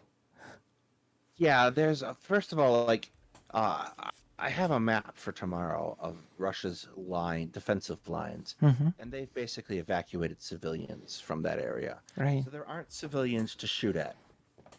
The second problem is that the other problem is, like, after you use these weapons, you have to clean up the unexploded ordnance, which is a problem. But it's not a significantly more substantial problem than Ukraine is going to face anyway. Yeah. Because Russia has thrown up, and Ukraine as well, they've thrown up hundreds of mines all over the area that they're fighting in. Ukraine's mined. Stop the advance. Ukrainians have mined things to stop the Russians, and the Russians have been dropping mines everywhere to stop Ukraine. Yeah. So they're going to have to deal with that anyway. Ukraine is going to spend the next 2 decades cleaning up unexploded ordnance. Yeah, like the estimate is like, and it was some time ago, it was like 100 years or something. That's probably a little much, but yeah, it's a lot. Well, minefields are a very famous problem in a lot of war zones all over Africa, all over Southeast Asia. Yeah. A lot of problem with mines. Like, I'm not even sure if that's much. Like, how much time has passed since the Vietnam War? It's been since the 70s, so 50 years. Yeah, and Vietnam is still not even close to being demined. Yes, and they used a lot of mines in Vietnam. Yeah, so like looking at that, I'm not even sure if the 100 years estimate is all that off. But like the basic idea behind a cluster munition is it's one of those things that people talk about without really understanding. There have been a whole lot of weapons. Like Russia uses cluster munitions in both Ukraine and Syria. They use thermobaric weapons, which are similarly deadly to people caught in the blast radius. Yeah. All kinds of weapons are being employed that aren't necessarily special. So, like, this outrage of the United States equipping Ukraine with cluster munitions is selective. Basically concern trolling. Yes. Like from Russian shells. And to answer your question too, Bit Dork, the bomb from the beginning of the first Iron Man movie sort of is the same idea, except what it is a bunch of missiles instead of bomblets. So it fires off the missile and then other missiles hit it. That's kind of the design of modern nuclear weapons more than anything else. Or they're multiple re-entry vehicles. But cluster munition is a much more contained area. Yeah. So in regards to whether or not they're illegal, back in 2009 or so, a large number of nations entered into an international resolution stating that they would no longer use cluster munitions. Because of the civilian. Ukraine did not sign this, the United States did not sign this, and Russia did not sign this. Right. I mean, it ended up being pretty wise for Ukraine not to do it, having Russia as neighbor. The criticism that's being levied, Greater Orient, is that cluster munitions are somehow uniquely capable of killing civilians, which simply isn't true. Right, yeah. Weapons, where you point them matters. And if that was the case, they'd be complaining about Russian cruise missiles too, but they're not. Yeah. Although I'm not sure. Has Russia been using things like gas as a weapon in this war? They have not in Ukraine. They have used it in. They have used it in Syria. Because gas is basically, ever since like World War I, considered this banned weapon, right? In warfare. It is, and it's also hard to use properly. Like the first gas attack that Germany ever undertook, the gas floated back across their lines. Yeah. It's so like it's become a standoff weapon. They put it in missiles or they put it in bombs and use planes or cruise missiles. Well, here's the why it's if not one mini bomb bearing missile, then wouldn't they just drop lots of single bombs? Well, that's what the shell does. But the other thing to keep in mind is when you use an artillery gun, for example, it has wear and tear, and you have to maintain it. So you can only fire so many shells through the thing. Yeah. If you fire a cluster munition through an artillery piece, what happens is you get a lot more effect for less wear and tear. Yeah. It is an economical way of employing artillery. Yeah, basically, you get more bang for your buck. Now, the discussion around it is whether or not it'll be effective. That's going to be a mixed bag because what you have is a lot of Russian troops hiding in trenches. Mm. And the point of a trench is that it's very hard to hit. Right. You basically have to target it specifically and get a direct hit on it. The thing about the trench is that what you would do is end up firing a couple of these shells over a Russian trench position, and maybe like a tenth of those bomblets get in the trench. Yeah. Maybe if you're lucky. So what it's really going to probably do, is it's going to disrupt Russian fortifications. It's going to disrupt minefields, that sort of thing, which is going to be immensely helpful for Ukraine. Yeah, of course. When will Ukraine be receiving the? Has it already received them? If he made the announcement this past week, it'll probably be a couple months. Oh. At least 2 months. Like the turnaround time has been pretty. Should be faster. It should be announcement. A couple of days later, they should have it. To be honest. They're shipping them via a cargo ship, though, and that's the problem. Like most of the stuff is being shipped via cargo ship. Shouldn't be like a cargo plane. It's much more expensive to send a plane, and it's a lot more wear and tear on the planes themselves.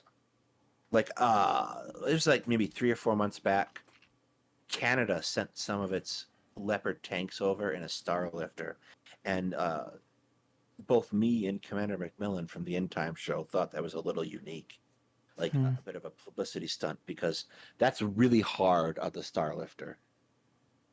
A C-17 Starlifter is basically the biggest transport plane in America and Canada and most European countries' inventory. It is, but I mean, 3 months is too slow. It's just too slow. That's been a fairly significant problem throughout the war. Is by the time we get around to giving the weapons, it's too late, and by the time the weapons get employed, they've already been a couple months too late. Yeah. And so you have to basically play catch up.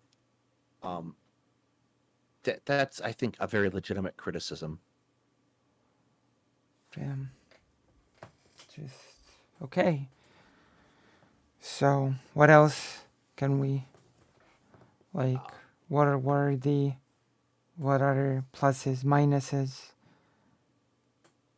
I think the biggest plus is going to be on letting Ukraine get saturation in artillery fire without expending a whole bunch of ammunition.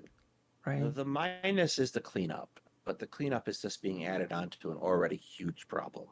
Right. The demining and other things. Also demining, and you like think about this too. Like you fire a regular artillery shell, and some of them don't explode when they hit. Yeah. So those have to be taken care of too. And like the cleaning up after a war is really hard. Yeah, it is. This isn't going to make it necessarily any harder than it already was going to be.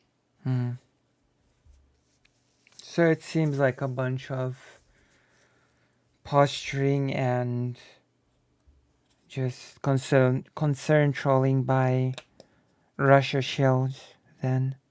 Not even necessarily Russia shows. Just people who aren't like good on these types of things. Like Cornel West came out against it, and Cornel West should never open his mouth about foreign relations.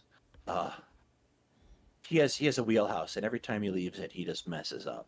And it's like people like that, like those kinds of people, like I was saying earlier when the Tucker Carlson segment was still on, the kinds of people who get upset but don't necessarily understand why foreign relations and military issues. That makes sense. Yeah, they just got outraged and didn't think about it too closely.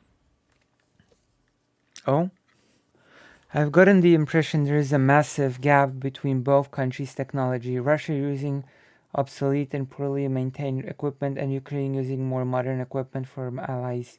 So to my mind, Russia shouldn't have a good chance at victory yet. Here we are. They still fight. Is it because Russia has more people, or? So that's a good observation. There is a technological gap. Why Russia is still in the war is that even after you've lost a war, you don't necessarily know that the war is lost. For example, Germany was done. They couldn't win the war by 1944, but they lasted throughout half of 1945. Like the degree to which you can still do a lot of damage even after you've lost. So, like, there's kind of a lot going. Like Russia seems to be very confused right now collectively. Like they're having a hard time in the wake of this whole Wagner thing. Yeah. And they do have a lot of people, but they don't have that many people because you got to remember that Russia is a country that has a mandatory day of sex so that they can try to increase their population, which hasn't worked. So, Jesus Christ. But there's also like the sort of, it's been talked about by some experts some time ago that as the war drags on, the technological gap becomes, ironically enough, a minus in a way. Sort of. Because, you know, Russia just keeps throwing cheap stuff at Ukraine and Ukraine has to respond with the expensive equipment that it gets. And it gets increasingly expensive as it drags on. Yeah, Russia has technology that they have built that should be good, but they can't afford to build enough of it to use. So they're stuck using old stuff.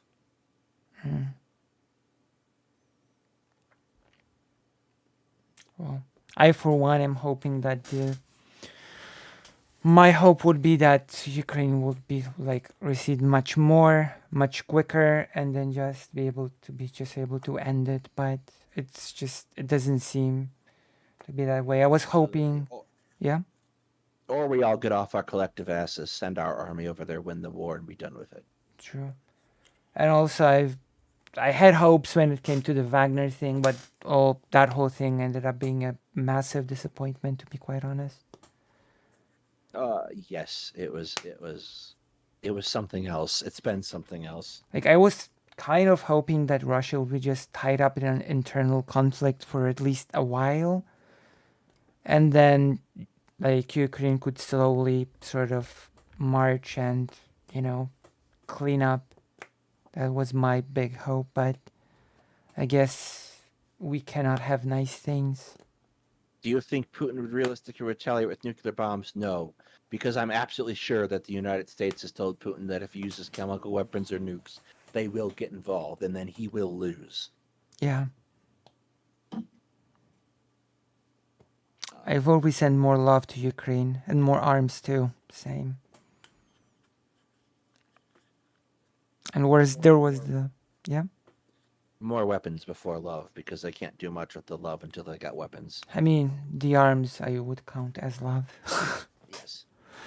But we also had the whole thing with the nuclear power plant. Yeah, they're probably sitting on that one for a little while. Like I've read a lot of, I think you've shared this.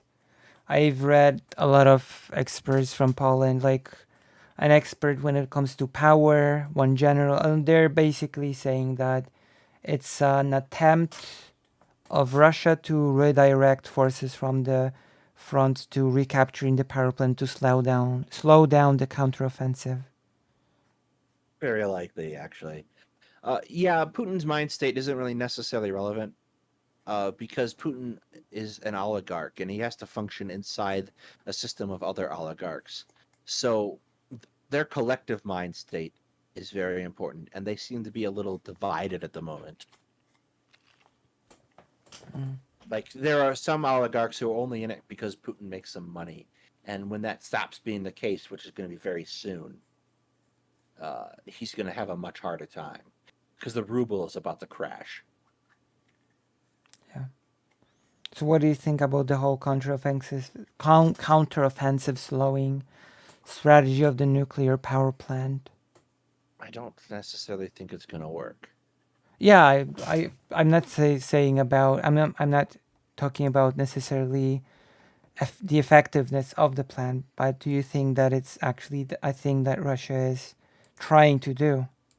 It's absolutely what they're trying to do. They released information that they cited where a whole bunch of Ukrainian troops are waiting in the Zaporizhia area to start an offensive when there's a breakthrough. Right. So that's absolutely what they're trying to do. They're trying to threaten them to keep them from attacking. I just don't think it's going to work because as far as Ukraine is concerned, Russia holding on to Ukraine is unacceptable. Yeah. And especially Zaporozhye, right? Yes, Zaporozhye is very critical for Russia because if Ukraine can divide that in half, Russia's in some serious trouble. Yeah, but I mean, what I'm trying to say is that it's pretty ridiculous for Russia to be holding Zaporozhye at all, for obvious reasons. Yes, but like it's also critical for them because they have to hold on to that rail line. Because Yeah. they only have two supply lines that run into the length and breadth of their occupied territory. One is over the bridge. The other is halfway between the front line and the Black Sea. If Ukraine takes that supply line, then they're also in position to destroy the bridge, and then Russia's in a lot of trouble. Well, it's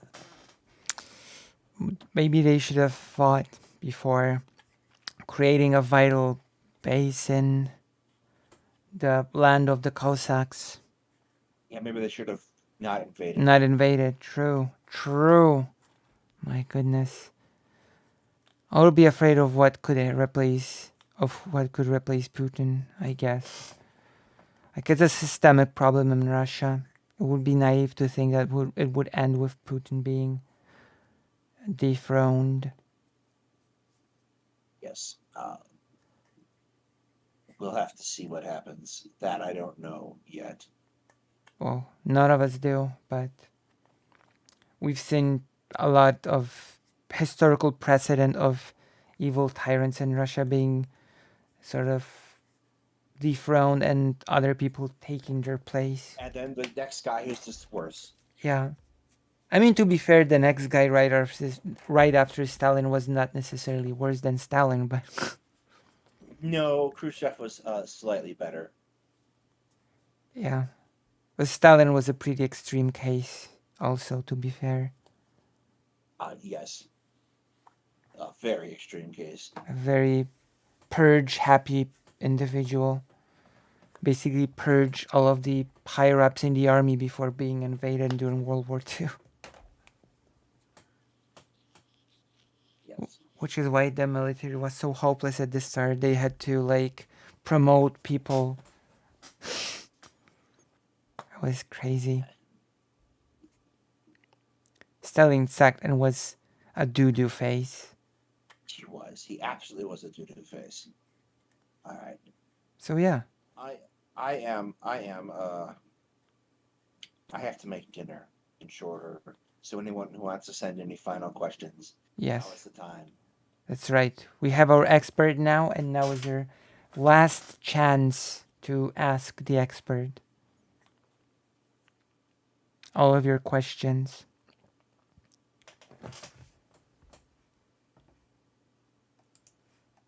Ask away, or forever hold your peace. Until tomorrow.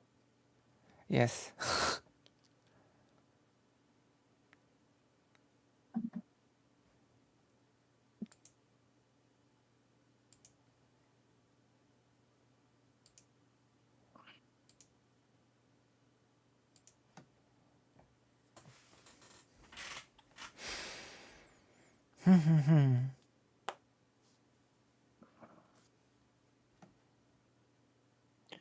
What's the schedules and topics this week? Our schedule is tomorrow is Russian coup.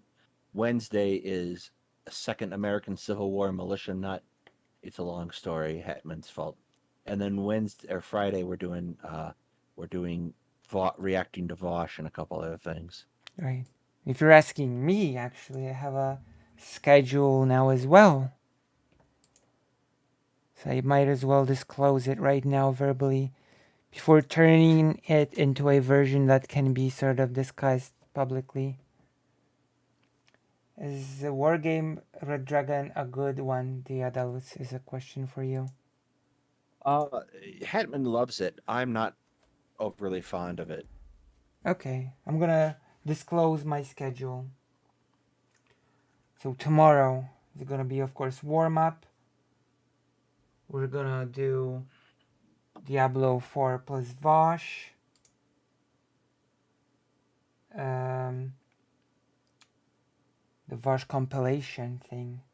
And then a wellness check on our good friend Chad Logic. You like Chad Logic, right?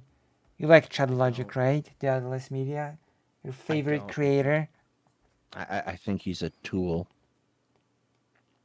You heard it here first. Oh, so Dylan did stream today, but he will tomorrow. I mean, Dylan didn't do a stream today. So that's tomorrow. Chad Logic and current events. And I guess current events will be our talk with you, Hetman, hopefully Brooks and President Sunday, right? That will be my current events of tomorrow. All right. Yeah, I'm getting yelled at now. It's time for me to go make dinner. All right. So I am going to have to check out. All right. I'll see you. Yep. Lots of love and see you tomorrow. Yep. Have a good one, everybody. Thanks for having me.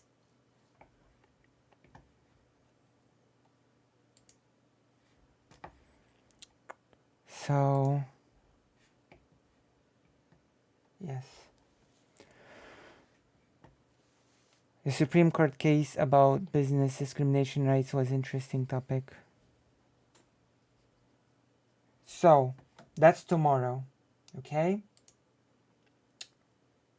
The day after tomorrow is off, a day off for me, right?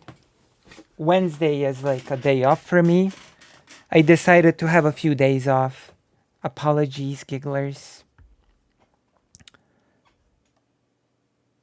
Thursday, we're gonna do a warm-up with Final Fantasy Tactics, which we've abandoned for a long time, and now I'm planning to do warm-up streams with all games.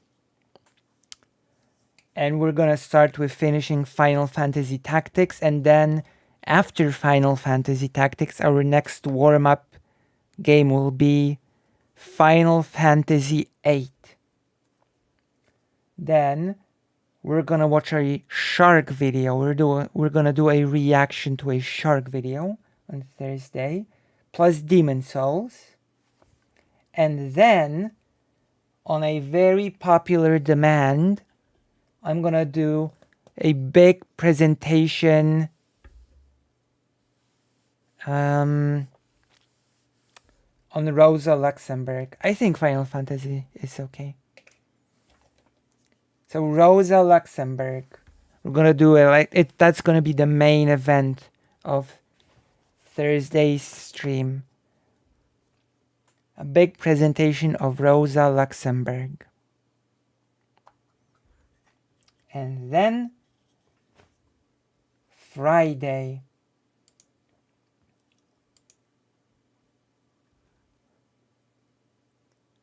yeah, Rosa Luxemburg. Rosa Luxemburg. It's a person. It's a very important historical person. So if you want to learn more, you will have to come on Thursday. Friday, more FF Tactics for warm-up. And then on Friday, we're gonna watch a Demon Mama review of Diablo 4 while playing Diablo 4. And then we're also gonna check out Emma Thorne, which you're probably familiar with. What time do streams start generally? They start, generally speaking, either at 10 p.m. my time or midnight my time. That's basically the bracket. That's basically the brackets of my streaming. 10 p.m. my time or midnight my time to start, depending on whether or not I have Final Fantasy XIV raid. So for example, tomorrow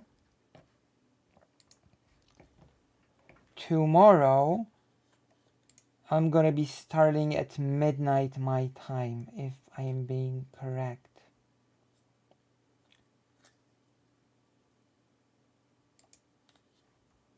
Let me see. Yes. So tomorrow I'll be starting at midnight my time. Emma Thorne is a really nice content creator, so you will like it, I think.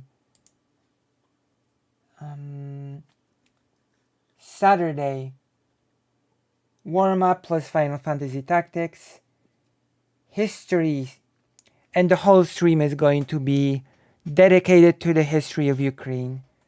The title is Ukraine, the country that definitely existed. So it's also going to be a big presentation.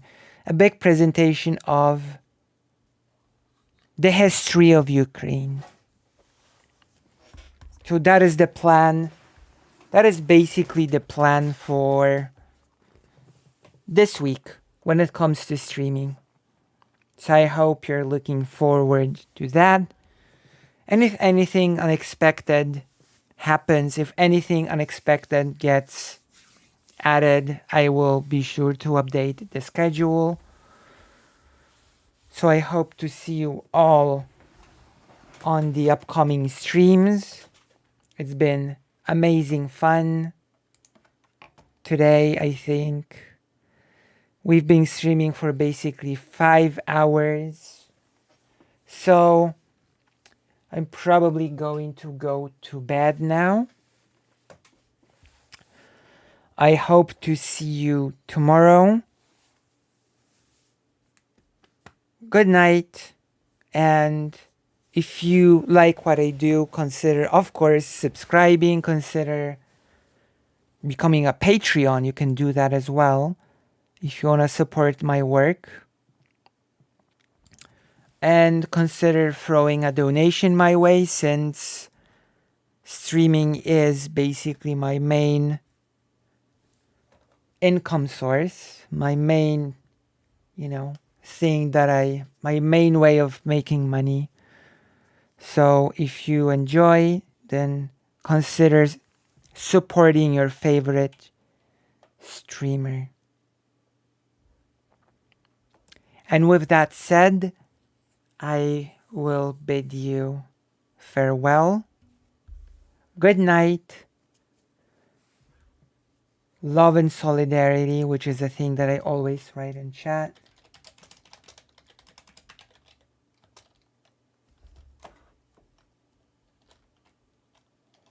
I'm going to write it here as well. Love and solidarity.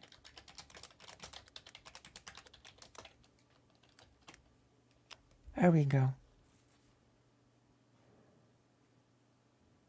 And yes. Balusi, I will have my revenge. I remember the revenge. Okay, good night. Bye-bye.